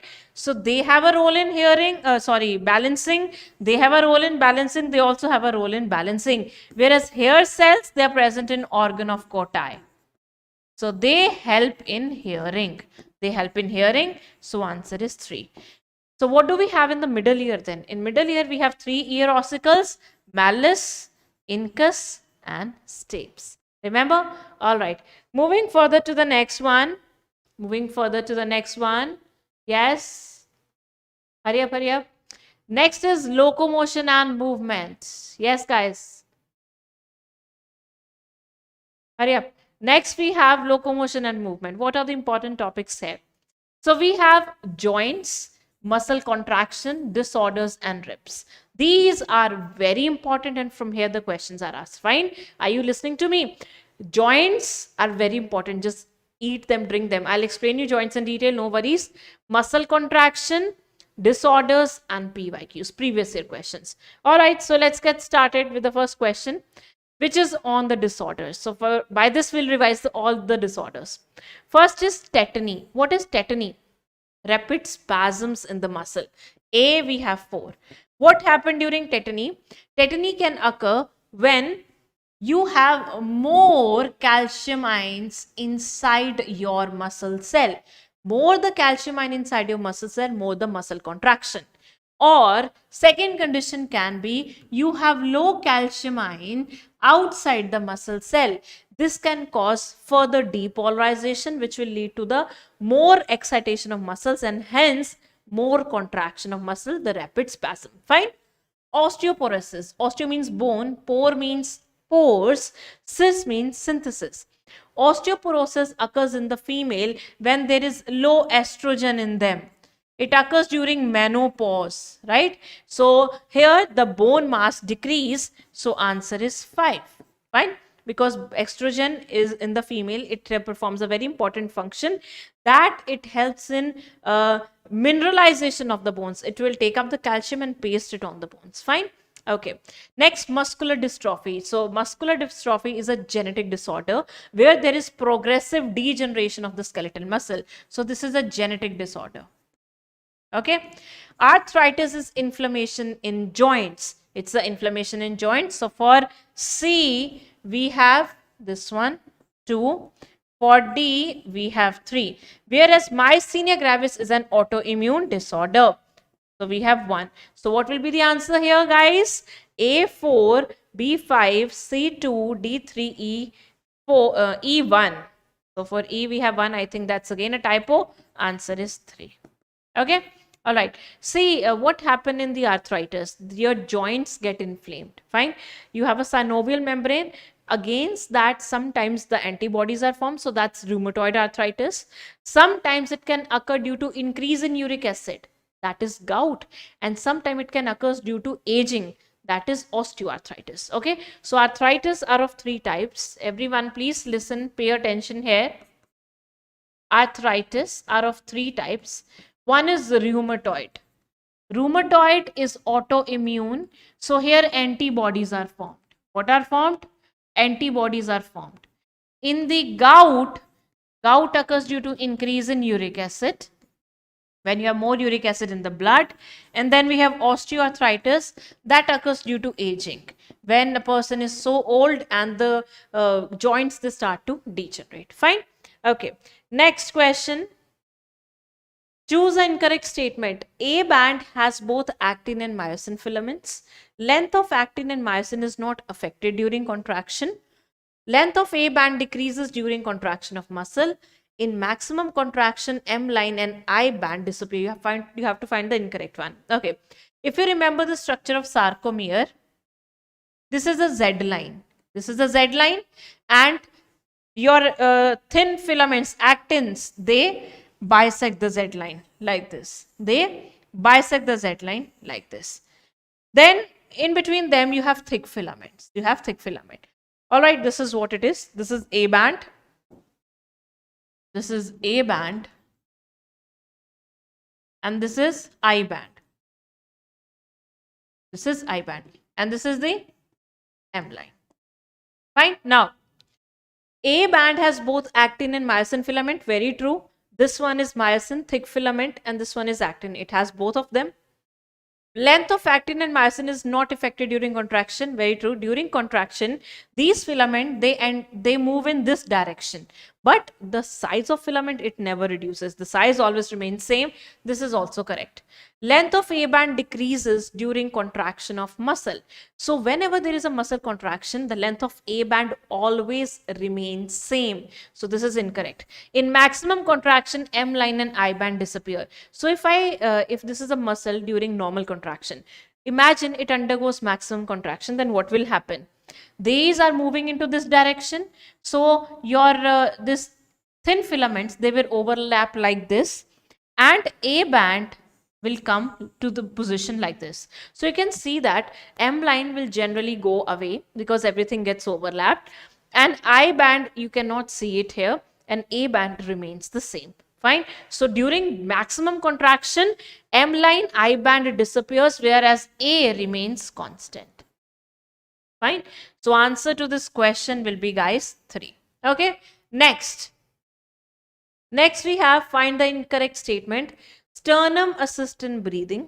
Ribs are called bicephalic as they articulate with thoracic vertebra at 2 points.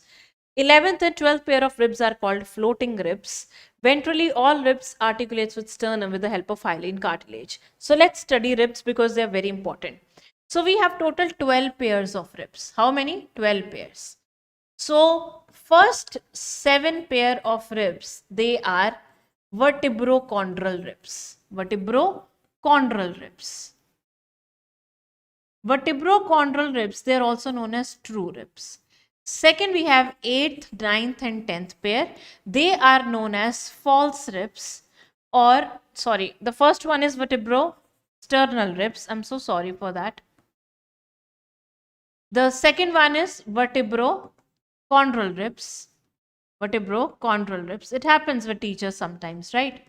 Because whenever you are talking so much and not in your language, mother language, it sometimes goes out from the mouth like that. And next we have 11th and 12th pair of ribs, which are floating ribs. Okay, and that are floating ribs. And floating ribs, they are also known as vertebral. So what's the difference? So if this is the sternum, See everyone here. If this is the sternum, so sternum have facets for attachment like this. 1, 2, 3, 4, 5, 6, 7. Right? So posteriorly here on the dorsally, all ribs are attached to vertebral column. And what vertebrae of vertebral column? Thoracic vertebrae.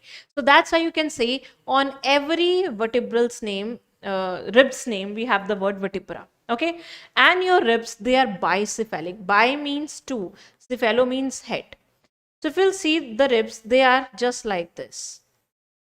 So this end attaches to sternum and this one attaches to thoracic vertebra. So it appears like it has two heads. So it is known as bicephalic. Now see, the first 7 pair of ribs, they are attached to the sternum ventrally. On dorsally side, every rib is attached to the thoracic vertebrae. The only difference in the ventral position. So the 7 pair of ribs, first 7, they are attached to the sternum, and here there is a cartilage known as costal cartilage that attaches it. Costal cartilage is a type of hyaline cartilage. What type of cartilage? Hyaline.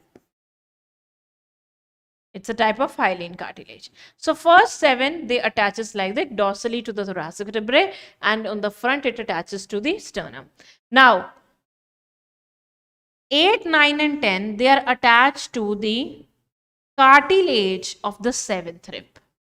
So that's why their name is vertebrochondral. Chondra means cartilage. So ventrally, they are attached to chondra or the cartilage of your 7th one.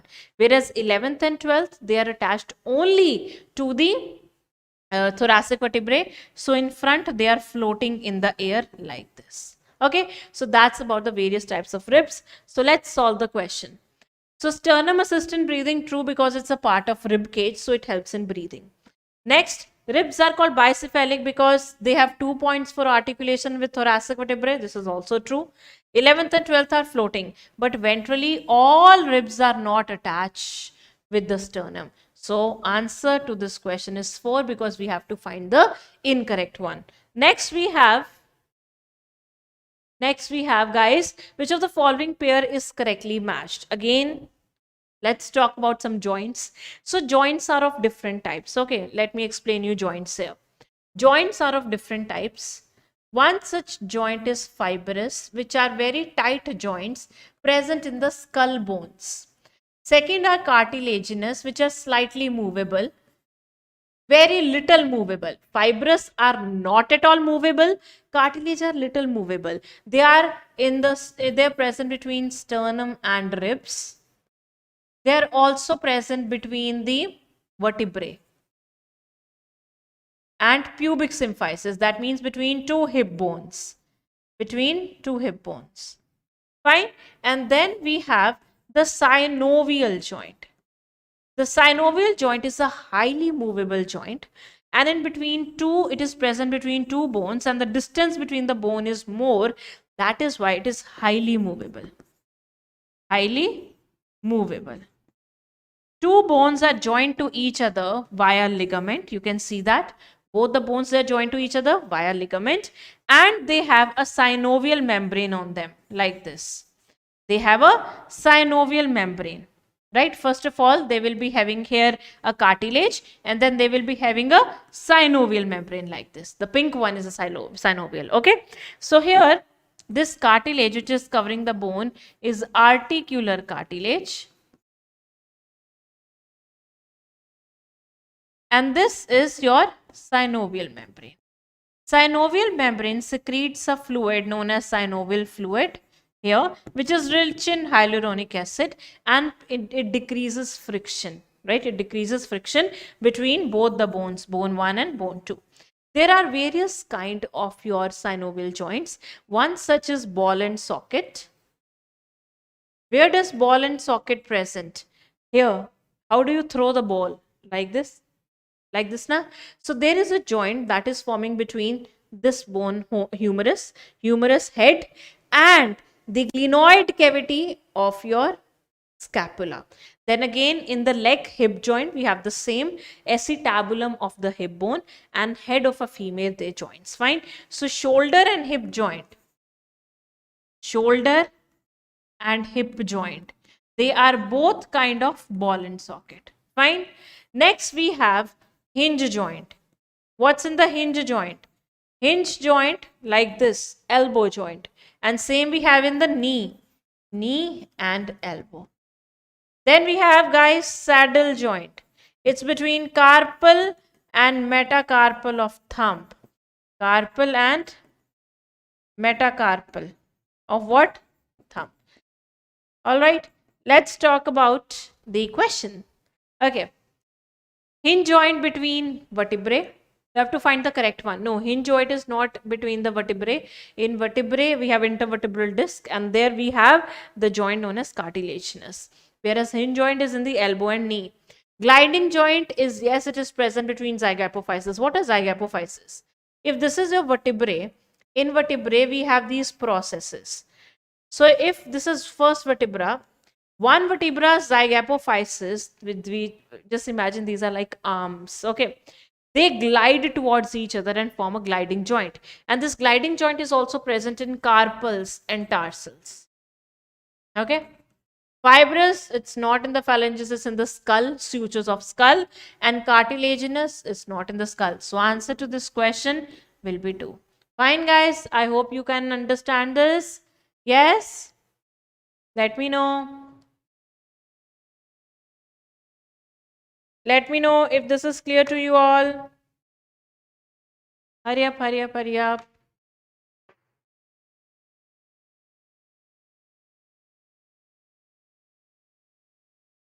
All right. So if something is wrong, yes, Ria, I know now you know the answer and why you had a wrong one there. Yeah? Okay. Next. Let's talk about the another question, which is from the types of muscle fiber. So you have 2 types of muscle fiber, the white and the red. So how many of the features are correct about red muscle fiber? So myoglobin content is high, rich in mitochondria. Amount of sarcoplasmic reticulum is high, carry out aerobic oxidation for ATP production. So as you all know, in the red muscle fiber, we have more myoglobin. So more the pigment, more the red color. Also in red, blood vessel is more. More the blood, more the red color. Also it is rich in mitochondria because they are aerobic muscle. And they want to undergo aerobic oxidation, they need more ATP, we need more mitochondria. Then sarcoplasmic reticulum is high in white. Sarcoplasmic reticulum stores calcium ion. And more the calcium ions, more the thing will appear white. So that's why 3 is the correct answer. That means 1. 1 is the correct answer. Next we have the pivot joint between atlas and axis is a type of, it's a type of synovial. So we have one such type of a joint in a synovial joint, just like we have ball and socket, hinge, saddle, and we have our gliding joint, and we also have another type of a joint called pivot. What happened in the pivot joint? One bone is fixed and other rotate like this. So similar thing can be seen in atlas, this atlas and axis vertebra. So we have 2 vertebra, the C1 and C2, first cervical and second cervical. So first cervical is present like this, and second have this structure. So this structure fits here and they both move like this. Okay. So the one is fixed and other moves like this. Okay. So here this is a type of synovial joint. So answer is 3. Saddle is present between carpal and metacarpal of thumb. Next. Which one of the following pair of structures is correctly matched with the correct description? Tibia and fibula both forms part of knee joint. Cartilage and cornea, no blood supply but do require oxygen for respiratory need. Shoulder joint and elbow joint, ball and socket. Premolars and molars, 20 in all and 3 rooted. All right. So the first one says tibia and fibula, they both form the knee joint. It's not correct. See this diagram. In this diagram, you can see this is tibia. Only tibia is forming the knee joint. This is knee. This is your knee. Fine. Whereas fibula is a very thin bone. It do not articulate here. It do not form any knee joint. Okay. So first is incorrect. Cartilage and cornea, very true. They both do not have a blood supply. Cornea is also avascular. Cornea is also avascular. If I talk about cornea, it's the avascular structure. It's a part of the eyes. It is formed from the sclera and it has no blood supply because it's avascular. That means blood supply is not there. And it is rich in collagen fiber. Which fibers, guys? Collagen fibers, right? So this is correct. Whereas elbow joint, shoulder joint is ball and socket, but elbow is hinge. Premolars and molars. Premolars never have three roots. They never have three root. So answer to this question is 2. Okay. Next. Okay, that's the diagram. Select the correct option. 8th, 9th and 10th pair of ribs articulates directly with the sternum. No, they articulates with the cartilage of 7th one. 11th and 12th pair are connected to the sternum with the help of hyaline cartilage. Incorrect. Each rib is a flat thin bone and all the ribs are connected dorsally to the thoracic vertebra and ventrally to the sternum. No, all ribs, they do not connect to the sternum. There are 7 pair of vertebrosternal, 3 pair of vertebrochondral and 2 pair of vertebral ribs. Absolutely correct. So answer is 4. Fine. Next. Rapid spasm while contraction is in muscle is due to low calcium ion in the body fluid. So I have told you 2 conditions. Either inside the cell there should be more calcium ion or outside the cell there should be less calcium ion. Any of this condition can lead to spasms of muscle known as tetany. Answer is 3. What about myasthenia gravis? Myasthenia gravis is an autoimmune disorder leading to muscle degeneration. Also in dystrophy, it is genetic disorder. Alright, next we have, in the resting state, a subunit of dash masks the active binding site for myosin on the actin filament. So whenever our actin is and everything is resting, right? At that time, what subunit masks the myosin binding site on actin? For example, if this is actin, okay, on actin we have tropomyosin, and tropomyosin is covered by troponin like this. Okay, so troponin is masking the myosin binding site on actin. So what will be the answer? Troponin. All right, what is meromyosin? It is the 1 unit of myosin. So answer to this question will be 1, guys. Next.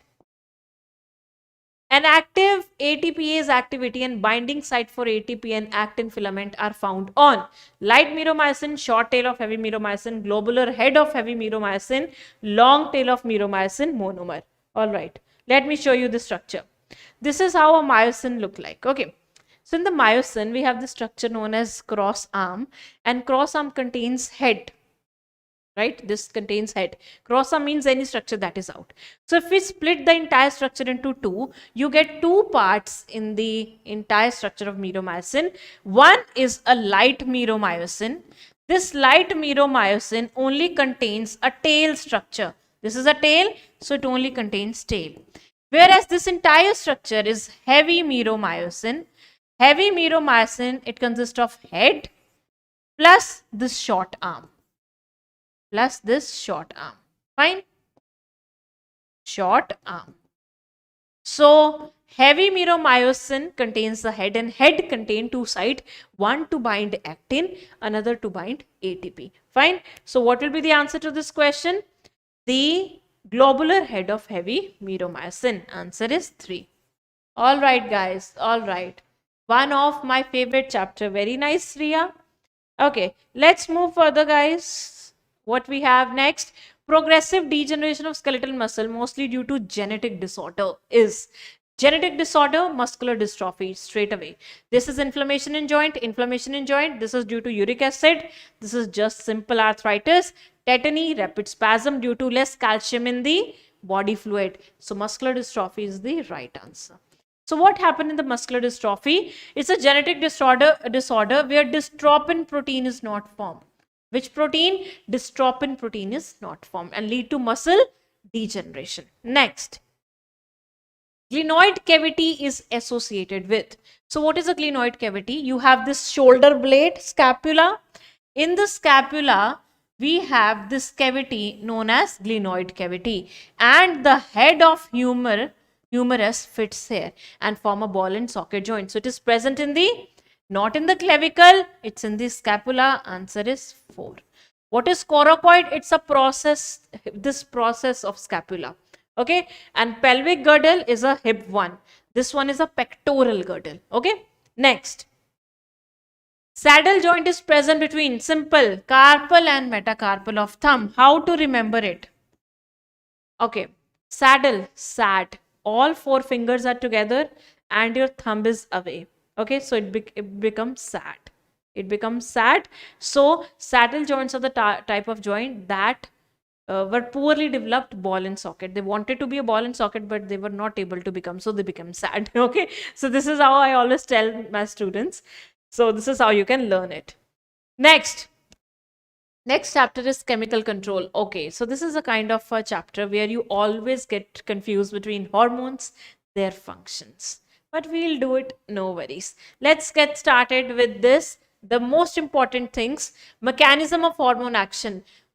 First of all, you need to know the classification of hormones, which are steroid, which are peptide, and how do they function. That's the very important. Okay, then next we have function and location of hormone, from where they come from and what function they will perform. And third, disorder related with the hormones. All right, so let's get started with the questions. Hyperglycemic and hypoglycemic hormones are hyperglycemic. This means that it will increases the blood glucose. It will increase the blood glucose and this will decrease the blood glucose. Okay, so glucagon is the hormone that increases blood glucose. Okay, there are certain hormones that increases blood glucose. What are these? So you'll be surprised to know one is glucagon, second is adrenaline, third is cortisol, and fourth is growth hormone. So all these hormones can increase your blood glucose. Okay, so all are hyperglycemic. So insulin is hypoglycemic. So this is the correct answer. Answer is fourth. Okay, all right, guys. Okay, next. How many of the following hormones are steroid in nature? Cortisol, thyroxine, insulin, aldosterone. So you need to understand the classification things. Okay, so what hormones are steroid? Which are lipid soluble, okay.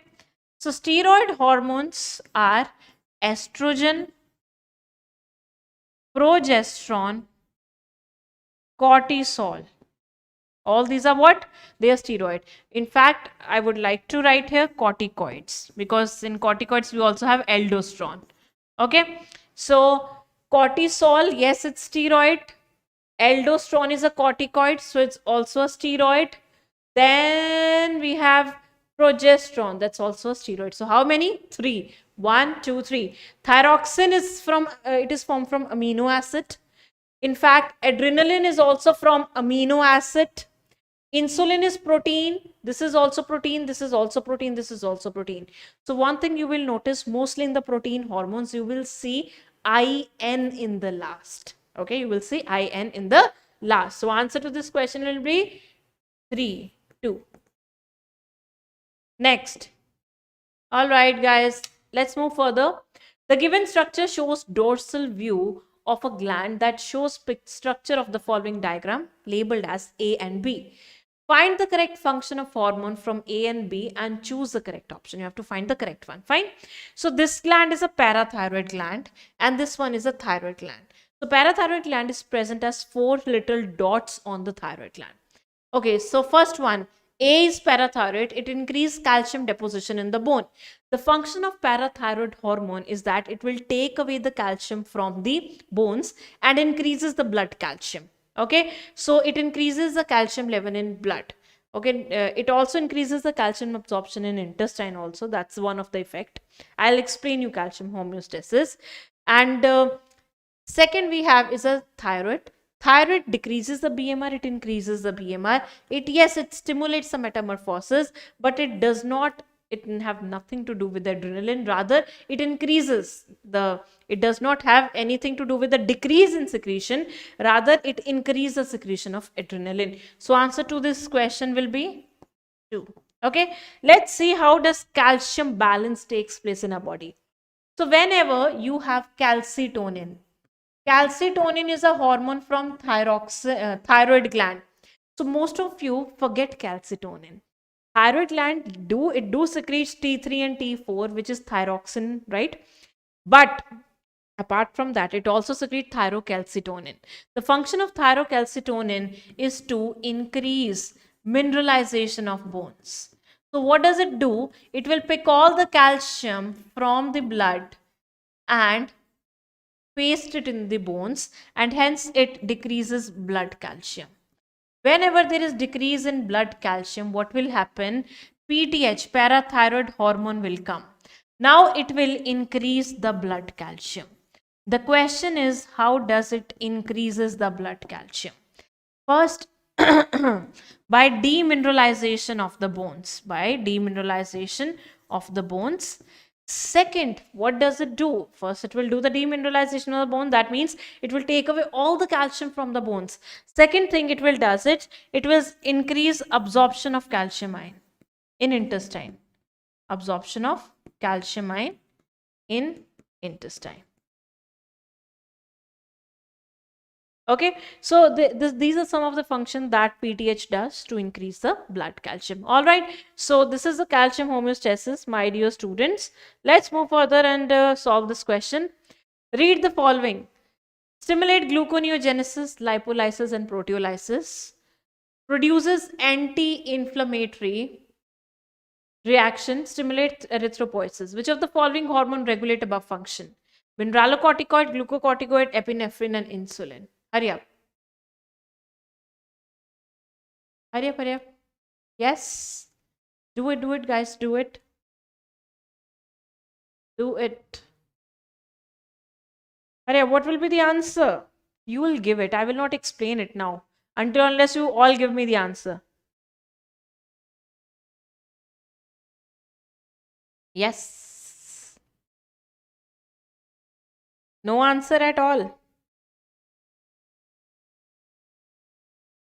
No answer at all. Or there is some answer, you can give it to me. Yes. What will be the answer, guys? Okay, very nice. So gluconeogenesis, it does gluconeogenesis, which will increases the blood glucose.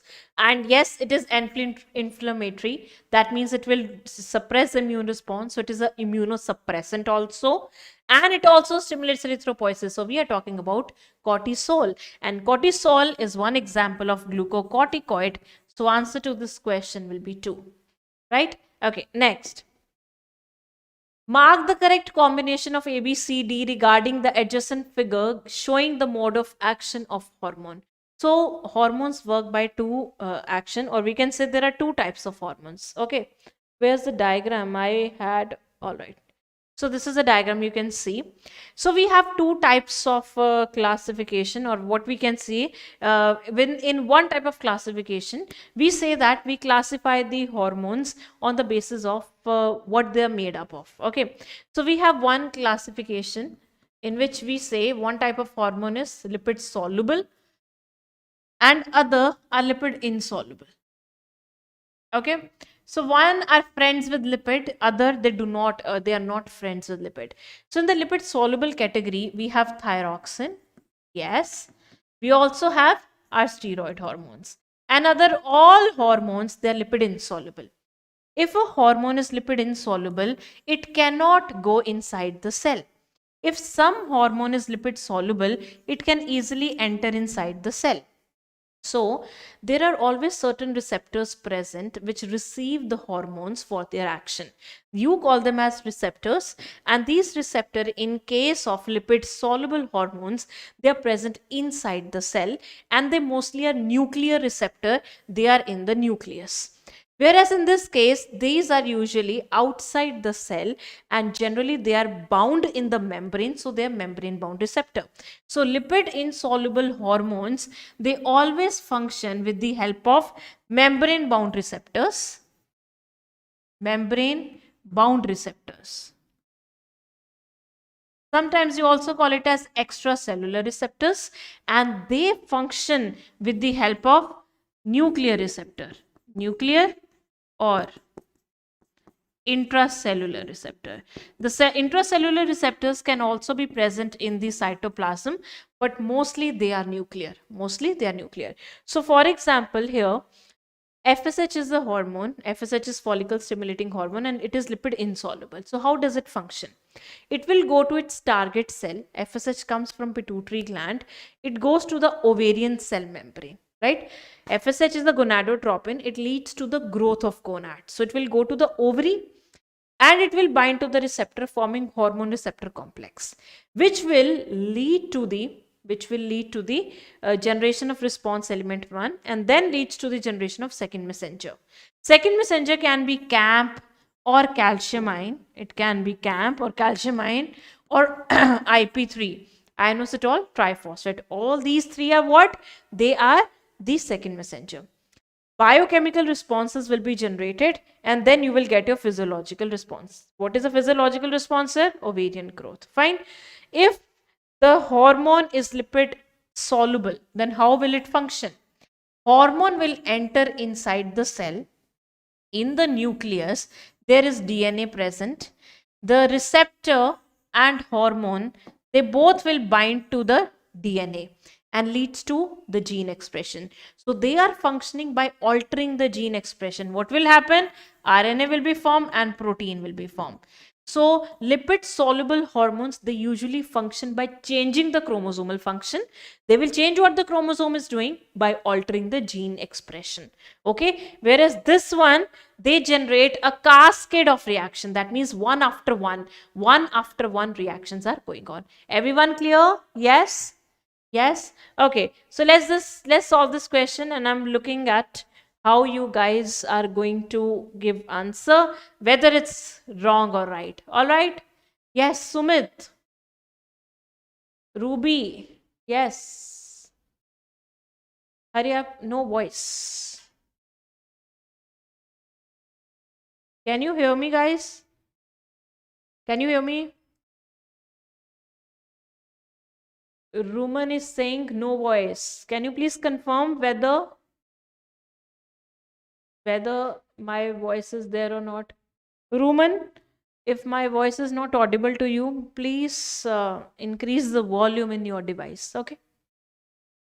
All right. All right. So what will be the answer here? A is FSH, C is second messenger, and D is physiological response, and B is ovarian cell membrane. So A is FSH, B is ovarian cell membrane, C is CAMP, and here C is hormone receptor complex. So this is incorrect. Answer is 1. All right. Okay. Moving further to the next one, guys. Match the column 1 and 2. Now it's about the hormone and its function. It's about hormone and function. Hurry up, do it. Hormone and its function. What will be the answer to this question? A, adrenaline.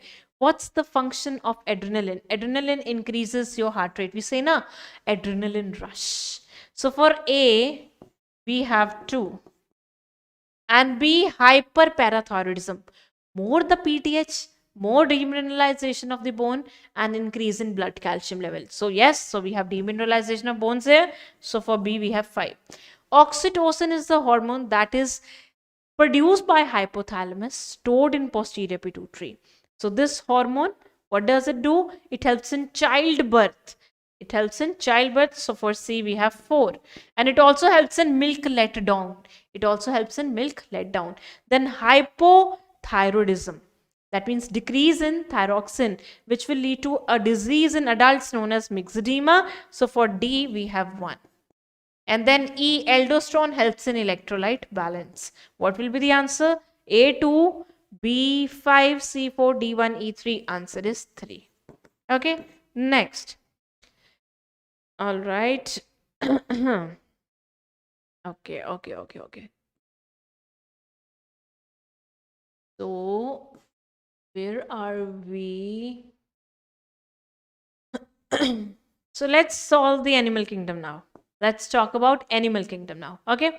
So, after animal kingdom, I'll again give you break for 15 minutes. Then we'll start with the class 12. Okay. So, animal kingdom, what it's all about. Guys, animal kingdom is all about classification, phylum name, example, and its feature. That's it.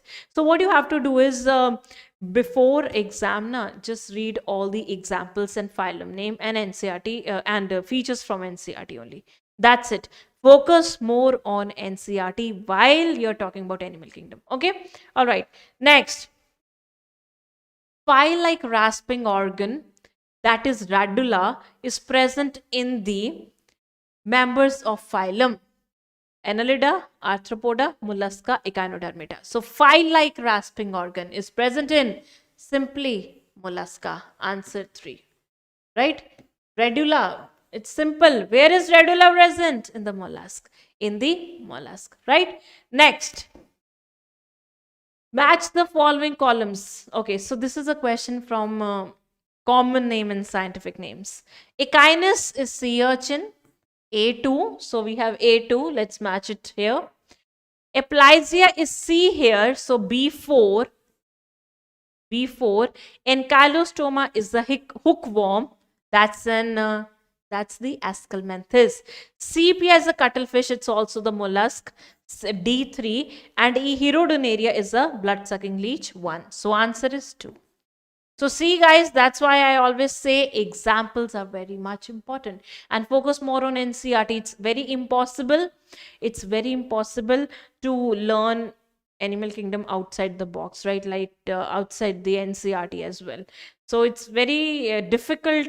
It's very difficult. It's practically impossible that you can learn each and everything from the outside the NCRT from the animal kingdom. Okay. All right. Let's move further.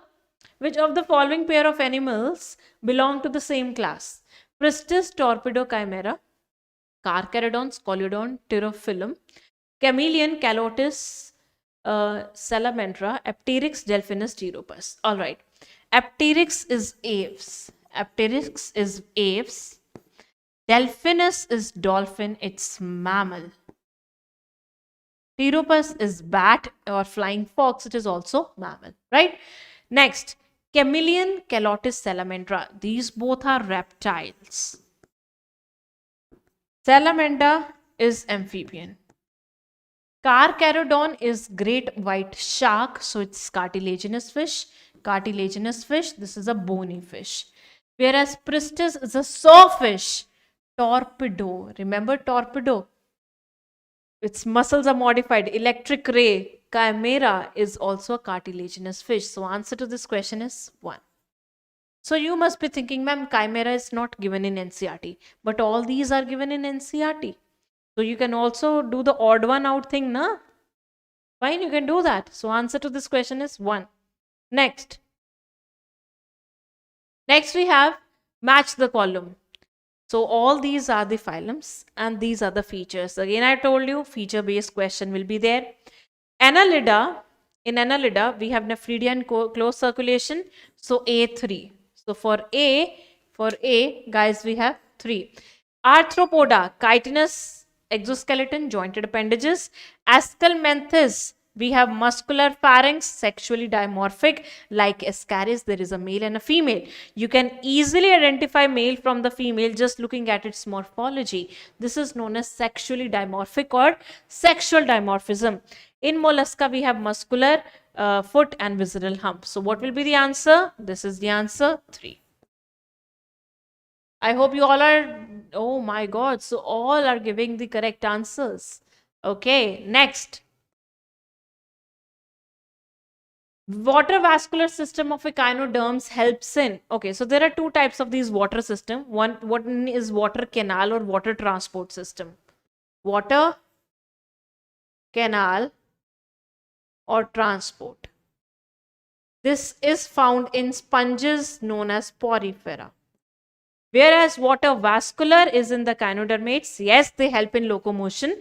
They have a small tube feet which provides help.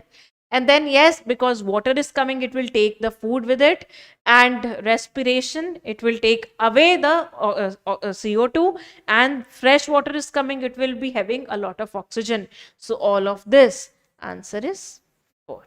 Right? Okay. All right. Next. Which of the following is not a feature of phylum Hemichordata? So when you're talking about Hemichordata, just remember its example, Balanoglossus. Fine. So Balanoglossus lives in sea water. Can you see it in the ocean? Can you see in the rivers? No. So any organism that you have never seen in the life, mostly because they are in the ocean. So remember, you have not seen them in your life, so they are marine. They have open circulatory system. They have proboscis gland for excretion, and yes, their digestive tract is also complete, because now after Aschelmanthus, every organism has complete digestive gland.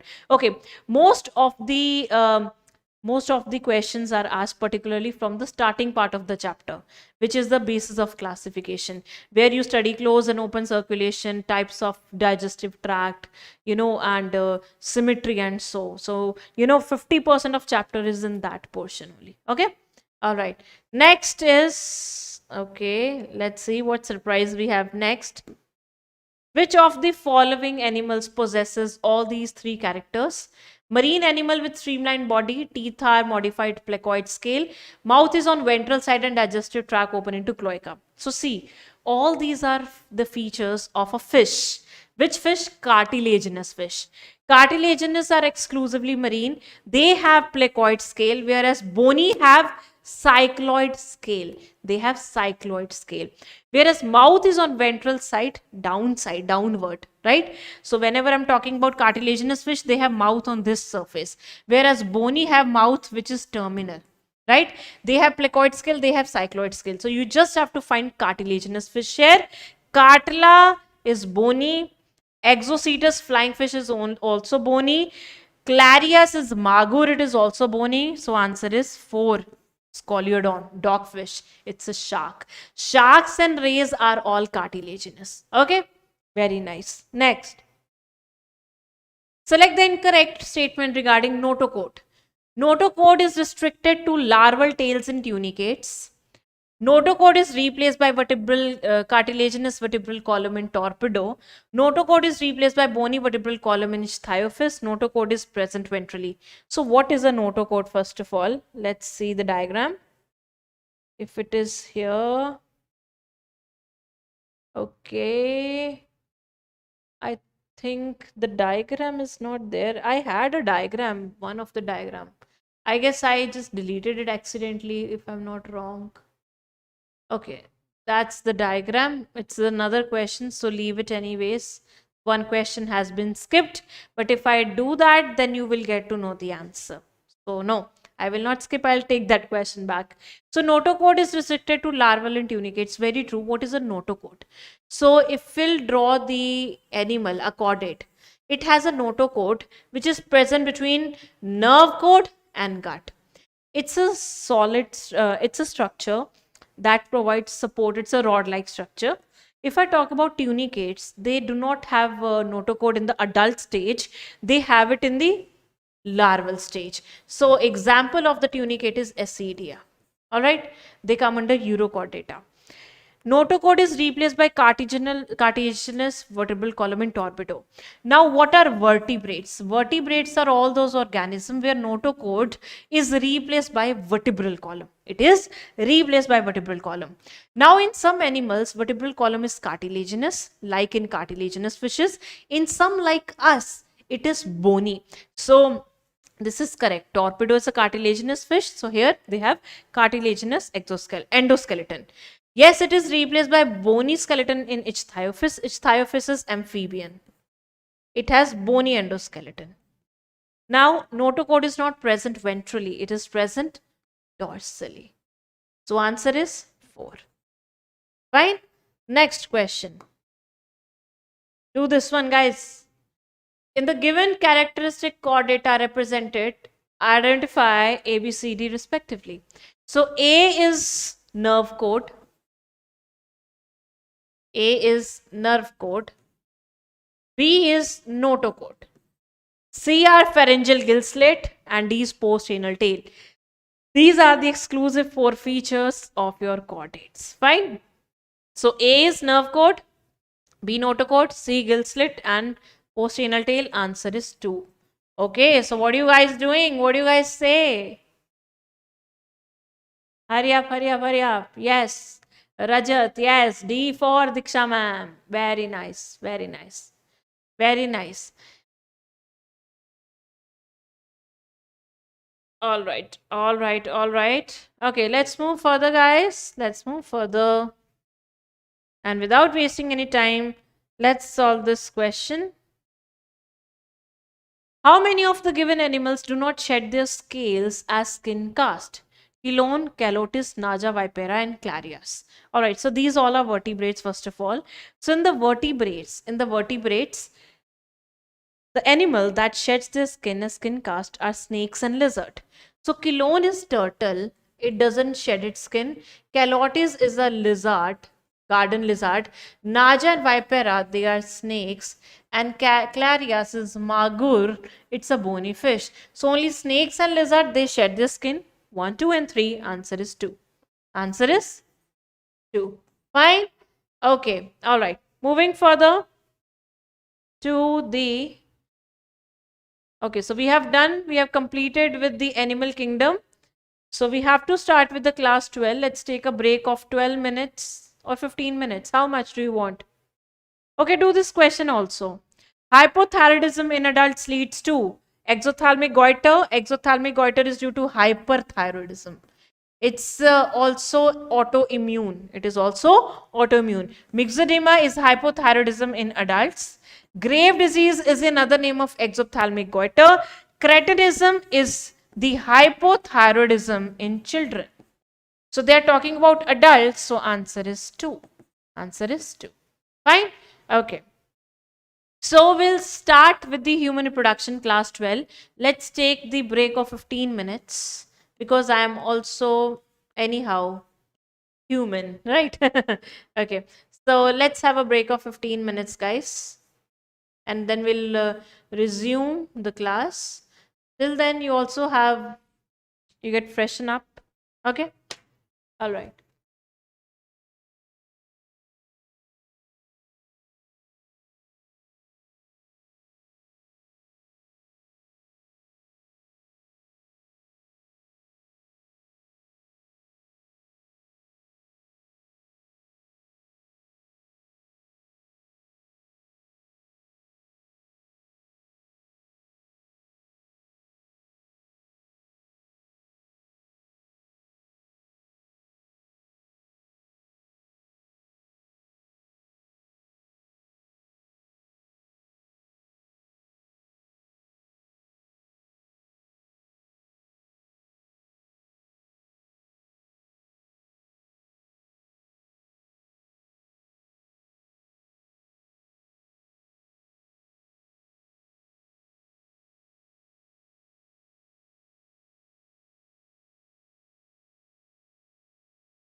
All right, guys, I hope everyone is back. Yes. Yes. All right, I hope everyone is back. Okay, okay, okay.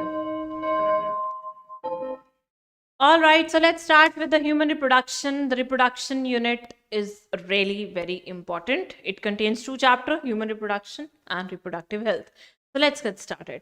So what are the important questions from important topics from the human reproduction?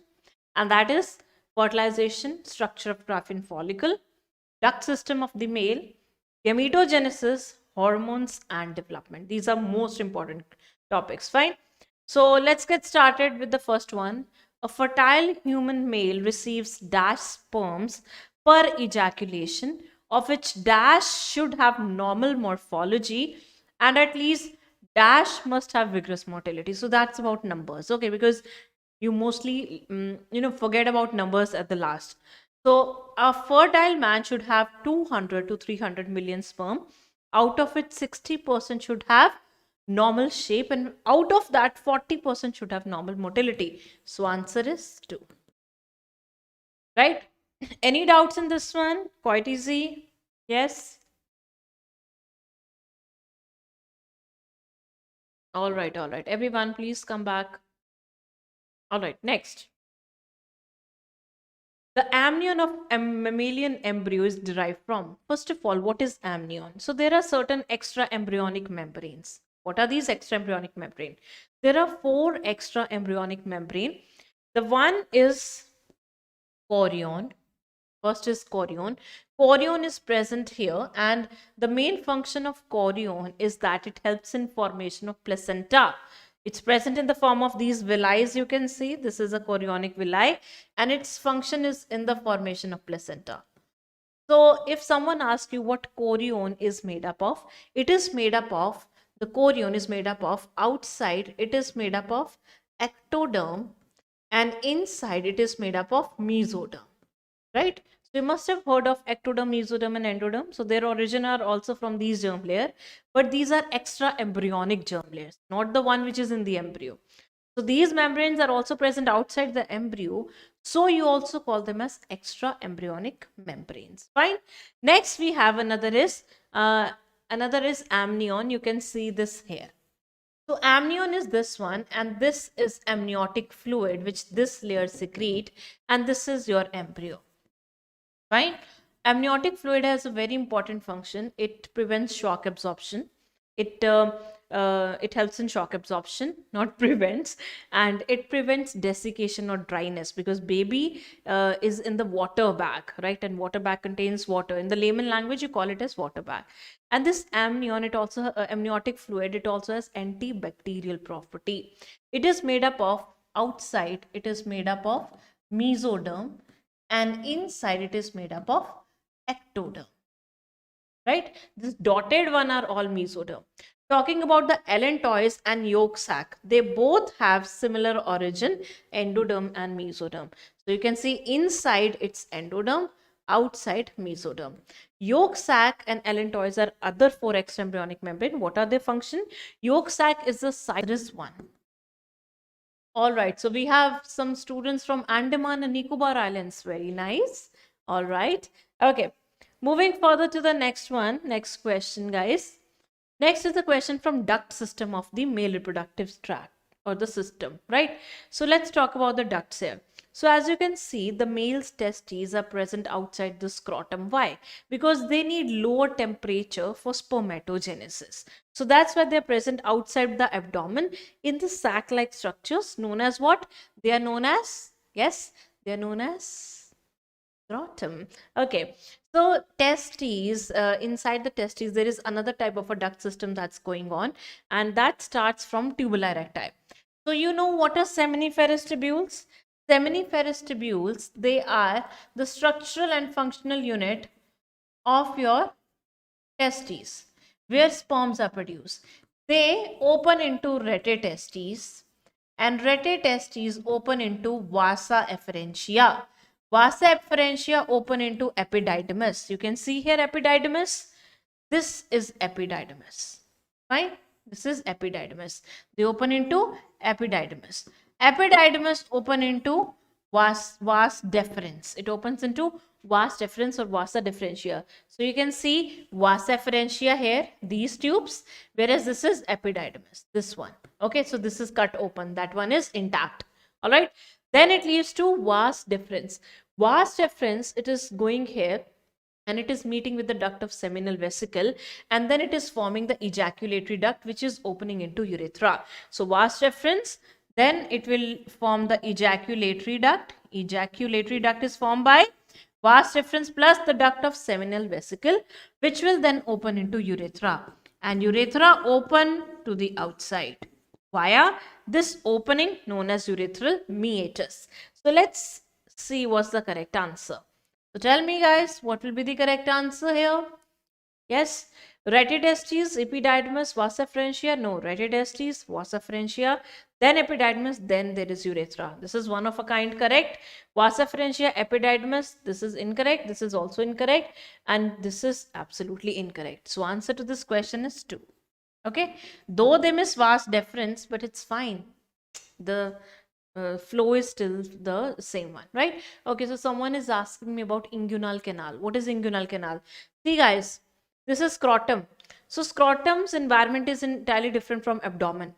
So inguinal canal is a canal present here, right here in the scrotum, through which all the ducts they move out of the scrotum sac. Okay, so for example, if I say this is the abdomen, these are the scrotum, like this. So there is a canal that connects the abdomen with the scrotal environment. Okay, and from here all your vas deferens, blood vessels, nerves, they leave this scrotum sac and enters the abdomen. Fine guys. Okay. All right, so we have people from Manipur also. Very nice. Nice. So that's really nice. When I see a lot of students from different parts of India, I feel like I have a lot of my friends from different parts of India, right? It feels like that. Fine. Okay. So during spermatogenesis, sperm head becomes embedded in the Sertoli cell and are finally released on the seminiferous tubule by the process known as. So spermatogenesis is the entire process of formation of sperm. Okay, so how does it happen? So first of all, we have these cells known as spermatogonia. What are these cells? Spermatogonia. Okay. See guys, spermatogonia, they're diploid.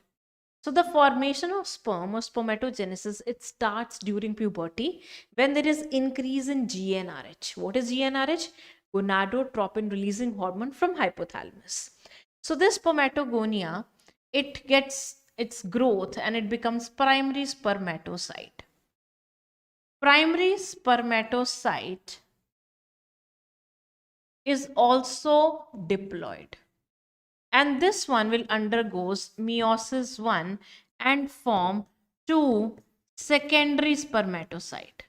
It will form 2 secondary spermatocyte. Because it has undergone meiosis 1. So this will be, it will be a kind of a reductional division. So secondary spermatocyte is haploid. Then it will form 2 spermatid after meiosis 2. So meiosis 2 occurs here. 2 spermatids are formed. Now spermatid has to convert into sperms. So this conversion takes place with the help of Sertoli cell. So spermatid goes to the Sertoli cell and they bind to the head of Sertoli cell like this. So the process of formation of these sperms from spermatid is spermiogenesis. What is it? Spermiogenesis. Fine. But once the sperm is formed, imagine the sperm is formed. This is spermiogenesis. Sperm has to leave the head or leave the Sertoli cell and it has to go to the outside or in the lumen of seminiferous tubule. This process is permeation. So the question is asking, here the sperm head becomes embedded in the Sertoli cell and are finally released from seminiferous tubule by the process. That process is known as permeation. Answer is 4. Fine. Now you got to know the difference, guys. Yes. Hurry up. Yes. Okay. All right. Next. Next question we have fetal ejection reflex. Again, I told you the hormones are very important. I will explain you both the hormone and negative feedback mechanism, but before that, just solve this one. Fetal ejection reflex originates from the fully developed dash and triggers the release of dash from the pituitary. Fetal ejection reflex, it comes from both mother as well as the fully formed fetus. So fetus and placenta both give it, and trigger the release of which hormone? Oxytocin, which comes from mother's pituitary. So you call it as maternal pituitary. So answer to this question is 2. Fine. Clear, guys? Okay. Next question.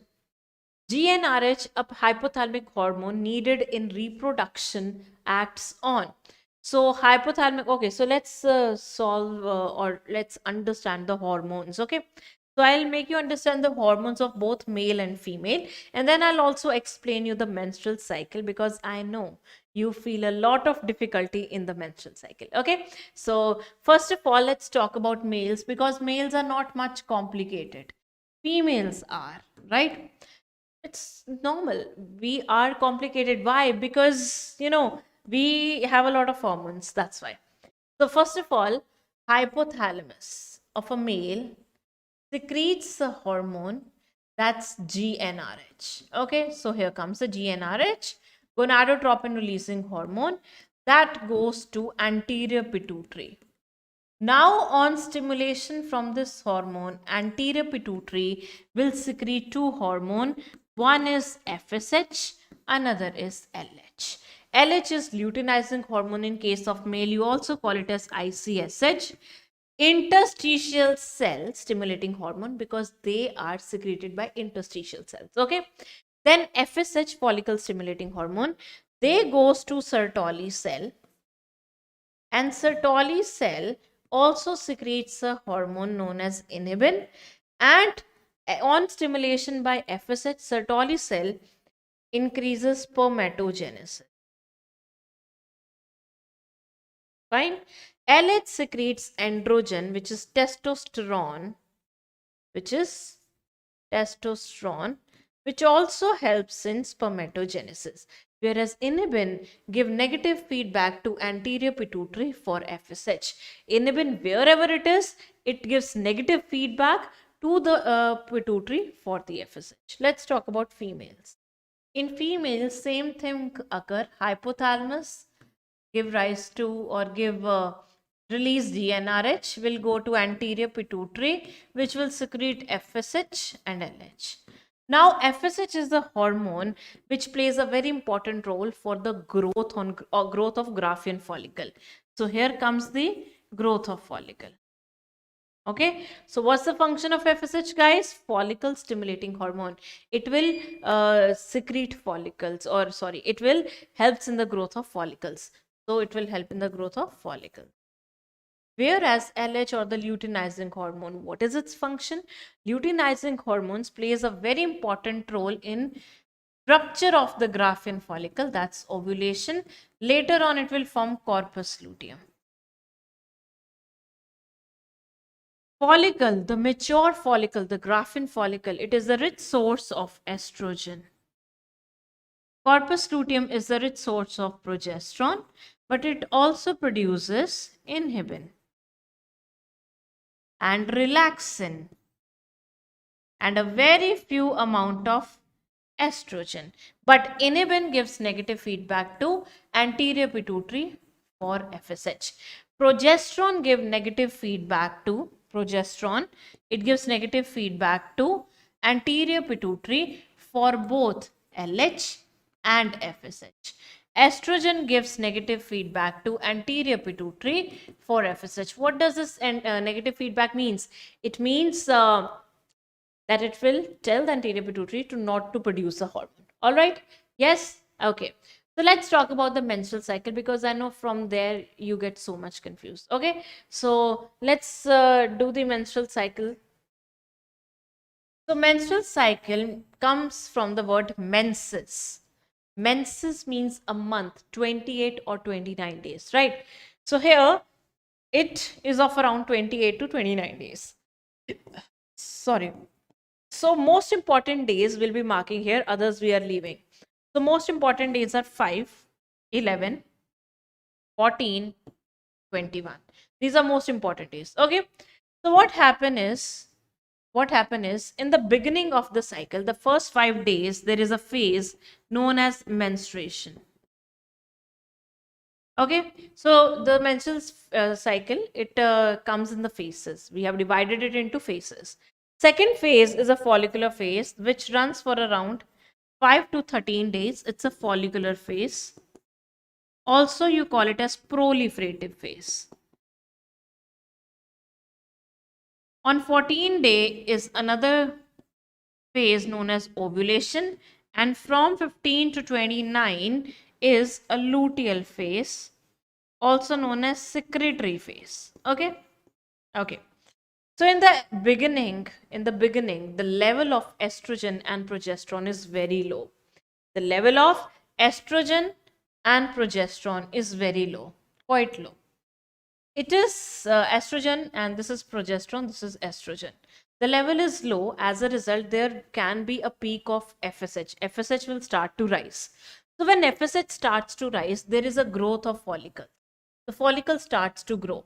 So when the follicles they start to grow, the level of estrogen on 11th days it starts, and on the 13th or 14th day it makes a peak. So when estrogen forms a peak, this will ask LH to come. So you can see here on 14th day, where is the 14th day? This one. You can see the peak of LH as well as you can see the peak of FSH. Okay.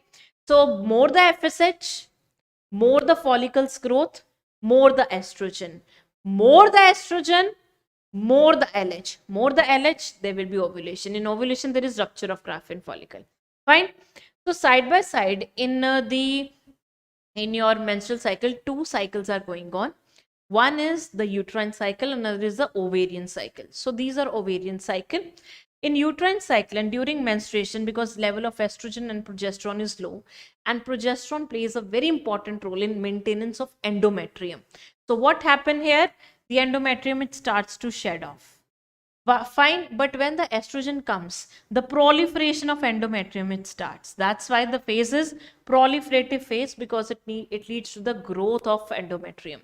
Whereas follicular, because it leads to the growth of follicles. Now endometrium has been maintained.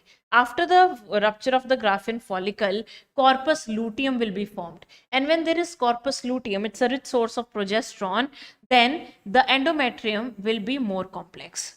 On the other hand, the progesterone level will rise on day 21 and then fall afterward. Whereas progesterone will rise here, then fall, and then also come up like this.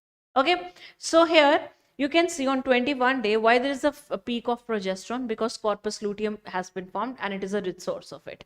After LH drop, corpus luteum will degenerate and forms corpus albicans. Corpus albicans is a white color body, whereas corpus luteum is a yellow color body. Okay, this is a temporary endocrine body. If someone asks you which is a temporary endocrine gland present in your body, in a female's body, you will say that's corpus luteum. Fine. Okay, so this is how the entire menstrual cycle it works. All right, so let's solve the question, guys. Okay, so the first menstrual cycle that a female get on her in her life is menarche. Now, as you can see, the corpus luteum is there, so the progesterone is high, endometrium is maintained. But when the progesterone drops, endometrium will fall off, leading to the menstruation. And what is the last menses of a female get, or the stoppage of menstrual cycle? You call it as menopause. What do you call it as? Menopause. Fine. Okay. And if fertilization takes place at 14th day, corpus luteum will be maintained for around pregnancy. At least for 3 months it will be maintained. Okay. All right. Very nice. Very nice. Let's solve the questions, guys.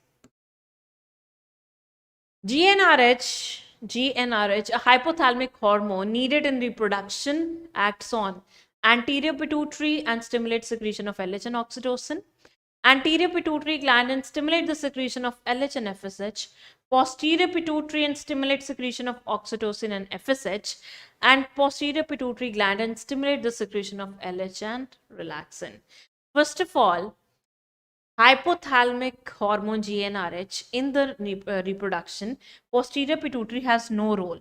Posterior pituitary stores the oxytocin and and ADH, whereas anterior pituitary releases LH and FSH. So answer to this question will be, guys, yes. What's your answer to? Very nice. Okay, next. So that's what I have explained you. Do this one.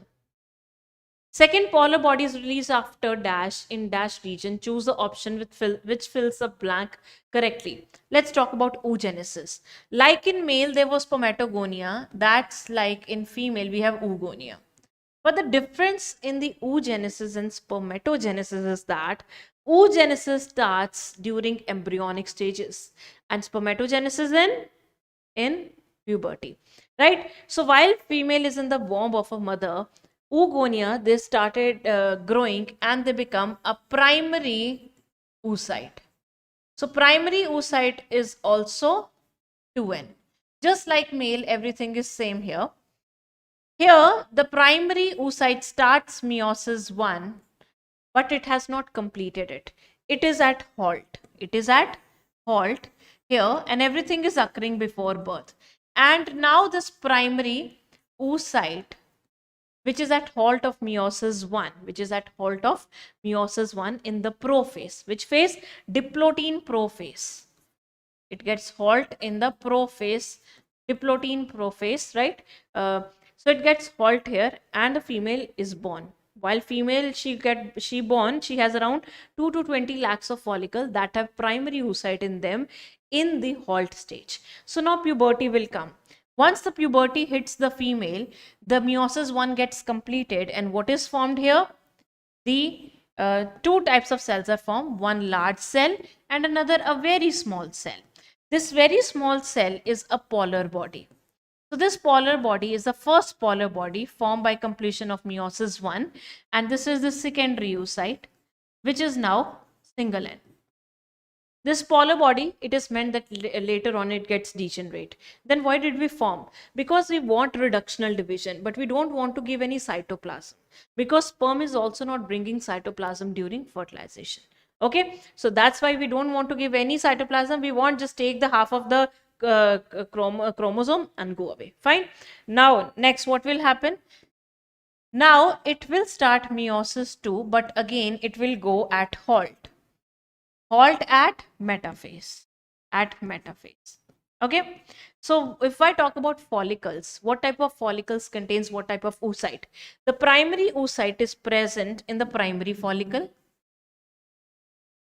which then grows in the presence of FSH during puberty. So during puberty, the secondary follicles also contains primary oocyte. But in the tertiary follicle, this completes the meiosis 1, right? So this is secondary oocyte, which is present in tertiary follicle and Graafian follicle.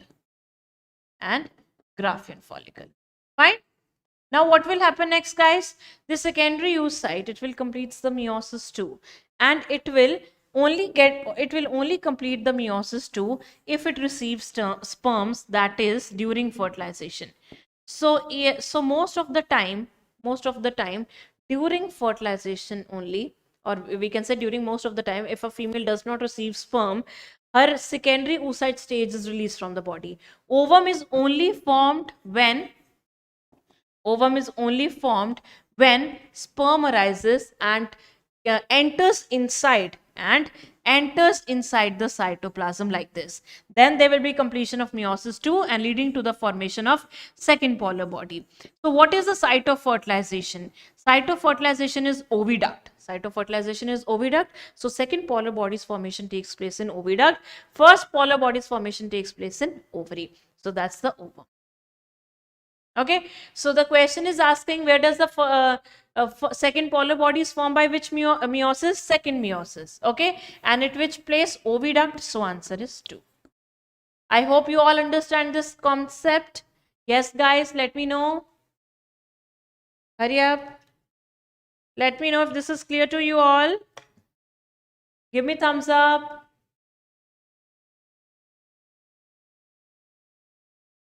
Yes, what's the site of fertilization? Very good, Vaishnavi. That's the ampulla. Very nice. Okay. Next question. Study the chart and identify A to E. Do it. So if hypothalamus is here, it is releasing the hormone GnRH, which is going to pituitary and leading to the formation of ICSH, that is LH, and FSH. And FSH go to Sertoli cell. Which cells?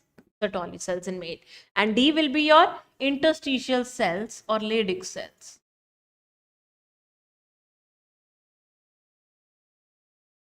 Okay, let's do it. And what will be E then? Sertoli cell also secretes inhibin.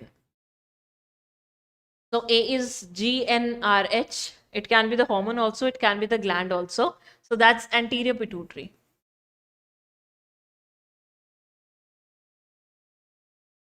Okay. All right. So yes, not the neurohypophysis, adenohypophysis. Anterior pituitary is another name is adenohypophysis. Okay. So this is correct. These both are incorrect.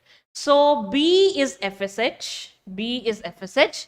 And C is Sertoli cell. D is Leydig cell and inhibin. So answer to this question will be 3, guys. Simple. Okay. Next.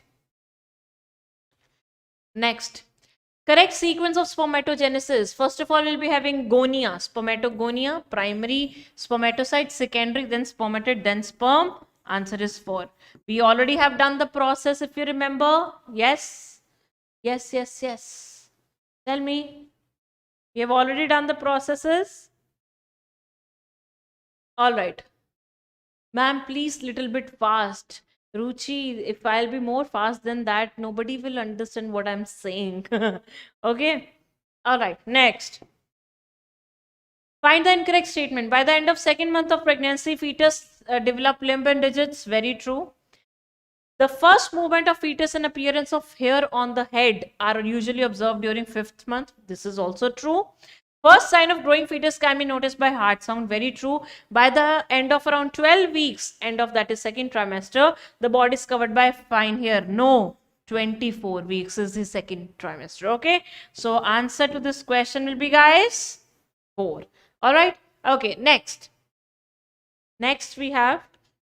Next chapter is this reproductive health. So the most important topics are contraception or contraceptive methods, art, assisted reproductive technology, and STDs. From here, the questions are asked. So be ready in the exam. There will definitely be a question from contraceptives. Okay. So let's solve it. How many of the following method listed below can be included in vitro fertilization? So these all are the methods of art. Out of this, gift is in vivo. So this is cancel out. Artificial insemination also in vivo, because in these both method, fertilization takes place inside the fallopian tube. These methods, the fertilization takes place in the laboratory. So how many? 3. Answer is 3. Okay. This is all about where the fertilization takes place. All right. Okay, next. Which of the following represents the correct match of the sexually transmitted disease? Syphilis is caused by Treponema pallidum. Treponema pallidum. Chlamydia is caused, is the bacteria that causes chlamydiasis. Gonorrhea is caused by Neisseria gonorrhoeae. Cancroid is caused by Haemophilus, whereas genital warts is caused by human papilloma virus. So answer is 4. So most important, definitely learn what are the causative organism and which are curable one. All viral diseases are not easily curable. So viral STDs are not curable except one, and that is genital warts. Or simply learn the one which is caused by herpes simplex virus, that is genital herpes, AIDS, and hepatitis. These 3 are not curable STDs, other are curable. Okay, next. MTPs are considered relatively safe during first trimester, that is first 3 months. It's quite safe and one can undergo that. So answer is 1. Just a simple question. Next. Which of the following is not a cause of rapid population growth? That means it is not leading to the growth of population. You have to find that factor that decreases the population. Increase in natality. Natality means birth rate. If birth rate is increasing, population is increasing. Okay. Increase in emigration. What is emigration? This is population. People are going out, which will lead to decrease in population. Okay. Increase in fertility rate. If people are having more fertility rate, there will be more individuals, more birth, more population. Decrease in mortality rate. If death rate decreases, there will be more population. Find the odd one out. Emigration. Answer is 2. Okay. Whenever there is, if this is a population, if people are leaving, it can be due to emigration, they are going to another country, or they are dying, death rate. People can be added to the population by increase in birth rate, more fertility rate of the people, or immigration. That means people are entering. Okay, so these are factors that can lead to decrease or increase in population growth. Next question, guys. Find the mismatch. Vaults are barrier method. Very true. In barrier method, we have all those devices that are used to prevent the meeting of sperm and ova. We have condoms, female condoms, fem shield, diaphragms and vaults, and cervical caps. True. Tubectomy is a kind of surgical method. This is also true. And pills are the hormonal methods. Very true. In pills, we have LNG20, which is like a hormone. Fine. And sterilization is not a natural method. It is a terminal method, surgical method of contraception. In natural method, we have periodic abstinence, coitus interruptus, and lactational amenorrhea. All right, answer is 4. Next, guys. Next, we have match the following. Again, very nice question. Saheli. Saheli is a non-steroidal preparation. So for A, we have 4. Condoms, they prevent the entry of semen into the female reproductive tract. So B3. Multilode 375 is a copper containing IUD. It suppresses the sperm motility. For C, we have 1, and D, which is implant. These are cylindrical structure inserted inside the or subcutaneously and contains hormones. So answer is 3. Fine. Very nice, very nice, very nice.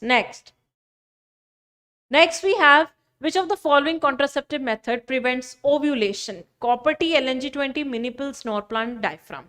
So the only method that will prevent the ovulation will be the one which have hormones in them. Copper T suppresses the sperm motility. LNG20 is hormone, so it will prevent ovulation. Mini pills all have hormones.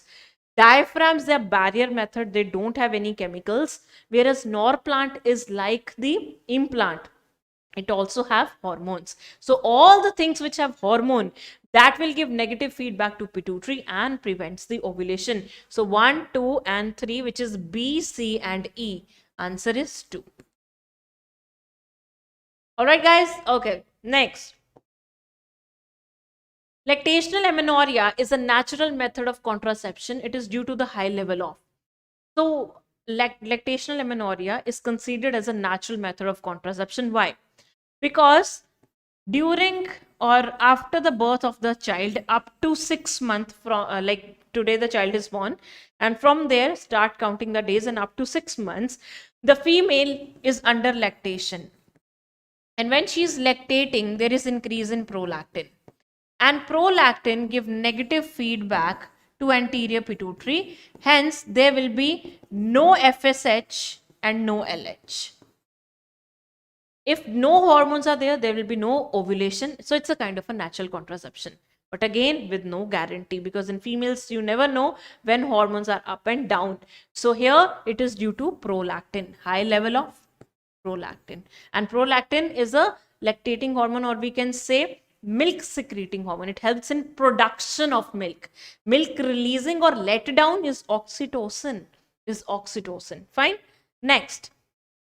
Which of the following can be the complication of STDs? PID, stillbirth, infertility, ectopic pregnancy. All are the complication of STD. There can be entire inflammation in the pelvic region, which can cause infertility. Stillbirth, for example, if female got infection in the vagina, it can go to the uterus. Imagine there is a baby in the uterus. So baby will be infected and die. The birth will be still. That means dead baby is formed. Okay, or dead babies came out. Okay, ectopic pregnancy, the pregnancy that takes place anywhere else other than the uterus. Usually implantation should always take place in uterus. Fine. Here it can take place in fallopian tube. So this is what ectopic pregnancy is, and it's very dangerous. It can lead to the death of a mother. So all is the correct answer. That's 4.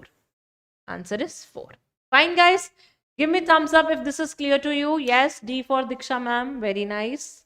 Keep up the spirit. Very good, very good. Okay, next. Next, animal kingdom we have already done. So let's start with the evolution, guys. Let's start with the evolution. Okay, so in evolution, I think accidentally I got my page deleted. Yes, I got my page deleted. No worries, I will write what are the important topics from evolution. You will get the PDF on the application if you want to have this. In evolution, the most important one are homology, analogy, adaptive radiation. Adaptive radiation is very important, guys. From here, the questions are asked every year.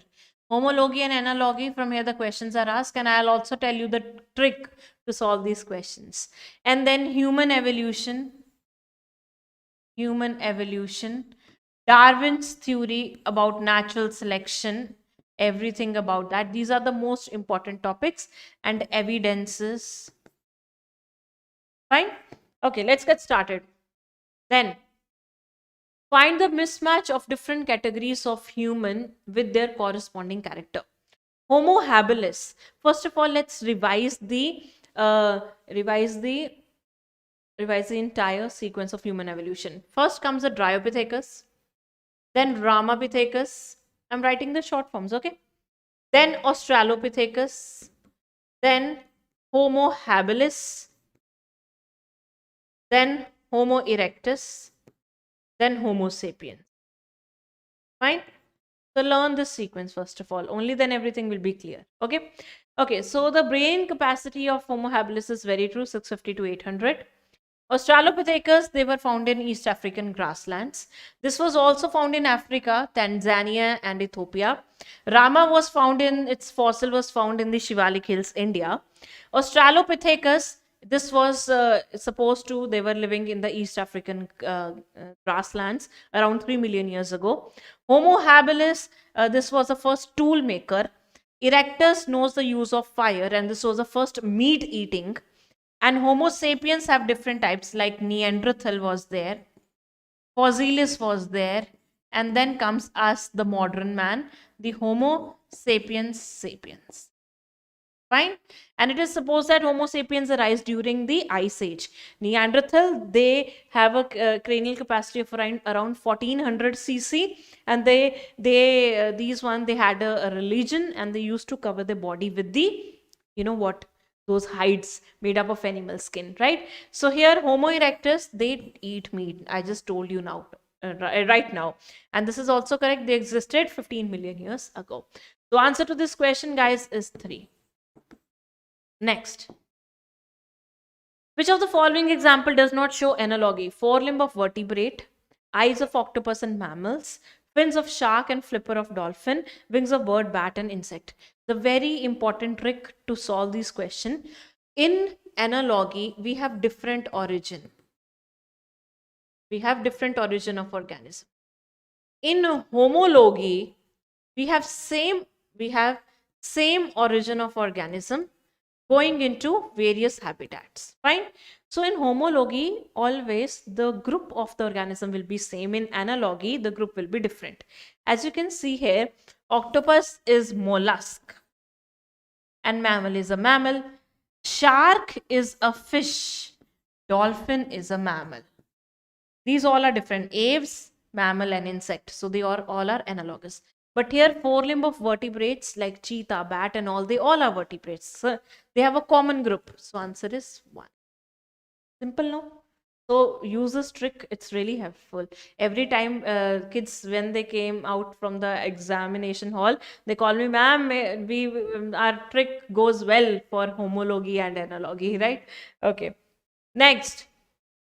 The allelic frequency of recessive allele is 0.4. Find out the allelic frequency of heterozygous. Okay, so this is from the Hardy-Weinberg. Hardy-Weinberg is also one such very important topic. Okay, I forget to mention that, but because this one is also important. First of all, what about Hardy-Weinberg equilibrium? Hardy-Weinberg were two scientists. They said that if the population is large and the random mating is going on, the allelic frequency of dominant and recessive will be constant. The allelic frequency of recessive and dominant allele will be constant in this kind of population. And here there should be no mutation. There should be no genetic recombination. And there should be no genetic drift. There should be no gene flow. No gene flow. That means no organism should leave the population and no organism should enter into the population, right? And there is no natural selection. The population will remain in the equilibrium. Fine. So he said that P is the allelic frequency of dominant and Q of the recessive. If we add them, it will be constant. So let's solve the question. In this question, they have given the allelic frequency of recessive. They have given you Q. Q is 0.4. So from P plus Q, you can find the P. Yes, how? P plus Q is equal to 1. You can find the value of P. Now you have to find the heterozygous. How will you find heterozygous? So when we do the square root of this, what will be there? P square Q square plus 2PQ. And 2PQ tells about the heterozygous. It tells about the heterozygous. So technically you have to find 2 into 0.4 into 0.2. What will be the answer, guys? 1 will be the answer. Okay, I hope you can do these very simple questions. Okay, all right. Yes, it's hypothetical. It's a hypothetical. It cannot exist because it's not obvious. It's obvious that recombination takes place. It's obvious people leave the country. So it's practically impossible. Okay, let's move further. What was the most significant trend in the evolution of Homo sapien from his ancestors? So one trend that we see in the human evolution is increase in cranial capacity.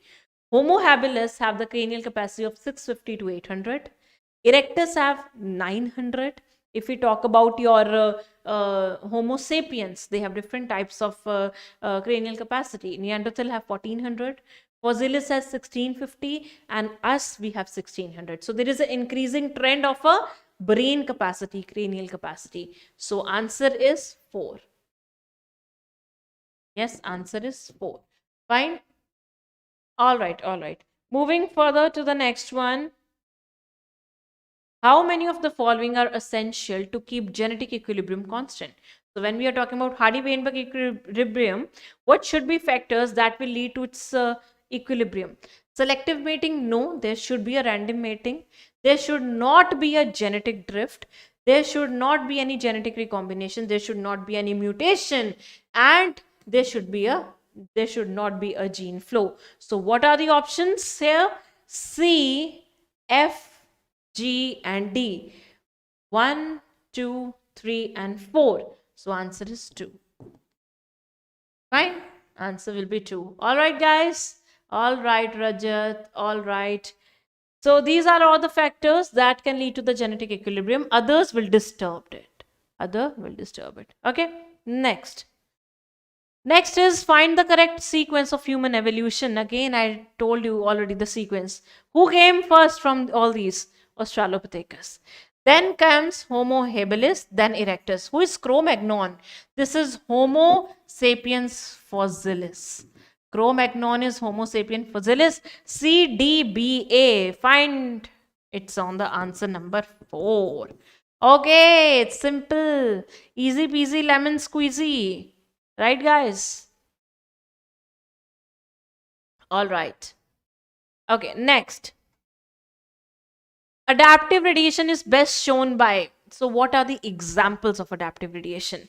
One is Darwin's finches, another marsupials. How? Darwin finches were present on the mainland, that was South America. They didn't find the food here. There was a lot of competition. This also explained founder's effect in the genetic drift. So Darwin's finches are the best example of founder's effect under genetic drift. What does genetic drift says? Genetic drift says that it's not always that organisms, they're naturally selected, right? For example, what we always say, we say that there are certain group of animals, there are competition going on, which is naturally selected is the one which is fit.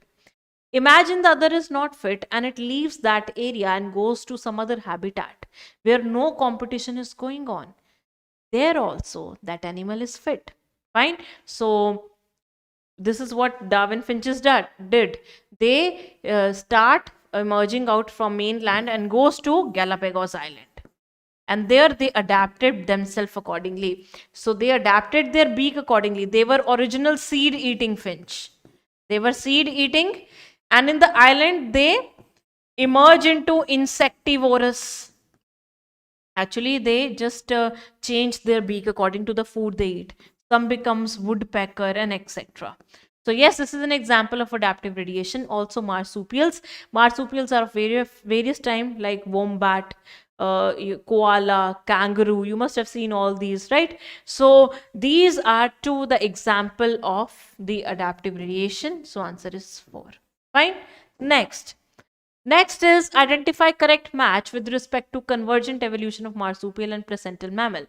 So we say that if two adaptive radiations are going on in an isolated geographical area like Australia.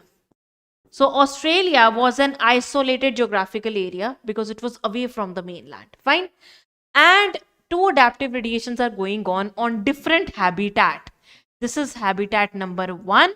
This is habitat number 2. And these two adaptive radiation, all right. Okay, so where are you going?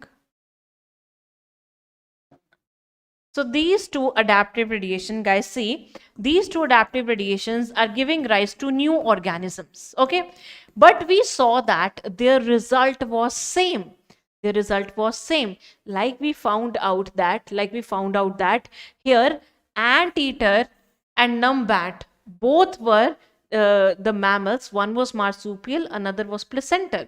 So in Australia, one adaptive radiation was going on for placental mammals, other was going on for marsupial. The result got the same. So we call it as convergent evolution. How it is convergent evolution? Because here origin is different. This is placental mammal. This is also origin different. This is marsupial. But the result or phenotypic character is same. So that's the convergent evolution. Okay. So numbat is anteater. This is correct. You have to find the identify correct match with respect to convergent evolution of marsupial. Bobcat is tiger cat. Tasmanian tiger cat. Okay. Lemur, spotted cuscus. Okay. There is not bat, there is flying squirrel. Flying squirrel. So answer is 1. This is correct. So yes, also pay attention to all these. They are also important. All right. So many of you have given the right answer. Anyways, next. Next is biotechnology 1 and 2. Okay, so biotechnology is also important. Around 5 questions in all from chapter 1 and 2 can be asked. Important topics from first part, that is principles, is restriction endonucleases, vectors, gel electrophoresis, PCR and bioreactors. These are very important topics. And from here there are a lot of topics. So it's like a beauty of biotechnology because it's application. We have golden rice, BT cotton, RNAi, gene therapy techniques, insulin, and in fact bioethics, and last the transgenic animals. So be ready for anything. Be ready for anything. Okay. All right. So let's get started with biotechnology part, guys. Are you ready? Are you ready? I am ready. Are you guys ready? Do you need a break? Guys, do you need a break? Yes. Yes, Siddharth, this is only zoology. Yes. All right, all right, all right. Favorite topic, favorite topic. Do you guys need any break? No, no, no. All are on fire. Already done with the Meet 2.0, Rajat. Okay. Okay, so let's get started. Gene therapy is collection of methods that allow correction of gene defect. Which of the following is or are not completely curative for ADA deficiency? Okay, so what is a gene therapy? Imagine if a person's have a genetic disorder.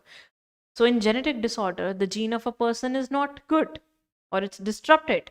What if we give a correct copy of gene? The person will be fine. So this is what we do in the gene therapy. We give a correct copy of a gene.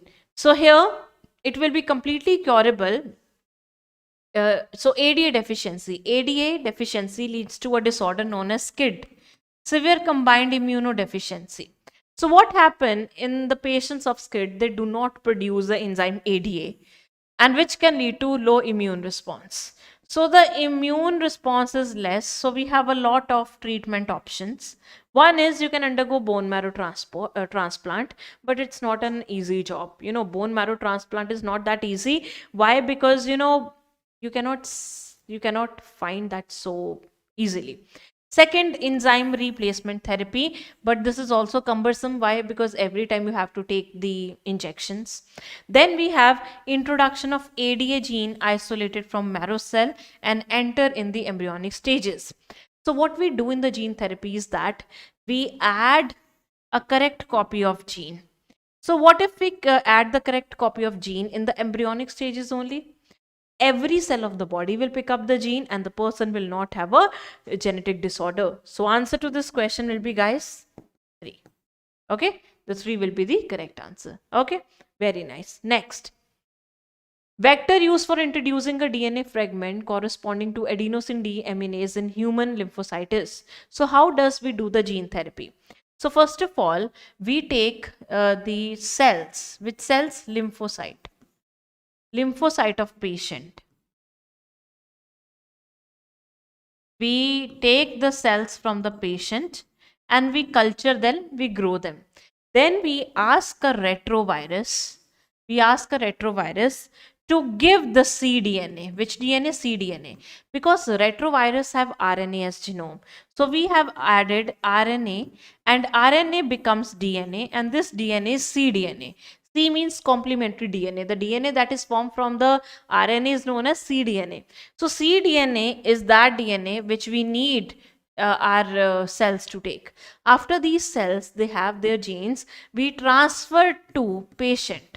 We transfer back it to patient. Fine. This is how we do the gene therapy. So here, what vector do we use? We use retrovirus. So answer is 1, guys. Okay. All right. Hope that these questions should come in NEET if we are lucky. All right. During conversion of proinsulin to insulin, A and B chains are joined by disulfide linkages to form a single polypeptide. C peptide is removed. C peptide is added to chain B. Rearrangement in position of A, B, C is observed. So what happened? Proinsulin is in this form. So in proinsulin, it's the inactive insulin which have A, C and B chain. So after it gets converted into insulin, the A and B chains are separated, C is removed, and later on they form the disulfide linkages. Like this. Okay. So here A and B chains are joined by disulfide linkages to form a single polypeptide. No, they are still 2 polypeptide. C peptide is removed. This is absolutely correct. C peptide is not added. There is no rearrangement of any of them. Rather, C is removed. So answer is 2. Fine. Next. All right. The problem of vitamin A deficiency in poor countries can be overcome by using golden rice, transgenic maize, transgenic tomato, BT brinjal. So what are golden rice? So what we did in a golden rice, we took a variety of rice known as Oryza sativa. In this rice, by using Agrobacterium tumefaciens, we added a gene beta carotene, which we took from a daffodil plant. And how did we add it? By using Agrobacterium as vector. Now these are known as golden rice. Why? Because their grains are golden in color, and those people who had vitamin A deficiency, they can eat these rice and they can fulfill their deficiency of vitamin A. So answer is 1. Simple, no? Okay. Next. Next, guys, let's talk about next. RNAi is a naturally occurring mechanism and leads to the silencing of genes due to formation of. So what is RNAi? Oh, let's see. What is RNAi? Gene silencing, RNA interference. Let's talk about it. Or RNAi. So we did this RNAi because we had a problem. What that was problem? There was a plant, tobacco plant. Its roots was infested by a nematode known as Melidogyne incognitia. So this is a nematode. This is a nematode, guys. This nematode causes root knot disease in tobacco plant. Which disease? Root knot in tobacco. So we came up with a technique known as RNA interference. So what we do in this technique? In this technique, we start RNA interference inside the body of tobacco plant to kill the Melidogyne. So what happened in RNA interference? If ever we got a double-stranded RNA accidentally formed, a mechanism starts in eukaryotes. It's an exclusive mechanism of eukaryotes. So what happened in this? The double-stranded RNA is chopped by dicer. It is chopped by dicer like this. It is chopped by dicer. Now, risk will come, take up one strand. It will take up one strand and find the complementary strands. For example, this is 5' to 3', 3' to 5'. So it will find its complementary strands and kill all the double-stranded RNAs. Okay, fine. So the same technique we added in the tobacco plant. In tobacco plant, we added genes.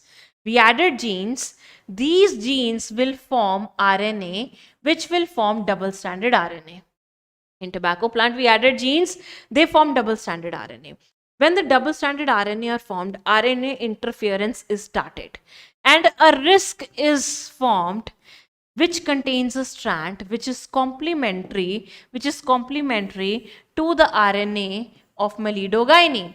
Now with the help of RNA interference, I killed the RNA of Melidogyne. So if Melidogyne comes and do infection, I already have risk invited. I have already have a risk formed, which will kill the RNA of Melidogyne, and Melidogyne will be finished. Okay, and it will not cause a disease. So this is known as transgenic, or you can say pesticide-resistant plant, which is one example is this tobacco plant. Fine, guys. So RNA interference is naturally occurring mechanism and lead to the silencing of genes by formation of double-stranded RNA. All right. Do you get that or not? Let me know. Okay. Moving further to the next one. Adenosine deaminase deficiency can be permanently cured by which of the following method? Very simple. Gene therapy at early embryonic stages can cure SCID, which is adenosine deaminase deficiency. Answer is 3. Fine. Yes. If the question is asking permanently cured, so straight away what you have to mark? The gene therapy in the embryonic stages. Fine, guys? Okay. All right.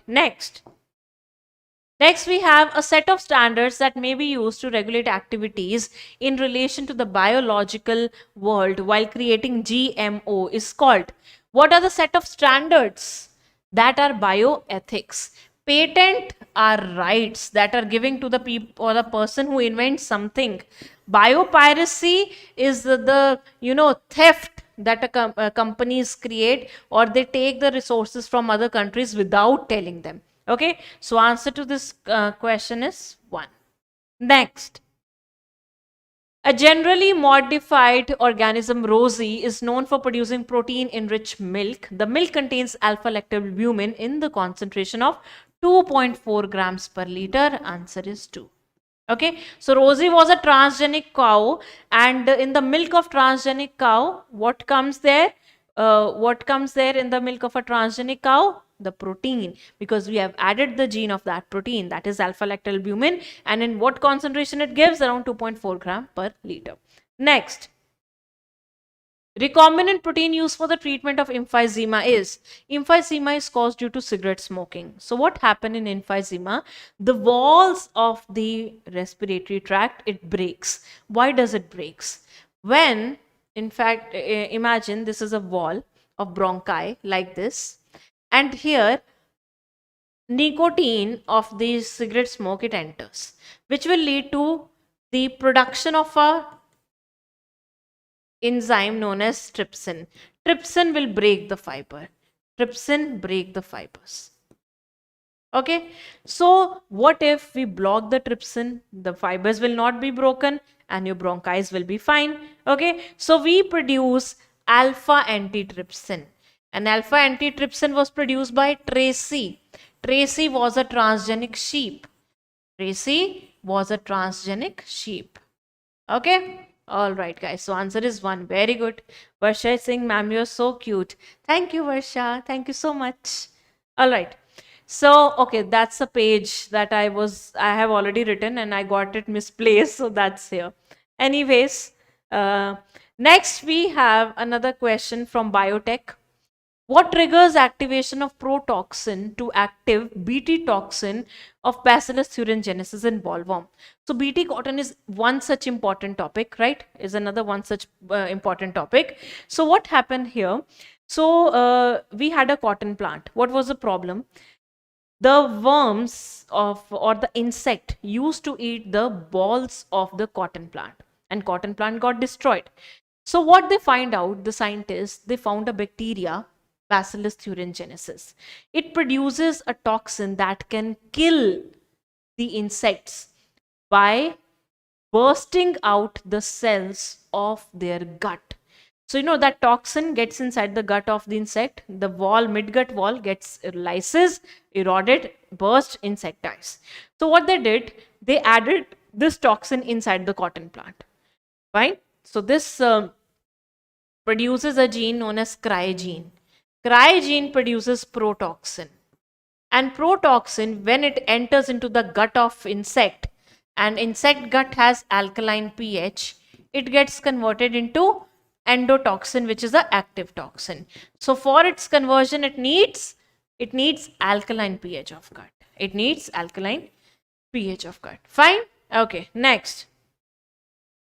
The gene of interest was cloned at BAM-H1 of PBR322. Which of the following is most likely to be the one of the observation with respect to successful transformants? Imagine this is PBR322. This is tetracycline resistant gene. This is ampicillin resistant gene. Tetracycline resistant gene have a cloning site BAM-H1. The transformants will be having plasmid.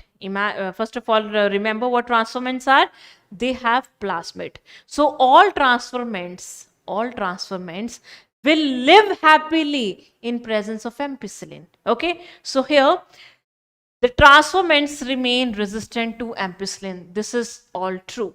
Okay. Now transformants are sensitive to both penicillin, both ampicillin and tetracycline. No. Transformants are resistant to tetracycline while sensitive to ampicillin. No. Resistance for ampicillin and tetracycline remain intact. So transformants will be here, the one which have the plasmid, they will be resistant to ampicillin. But because they have added here the gene in the BAM-H1, tetracycline gene will be lost and it will not help the bacteria to get its resistance. So it becomes sensitive to tetracycline. So what will be the answer? Answer is 2. All right. Yes. Yes. All right. So what will be the answer here, guys? 2 will be the answer. So you just, this question can only be done if you know where the BAM-H1 is, if you remember the structure of PBR322. Okay. All right. Next. Next, guys, let's do this one. So this is the PBR322. How does it looks like? So you have to tell the correct match. Okay. The figure below is a diagrammatic representation of the E. coli vector PBR322. Which one of the given option correctly identify the certain component? Ampicillin and tetracycline resistant. What are these? Antibiotic resistant genes? Absolutely true. Right? ORI, original restriction enzyme? No, it's the origin of replication. ROP is the replication of plasmid. It produces protein that helps in replication.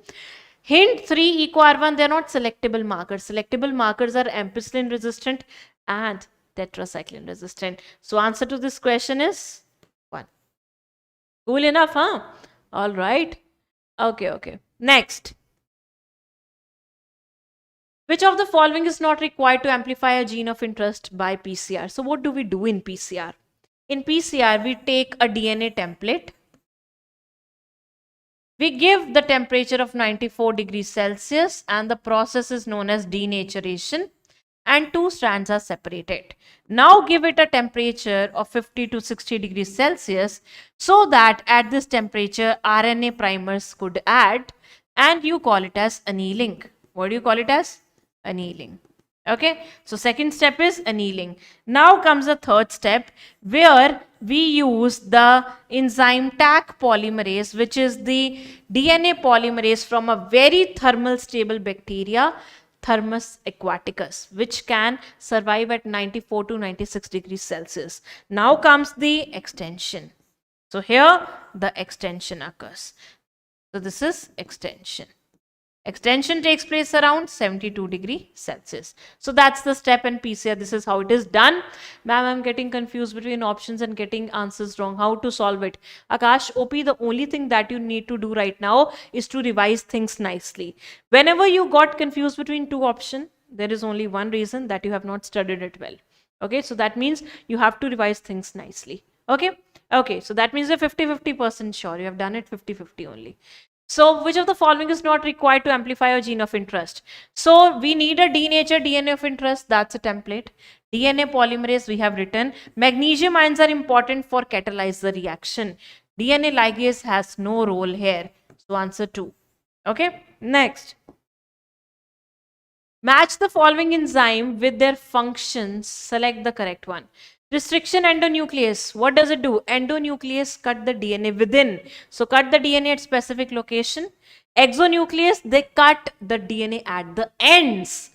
DNA ligase joins, glue. And Taq polymerase, it extends the primers on genomic DNA template. That means they're talking about what?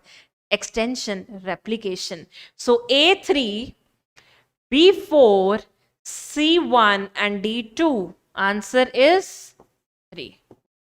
Cool. You guys are so on fire. You are giving answers before me, huh? I can see that. Yes. Okay, next. The 2 antibiotic resistant genes on vector PBR322 are off. Very simple, straightforward. If these kind of questions are there in exam, you will be very happy. So ampicillin and tetracycline. Those selectable markers can be ampicillin, tetracycline, kanamycin and chloramphenicol. But the one present on PBR322 are these two. So answer is 2. Okay, next. Next we have match the following. Again, enzyme types. Exonuclease, what does it do? Removes the nucleotides from the ends. Alkaline phosphatase, remove phosphate from the 5' end. Taq, DNA polymerase, it's stable at high temperature. Terminal transferase, add AA or TT to form the blunt ends. So terminal transferase are enzyme that adds the AA or TT groups at the end of any DNA. Okay. Alkaline phosphatase are the one, for example, if you cut a vector with restriction endonuclease. For example, you cut a vector, a plasmid with restriction endonuclease. This is 5' end, this is 3' end. So there can be chances these both 5 to 3' ends will form phosphodiester bond. We don't want to do that. So what we do, we cleave this 5' phosphate. What we do? We cleave this 5' phosphate. We cleave this 5' phosphate from here. And this is done with the help of alkaline phosphatase. So what will be the answer? A2, B3, C1, D4. Answer is 2. Okay, cool enough? Next, the figure shown below, that's a figure of PCR, guys, from NCERT. ABC of polymerase chain reaction, select the option giving correct identification. So it is saying that B is denaturation at temperature of about 94 degree Celsius, separating the two strands, and then primer annealing at 60 degree. Very true. A is denaturation at 50 degree. No, 94 degree.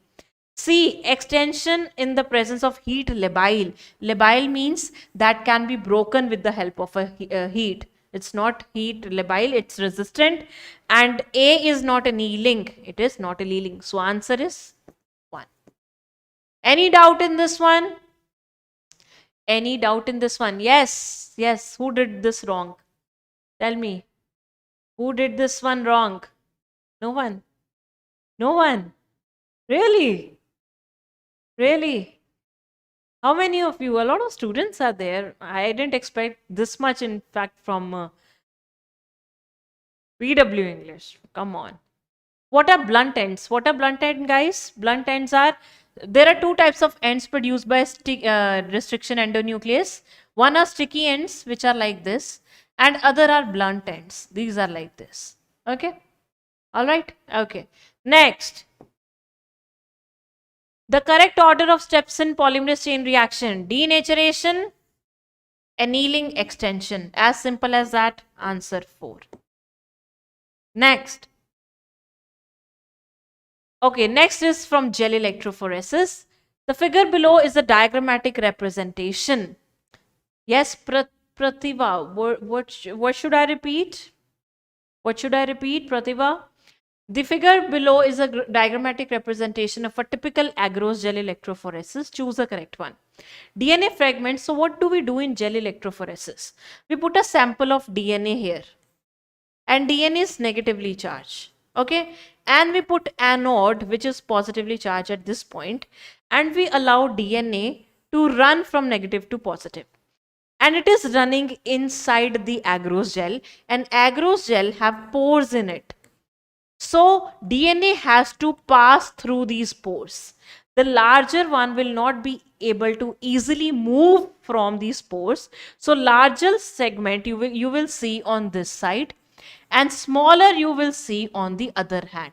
So we say smaller the fragment, more it moves, or far away it will move. Fine. So here DNA fragment moves towards anode because they are positively charged? No, because they are negatively charged. Okay, because they are negatively charged. Separation of DNA fragment occurred due to sieving effect. Very true. This passage of DNA from these pores is known as sieving effect. Sieve is what? Channi. Channi in Hindi, from by which you pour the tea and sieve, right? So larger DNA moves faster than smaller? No, smaller moves faster. Okay, then DNA fragments are visualized after staining with bromothene. No, ethidium bromide is the dye. Ethidium bromide is a dye of staining, and we see this in not green light, in UV light. And the band appears orange in color. It appears orange in color. Fine? Okay. All right. Next. Absence of beta-galactosidase activity in recombinant PUC8 is. So beta-galactosidase is an enzyme. So you have another vector, which is this PUC8. Okay. This one has a gene known as LAC-Z, and here it has ampicillin resistant gene. Everyone pay attention here. I'm talking about insertional inactivation with blue and white colonies. Okay. So what we do in insertional inactivation, if we are putting our piece of DNA here, my LAC-Z gene will be inactivated. This is known as insertional inactivation. By inserting a piece of DNA, I am inactivating my entire LAC-Z gene. LAC-Z gene produces the enzyme beta-galactosidase. It produces beta-galactosidase, which convert white color substrate into blue color product. If any of the bacterial colonies have intact lag Z, that means the desirable gene has not been added, it will produce beta galactosidase and blue color colonies will be grown. So blue color colonies are those which are non-recombinant, which do not have your gene, and white are the one which have your gene. Okay, so here observed in blue colonies with intact ampicillin resistant gene.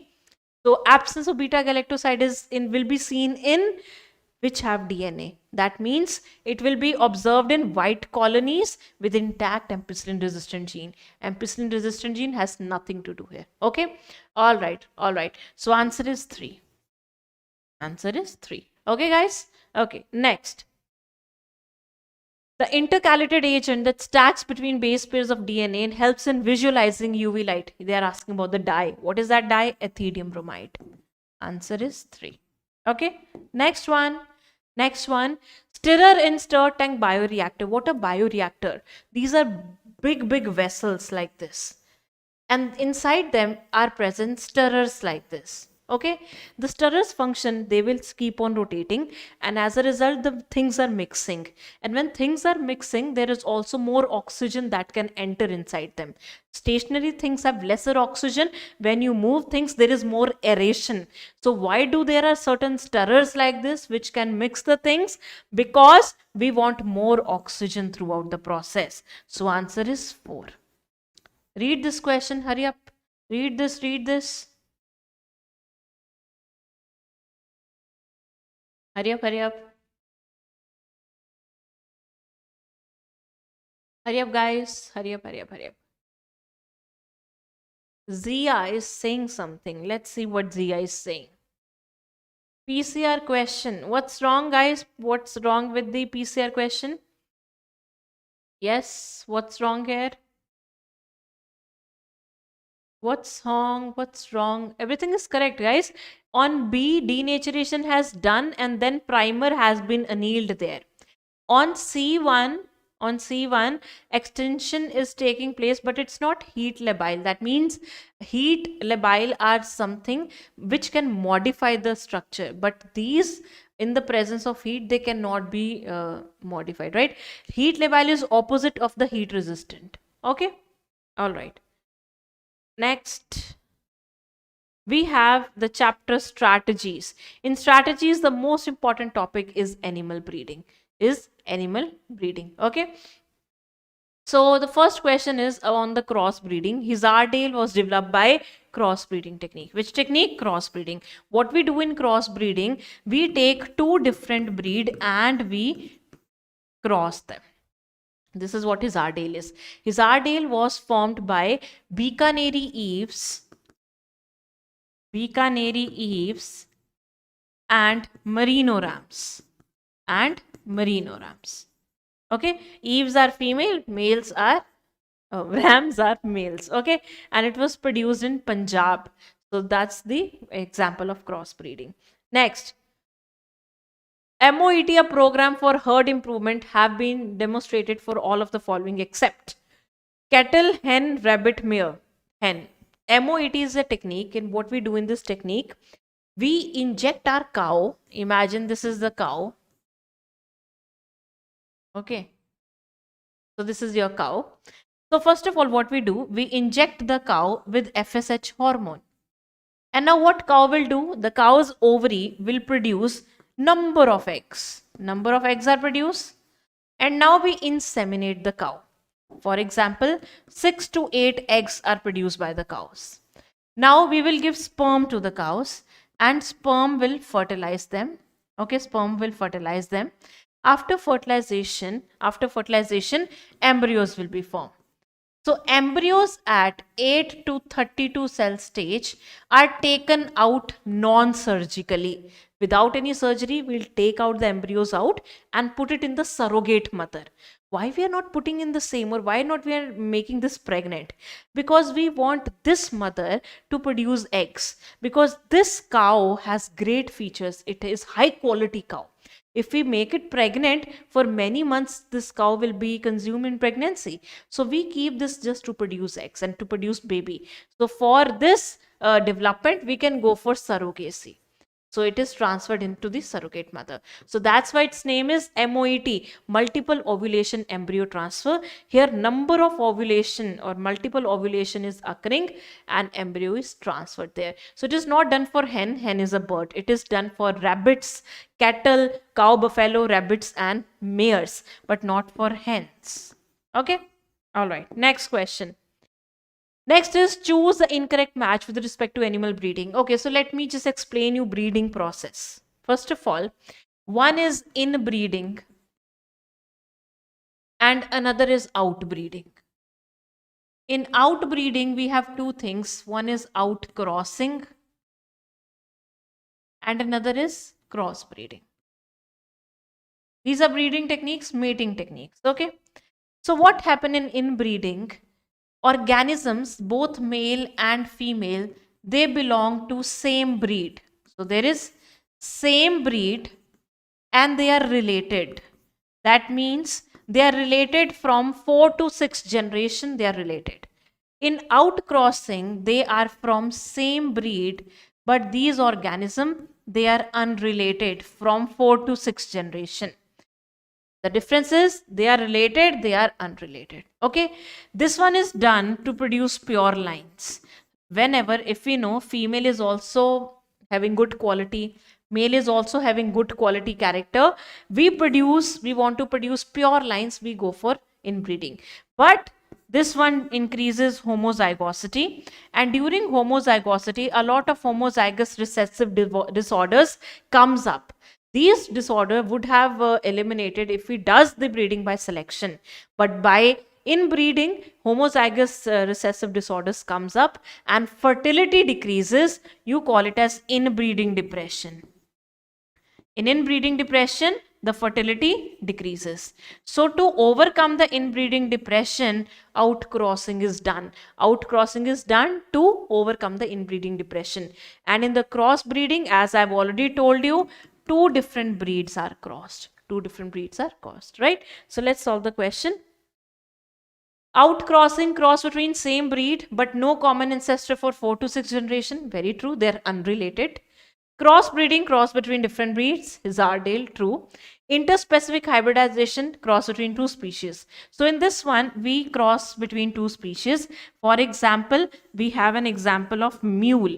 In mule, what we take a donkey and the horse. We put a cross between them, right? So here, male donkey and female horse, they are crossed. Same with the hinny. And in inbreeding, mating of individual within same breed, very true. But how many generation? 4 to 6 generation. So this is incorrect. Answer is 4. Okay, next. All right. Do this one. Choose an option which has correct statement with respect to MOET. In this technique, FSH induces follicular maturation and superovulation. True. Fertilized eggs at 8 to 32 cell stages are recovered non-surgically and transferred to surrogate mother. This is also true. High milk yielding breeds of female and high quality meat yielding bulls have been bred successfully. This is also true. We take the good character of the cows and the buffaloes, or males and females. It is controlled breeding experiment. This is also true. Under controlled breeding experiment, we have two techniques. One is this one and another is artificial insemination. In artificial insemination, the semen is taken and it is taken from the bulls and deposited artificially in the female reproductive tract. Fine. The benefit of artificial insemination is that number of females can be inseminated by semen of one bull only, and more chances of fertilization. And third, mating has not to be done because that's a very cumbersome process. Okay. All right. Okay. Others says, ma'am, define crossbreeding. So what do we do in crossbreeding? Others see, we have two different breeds. This is Bikaneri sheep and this is Merino sheep. Both are different breeds. We are making a cross. This is crossbreeding. Okay, others? Yes? All right. So all these are correct. So A, B, C, D is the correct answer. Answer is 4. Next one. Read the following statements A and B and choose the correct option. A. Aquaculture involves production of useful aquatic plants and animals such as fish, prawns, shrimps, lobster, crabs, and mollusks. This is also true. What is aquaculture?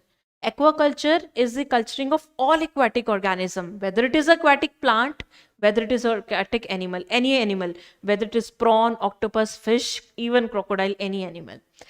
In fishery, it's an industry which helps or which includes catching and culture and rearing of fishes.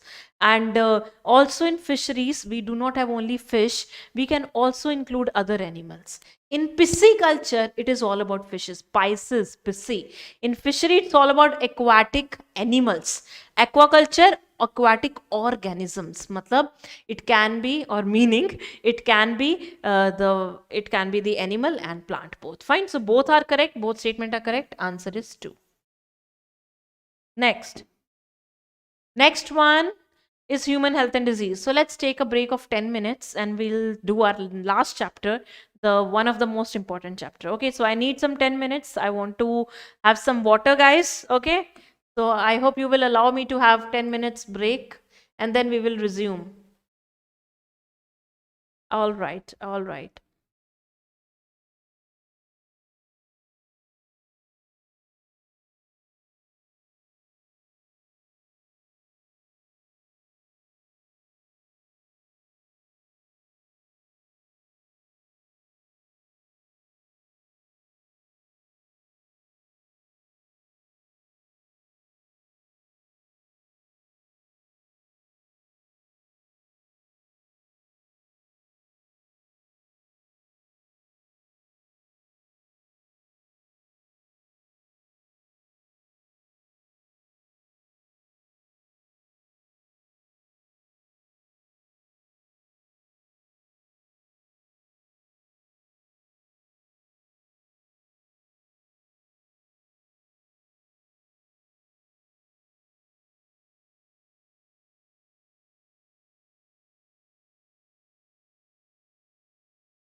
All right. So, guys, you can hear me?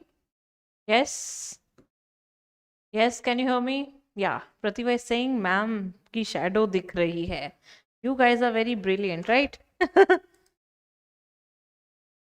All right, all right, all right. So, about this chapter, what are the various important topics? We have types of immunity, then diseases, vaccine, AIDS, and cancer, and drugs. So important, so much important. And yes, the questions are asked from all these topics. So, let's see and talk about the questions.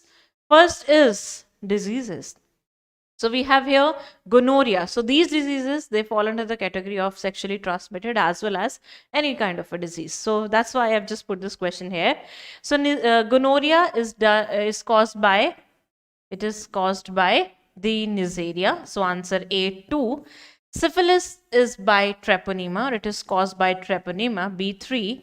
C. Genital warts. It is due to human papilloma virus. And D, AIDS due to HIV. Out of this, these two are viral, these two are bacterial. And out of all these, only AIDS is not curable. Okay. So answer to this question is A2, B3, C4, D1. And answer is 1. Fine. Next. Okay. Coca alkaloid or cocaine is obtained from. So it's a kind of a drug. It's basically a psychotropic drug, and it is obtained from erythroxylin coca. So see guys, there are two types of drugs. There are two types of drugs. One are psychotropic drugs, psychotropic, and another are hallucinogen. Hallucinogens are one that alter your perceptions and reality. That means, for example, you are going in walking in a garden and you have had hallucinogens. You will feel like the plants are talking to you, like that. In psychotropic, they either increase or decrease your CNS activity. That is what they do. So we have here stimulants. Stimulants increase the CNS activity.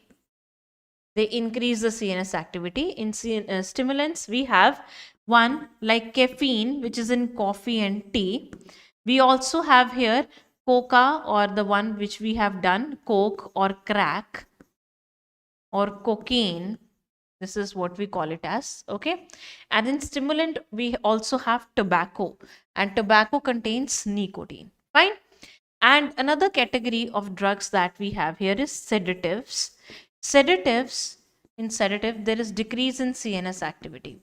What about cocaine is that if you take cocaine in the low quantity, it is a psychotropic drug. If you take it in the high quantity, it will be a hallucinogen.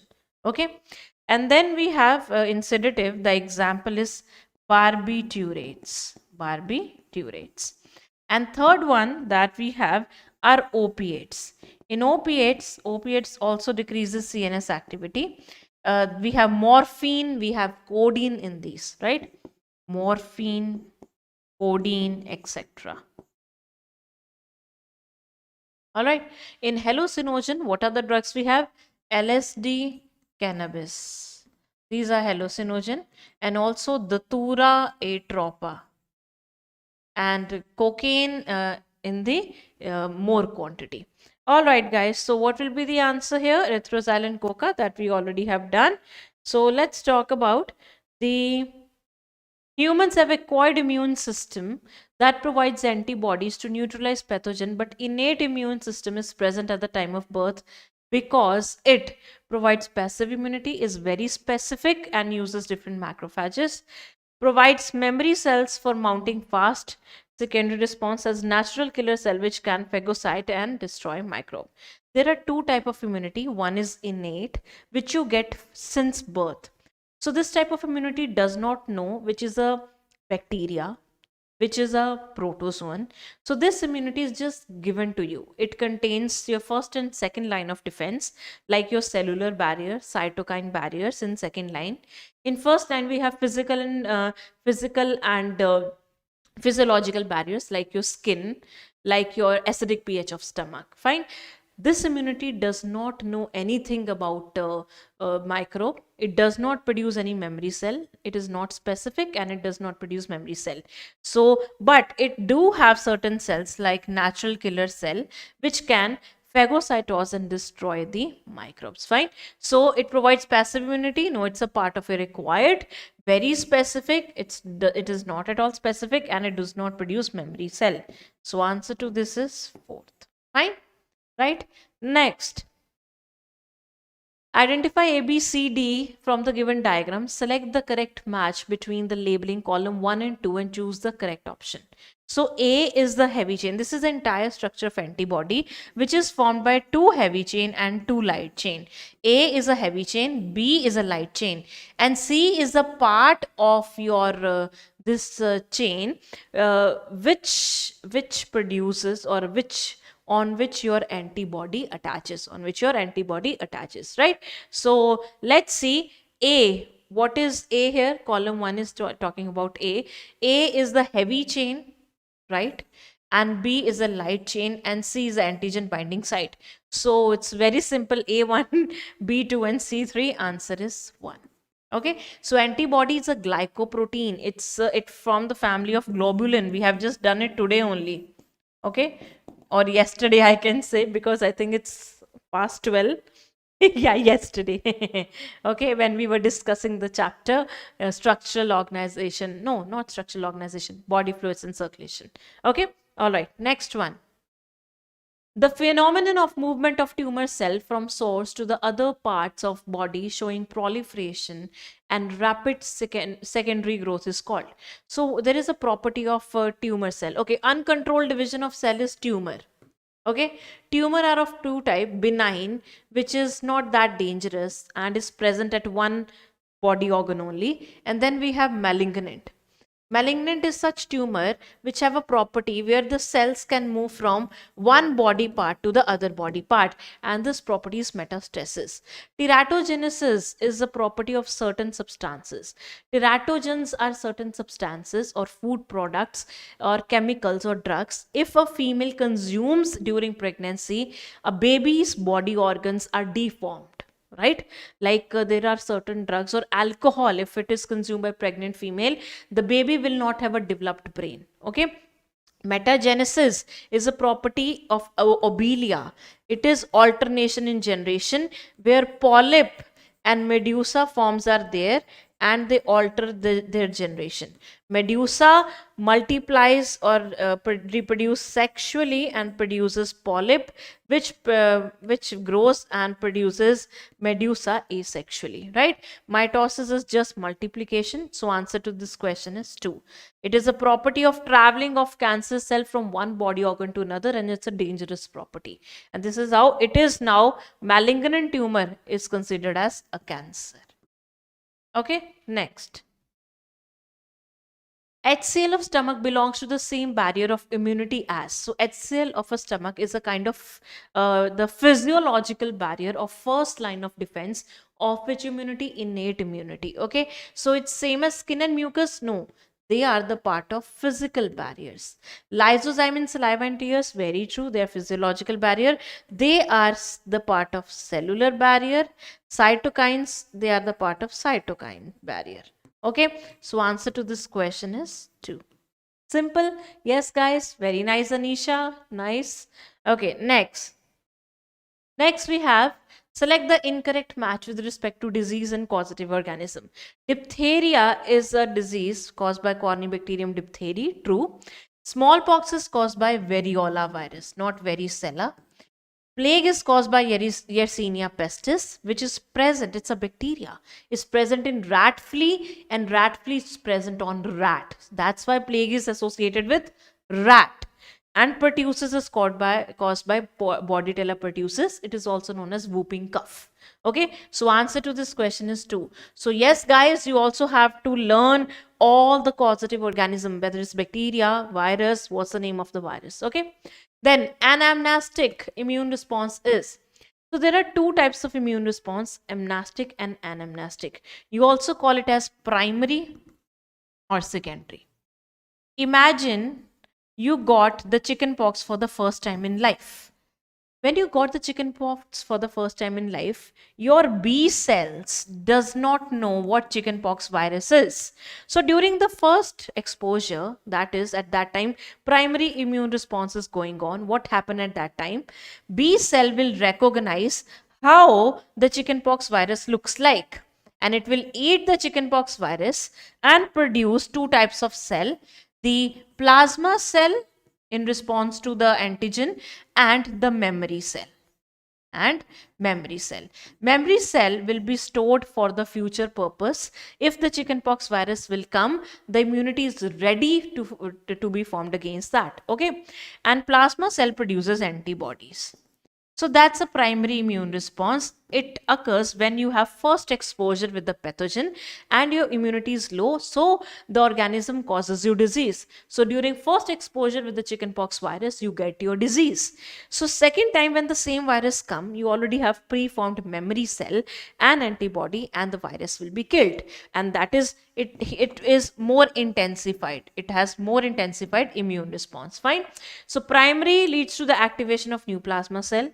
Secondary immune response initiated by memory cells. So anamnestic's other name is secondary. Okay, secondary immune response initiated by memory cell. It is not slow and short-lived.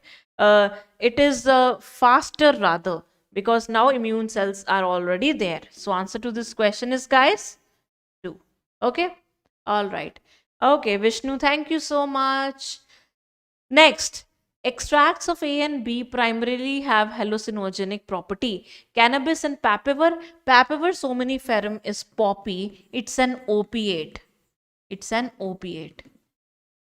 So that's not hallucinogen. Papaver, not hallucinogen. Then we have erythroxylin, coca, and atropa. Erythroxylin is also under psychotropic, whereas atropa and datura both are hallucinogen. Answer is 4th. Okay.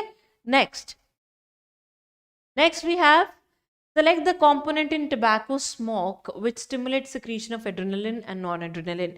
How does smoke or tobacco function? Tobacco have nicotine, and nicotine goes to your adrenal gland and tell it to secrete hormones. Adrenaline and noradrenaline, they both are emergency hormones. Right? So these hormones increases the blood pressure. As a result, more smoking can lead to heart diseases. So that's the nicotine. Caffeine is in coffee and tea. Curcumin is in turmeric, curcuma longa, secondary metabolite.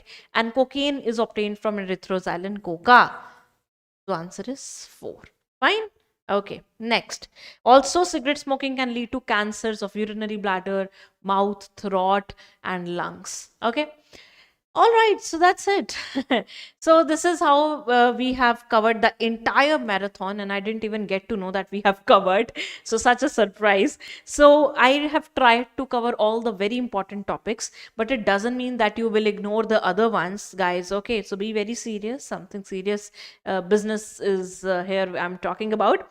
So see, you have to reach and teach, not teach, teach is what I do.